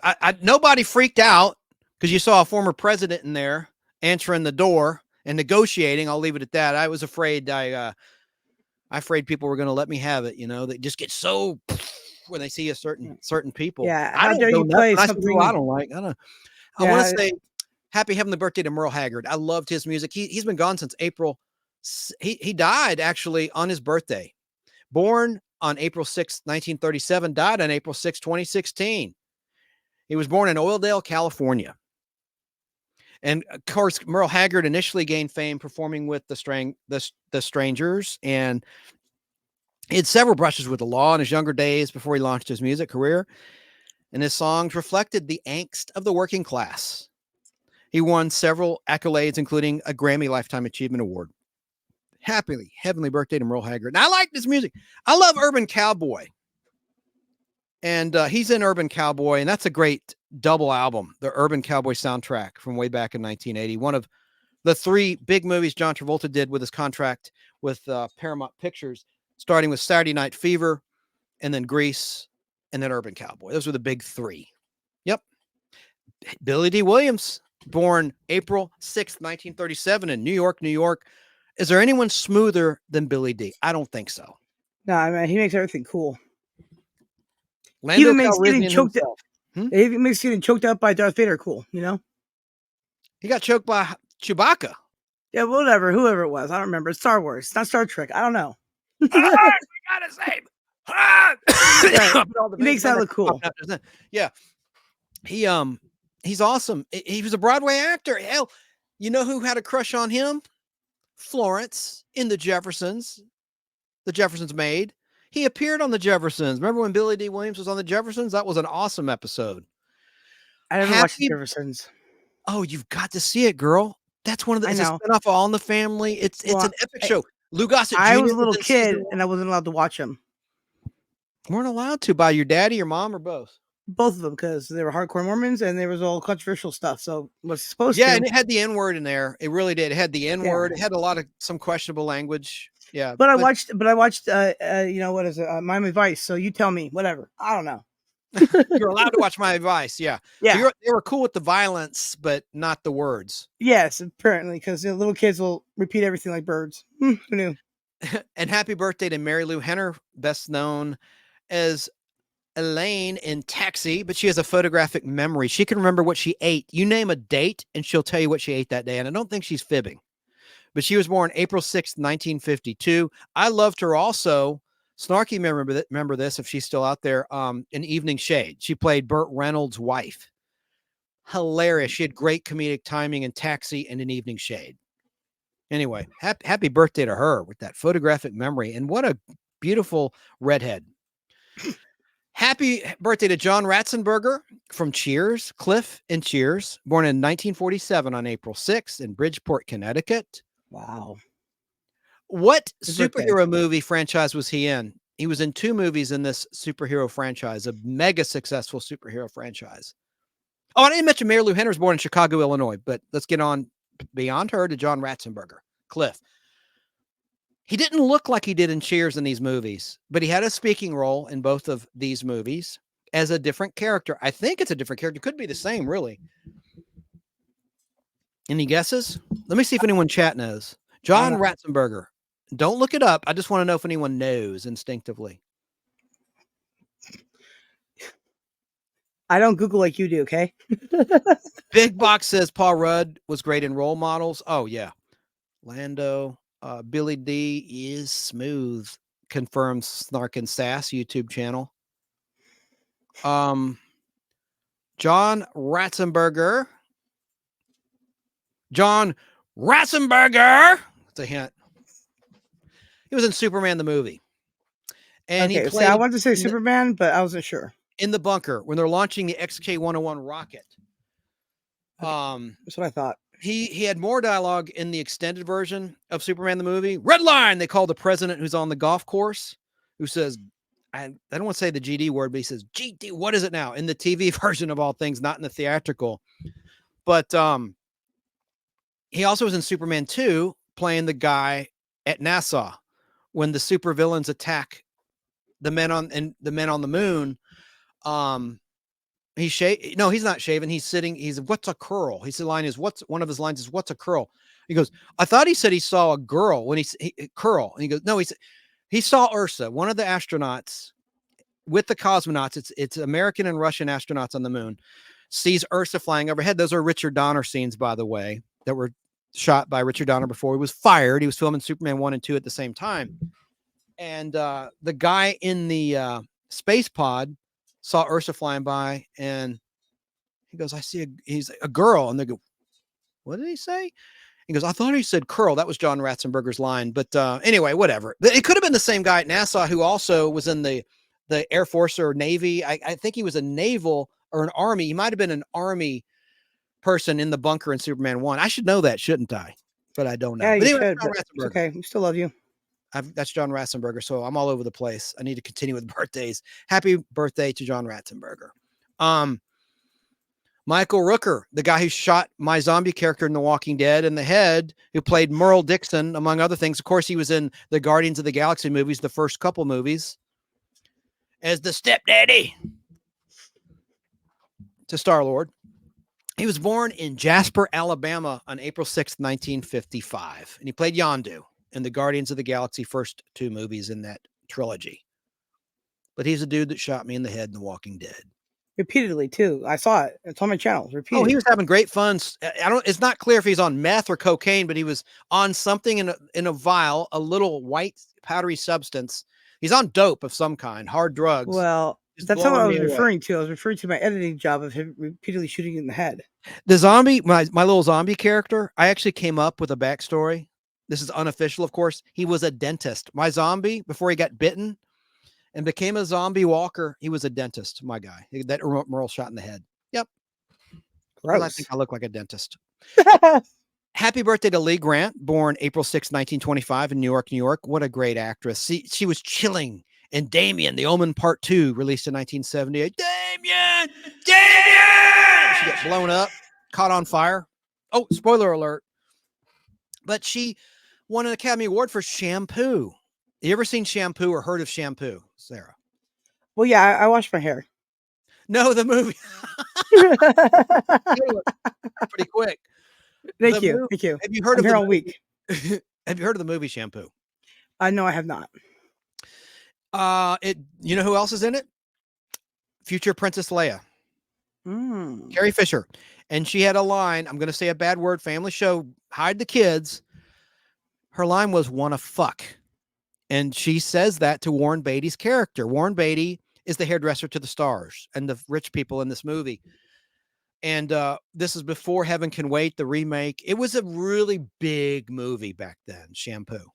Okay. And also Lee Grant was in Voyage of the Damned. She was nominated for an Oscar for that. She was nominated for Detective Story and The Landlord. And she also won Emmys for the soap opera Peyton Place, a nighttime soap opera back in the 60s, and the TV movie titled The Neon Ceiling. She's awesome. And she was on Tattletales with Burt Convy right when she was up for an Oscar. I couldn't believe she appeared on that show in 1975 or 76. I think it was 75 with her husband. Pretty cool. I think she's still married to the same guy, and they're both alive, if I'm not mistaken. So let me continue on. Let me look that up. Mid-size is really cool to you in chat. Really? Mm-hmm. Will you read it, please? Yes. It says, Chance is the most wholesome host I know of. Thanks. I try. Sometimes I slip up because we're only human. But hang on a second. Until he goes to my channel, then he's wholesome out the window, man.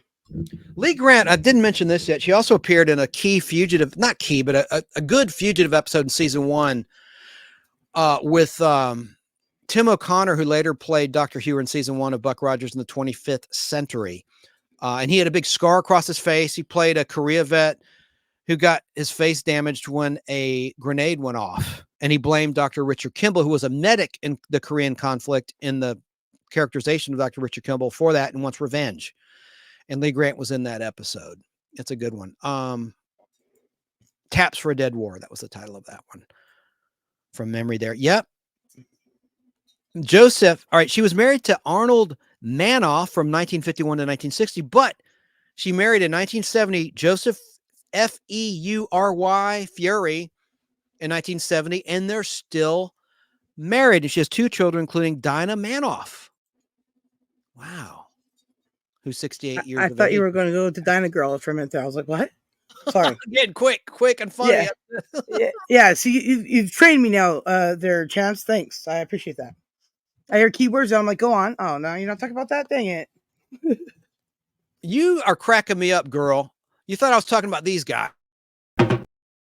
These gals. What?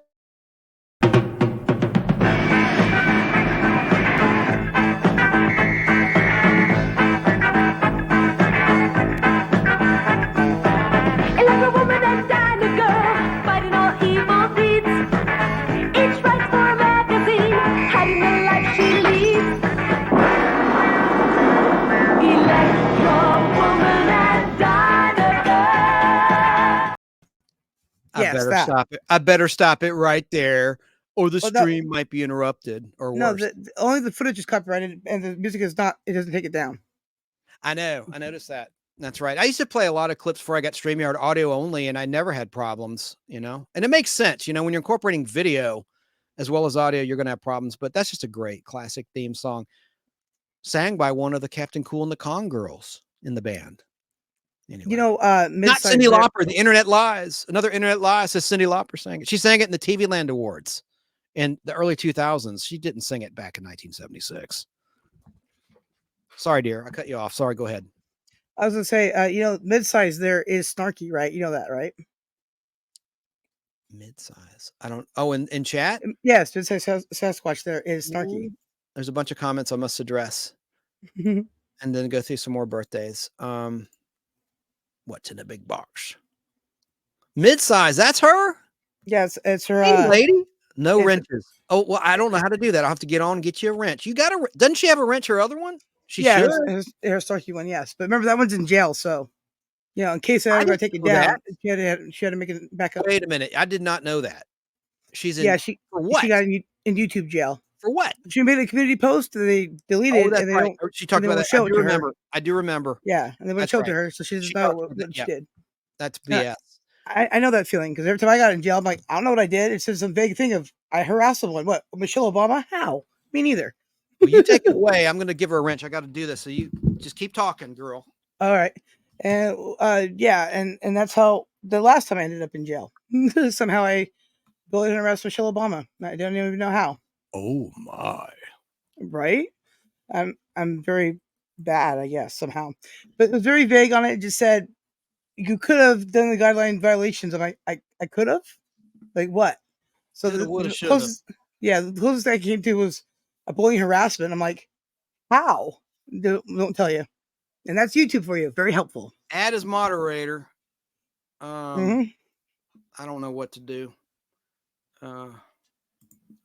There, did I do it? Standard moderator. I don't know what that means. Is that a wrench? Yes, it is. And I think I think Jim deserves one too for being the MVP of the night and giving you a call, man. I agree. Epic of him. I agree. And and I like that he pointed out that you have a tender heart. He called me. We had a private conversation. I've kind of made it public, but that just shows that he's a nice guy. I'm more sensitive than you think. That's why I lose my temper. And I try to have a gruff exterior, but I am a sensitive person. A lot of people accuse me of being insensitive about what I said about Ray Combs and that private Facebook page, but that's another story. I'll thinking that. Typing before you truly figure the thing out is not as bad as you attacking someone viciously. There's a difference, right? There is, and using your brain would sort that out. They accuse you of not doing kind of the same thing, right?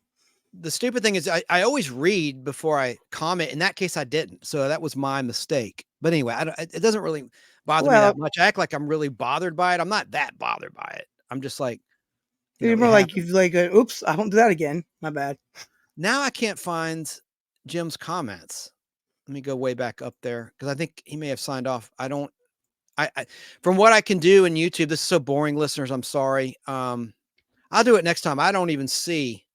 Okay, his all you gotta comment. do is when the chat comes back up after it's done doing its thing, just go in there and click on it yourself with your finger, his name, and you can Jimmy, give you're the out there. options. Leave a comment because I cannot see anything that you have posted. And I know there's something there recently. I don't get it, but this is just, I'm stopping the show. I need not do that. So let me get back to birthdays and quickly go down the list for April 6th and see who else is pop culturally significant for what you and I like, the listener and your humble host. Happy heavenly birthday to Ivan Dixon. He was a pioneering Black actor who got a very large role in Hogan's Heroes. He was born April 6, 1931 in New York City, New York. He passed away March 16th, 2008. He also was in The Fugitive in a great episode in season 2, Escape into Black, where he played a doctor who turned in Dr. Richard Kimball, who had been in an accident and he got amnesia. That's a TV cliche. And anyway, and he was in season 4 a couple times playing different characters, including a diplomat and Dossier from a Diplomat. Anyway, but more importantly, he was in Hogan's Heroes. That was a groundbreaking role. And he was replaced by another Black actor. It's kind of offensive when that happens. It happens a lot. It's like, oh, we need another Black guy. Like, say a Black actor quits something. They were like, whether it's an Iron Man or, I mean, it just happened throughout history. I would find that offensive. Anyway. Well, I mean, I think that goes back to like buckwheat, because they had Stymie and Buckwheat in our gang, otherwise known as the Little Rascals. Mm-hmm. I don't think they were ever in it together. Am I wrong? Someone correct me in chat if I'm wrong. I haven't watched this as a little kid, and then I got to think about the movie, and then I was like, whoopee, and then I signed out. I signed out. I'm sorry. The great Roy Thinnis, born April 6, 1938, star of The Invaders. I talked about a lot tonight. He was born in Chicago, Illinois on April 6, 1938. I hope BK talks about him on his radio show tomorrow, BK on the Air. I'm sure he will, but he might not. He can do whatever he wants, just like I can do whatever I want on my show. Let me see here. As long as it doesn't hurt anybody. Well, yeah, there's that. And that's it. I almost left out Roy Thinnis. That would have been a huge F up. So happy. Then he would have to go live just for that. And it goes full circle because we were honoring his ex-wife, Lynn Loring, who passed away. Oh, yeah, that's right. Actually, at the end of December, we found out December 23rd, 2023, it became public in April 2024. I'm going to look at April 7th birthdays, Sunday, April 7th, 2024. Just because I can and we can. I hate that expression. Why did I use that? I don't like that expression. So why did I do it? Pretty dumb. No, because you're funny. That's why. It's not funny. I'm not that funny. Ooh, bad word again. Let's see here. Chats, you're epic. Not really. Can't fight with you on that. No, you can't fight with you on that. I can tell you, everybody in the chat thinks so too. So, well, that's nice. Yeah. And you got 303 subscribers, so they all can't be wrong on that. That's appreciated though. Let me see here. All of a sudden, my go-to list has become obscured. Probably it's about money in Google. I don't know. It's not showing up my list. And I don't want to say what it is. It's a great list. Well, that was one of Samantha Stevens' catchphrases on Bewitched. Yeah. Can you twitch your nose? Sarah, I know you're not on camera. Can you do the live long and prosper? Yes, I can do it with both hands. Yeah, I can do it with both hands. Real easy. That's cool. Yep. I've been able to do that my whole life because I am blessed to know how cool I am. I don't know what that means, but Star Trek. There you go. I screwed up. It's my fault, of course. What? Well, I couldn't find my list. I didn't put in. That's crap. Esmeralda's back. Said. Hi, Esmeralda. Hey, Esmeralda. I guess she took care of her husband. Dinner, supper. Oh my gosh! I got a dirty mind. We were just talking about the wrap soon. We're talking about birthdays on April 7th, 2024. And that would be Jackie Chan, born April 7th, 1954 in Victoria Peak, Hong Kong. And what was the first movie he did? I played a trailer of it last week. Cannonball Run. Happy birthday to Russell Crowe, one of my favorites. I love this movie he did because I like dark comedy and dark horror, and this was really a horror movie. But he did a movie during the pandemic, released during the pandemic, about road rage. And I thought it was just thrilling as hell. It was off the chain. We talked about it on the show, Unhinged. Recommend that movie. And he also, unfortunately, not his fault, he got a terrible script playing Zeus in the MCU Marvel Comics universe in Thor 4, Love and Thunder. They made a joke of him in a tutu. Did you see Thor 4, Sarah? No, I didn't, but I did see the first one many times because I just laughed so hard when he got hit by the car. Like, it was my favorite part. That's so funny. Well, it was uneven because you had the tragedy of cancer because one of the main characters, Jane Foster, has cancer. So they had these bad jokes and cancer, bad jokes, cancer. It just was not well executed or well edited. But I was very disappointed in that movie. And that was like the first Marvel movie I just was starting to scratch my head about. But happy birthday to Russell Crowe, born April 7th, 1964 in Wellington, New Zealand. And of course, I guess his most epic role is Gladiator in 2000. Nice. Happy heavenly birthday to James Garner. By the way, his daughter follows me on Twitter, on the Nostalgic Podblast Twitter page, because I posted a nice, rare image of the Rockford Files TV movie, which had an anniversary recently, 50th anniversary of the first Rockford Files movie, which had Lindsay Wagner in it and Bill Mumy. I'm going to show it. I still have it, I think, at my disposal, at my fingertips here. I'll show you a really cool TV Guide ad. And it got a lot of play. It got retweeted a few times because, again, it's very rare. There it is. The Rockford Files television movie. I like what it says there. When the police close their files on a case, that's when Rockford opens his. And the future Bionic Woman, before she was a Bionic Woman, guest starred Lindsay Wagner, of course, seen on the right. Duh. And then on the left, the great James Garner. Maverick. Oh, Maverick, and he did so many great movies, too. Places in the Heart, which was a strange movie with Sally Field and Brian Kerwin from The Misadventures of Sheriff Lobo, who played Birdie. He was in that serious 1985 movie. And there's a scene where they go to the movies and they're watching Friday the 13th Part 3D. And he's disgusted and he walks out of it. James Garner's character. Anyway, but happy heavenly birthday to the great James Garner. And yeah, my mom loves him. He passed away on July 19th, 2014. A lot of people know him from The Notebook. He played Barbie Boy as an adult, an older adult in that movie, as a, I guess, a senior citizen. Who played Barbie Boy? Who was in the new Fall Guy movie? The guy you keep talking about all the time. I can't think of his name. It's probably for the best. Just a quick trivia question. You bring it up every show, and I can't remember his name. Ryan Gosling. His you. wife is Smokin' from the Fast and the Furious movies, but we won't go. She said on Chelsea Handler's show, Chelsea lately, about 10, 12 years ago, I'll never get married, never get married, never get married. Well, she married Ryan Gosling. I bet she's glad she did. But James Garner was born April the 7th, 1928 in Norman, Oklahoma. Great. I mean, what else can you say? And one of my favorite roles of his was in The Distinguished Gentleman, playing a senator who has a heart attack while banging an aide on a desk. And he croaks mid relations. And Eddie Murphy's character assumes his identity for voter name recognition and gets elected to Congress. That's a great underrated movie. The Undistinguished Gentleman is the name of that picture. It's a great movie. Awesome cast. It didn't do well. It still holds up. I love the great Lane Smith as the Speaker of the House, a total jackass, a phony baloney. And that's around the time he starred as my favorite Perry White in Lois and Clark, The Adventures of Superman on ABC TV, which starred, of course, Dean Cain. And it's one of my favorite Lois Lanes, too, Terry Hatcher. Terry Hatcher's first thing she did of prominence was The Love Boat. In the final season of regular episode, season 9, she played the head of the Mermaids. And in that final season of Love Boat, they had Dionne Warwick sing the theme, and it didn't sound the same because we're used to Jack Jones, the crooner, belting out that tune. Oh, I need to breathe.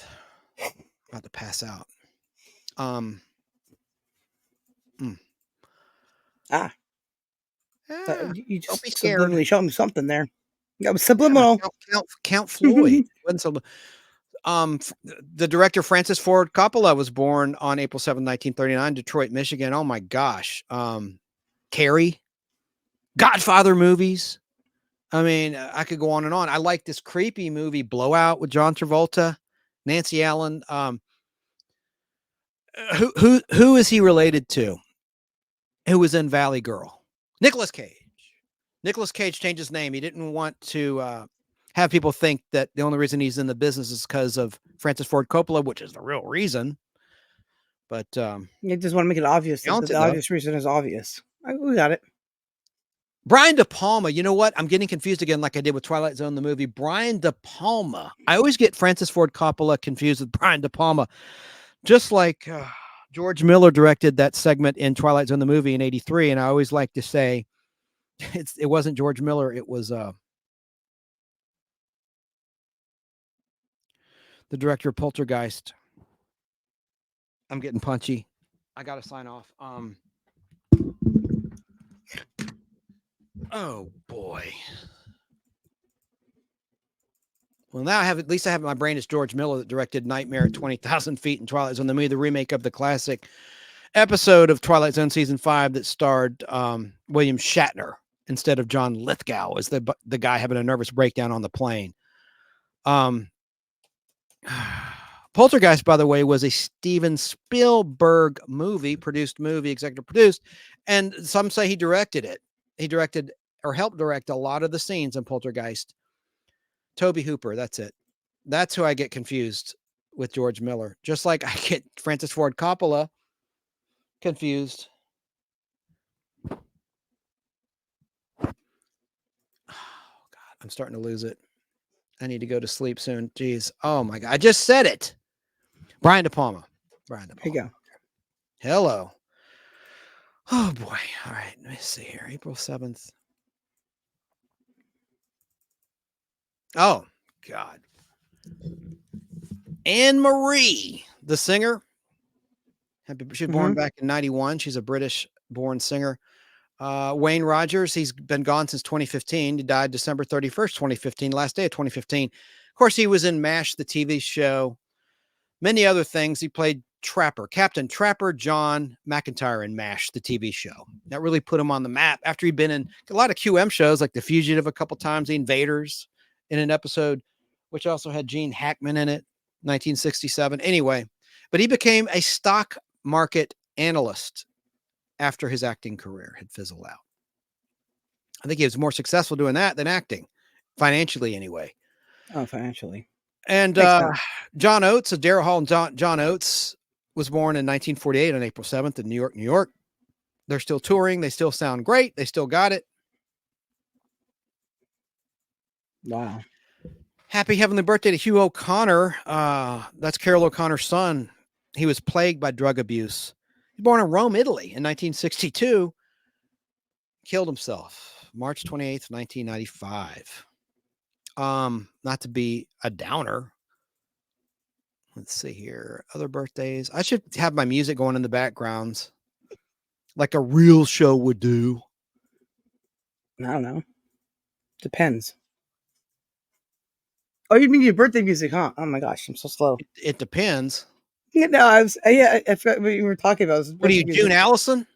I know you don't get that reference. No, I don't. Sorry. No, she endorsed Depends undergarments. Leakages, if you know what I'm saying. All right, now. Yeah. I'm going to quickly scan through Monday, April 8th, in case someone's listening Monday night on Fistful of Radio to the replay of this live show, the Nostalgic Podblast, or on any podcast platform after the fact. Okay, we have Robin Wright, born. I loved her performance in Forrest Gump, among other things, and ex-wife of Sean Penn. She was born in 1966 in Dallas, Texas. But, you know, a role that put her on the map was a soap opera, a long-defunct NBC daytime soap called Santa Barbara. I don't know that one. I do know the LC. The LC, I remember that one. You shouldn't know it. Based on your age, you shouldn't know it. No. Cool. You should know it. It's been off for years. Happy heavenly Yeah. birthday to Carolyn Jones. She was the original Morticia Addams in terms of live action in the original Addams Family 1964 to 1966 ABC black and white TV show. She passed away back on August 3rd, 1983, but she was born April 7th, 1930 in Amarillo, Texas. She also was one of the many actors who played Wonder Woman's mother, the Queen, in all the episodes with Drusilla, Wonder Woman's younger sister. The first major role of Deborah Winger, who played Drusilla in Wonder Woman, the ABC original show. Happy birthday to John Schneider, the original Duke boy from Georgia. For at least he's born in Mount Kisco, New York, but he went to Sandy Springs High School right before he starred as Bo Duke in The Dukes of Hazzard, the original version. Happy birthday to him.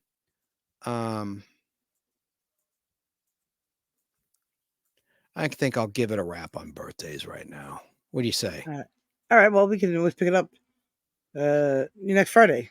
I used to go ahead even further, but I think I'm just really burning people out here with that. So let me look at some comments.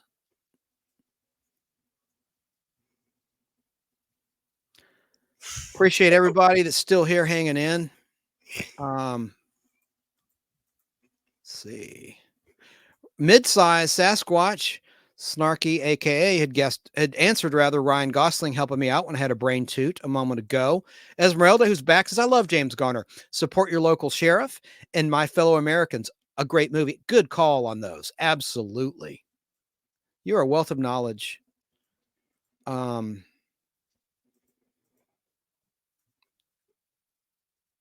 Thank you, dear.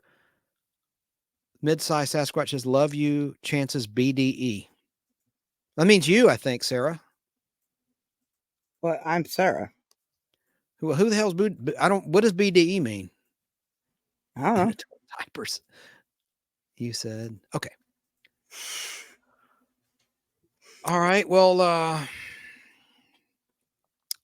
going to say goodnight. I just can't tear myself away from this live show. I'll be back Friday unless something comes up. Support your local sheriff. That was a good one. Good call. Thanks for being here, everyone. I'm going to quickly look at my clips and then we'll say goodnight for real this time. Sounds good. I hope you go back and look at the very beginning. I played 3 great classic fast food commercials from the 80s. They're really funny ones I found when I was doing show prep. I hope you enjoy them as much as I did. They bring back a lot of happy memories. And I really enjoyed your show tonight, Chance. Well, thank you. I know you are a really good person, Sarah. I appreciate your support. And you're promoting Fistful of Radio, my station that streams out of Atlanta, and the nostalgic Podblast. You're epic. You are epic, my lady. You're great. Thank you. I appreciate that. And I'm going to try to play just a few moments of Frank Gorshin roasting Jackie Gleason. Let's look at this together and laugh. Ladies and gentlemen, here's a man of many voices and faces, Mr. Frank Gorshin.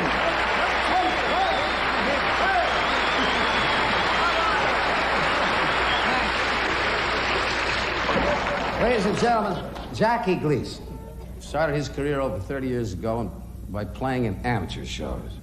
He may end his career the same way by doing this one tonight.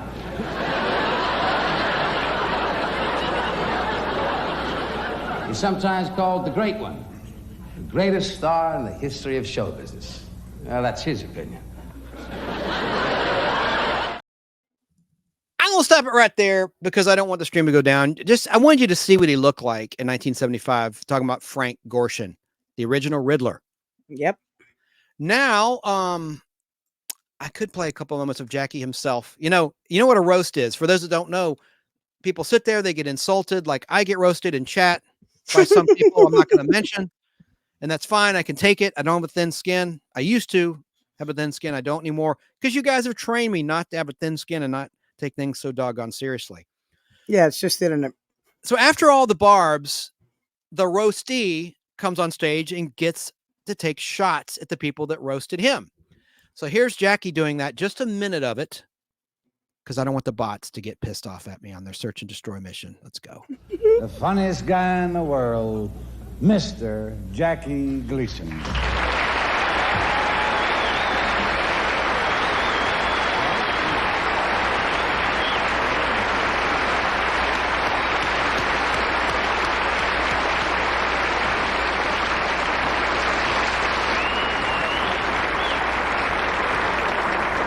How sweet it is. But I want to say something about you, pal. You and I have simpatico. Dean and I have been on more floors than Johnson's wax.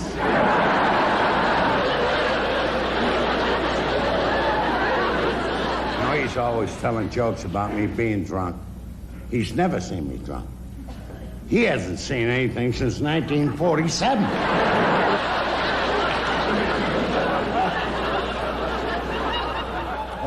And there he is, Danny Thomas. Danny has always preached religion to me. He was the first one to lead me to the promised land. One of the better massage parlors in Las Vegas. I'll leave it at that. Family show. And then Foster Brooks, who made a career out of playing a drunk, kind of like Dean Martin did. They say Dean Martin really wasn't as big a boozer as he let on. It was all shtick. But let me just play a minute of Foster Brooks roasting the great one, Jackie Gleason. If you want to see all of this, just go to YouTube. Look up Jackie Gleason roast. It's right there, the whole thing.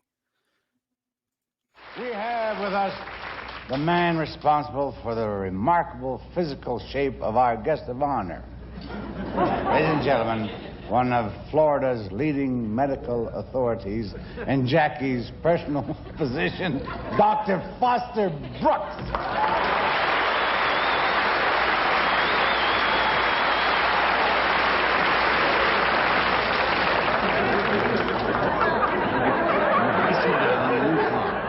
I sit down, then you talk. Then when you're through, I get up and you sit down. Mr. Gleason here yet?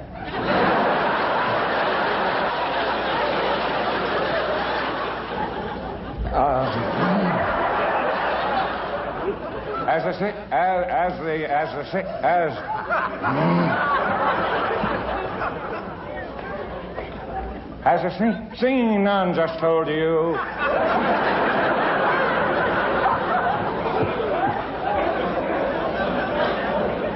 I am the personal physician.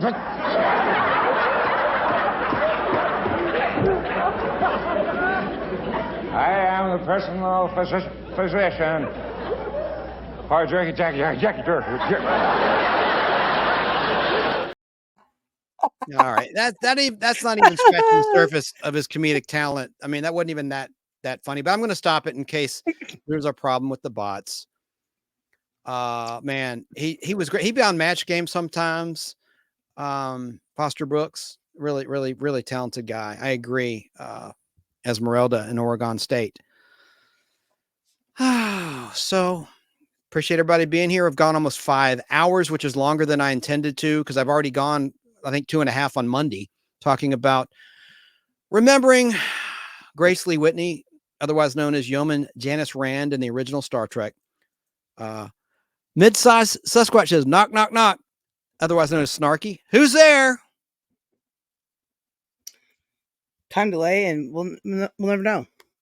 No, I think I'm going to give her a minute. Oh, okay. You're nicer than I am. Cool. And you know what? I'm going to wish everyone a great weekend. I am talking about the weekend. Yes, I am.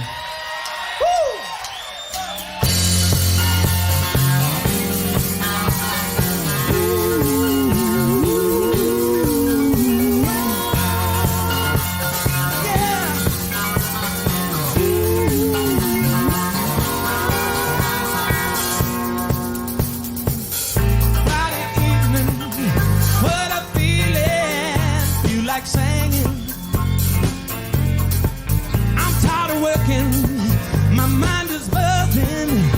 You like dancing? Yes, I do. 'Cause you gotta make the best of life while you're young. Good people, we can.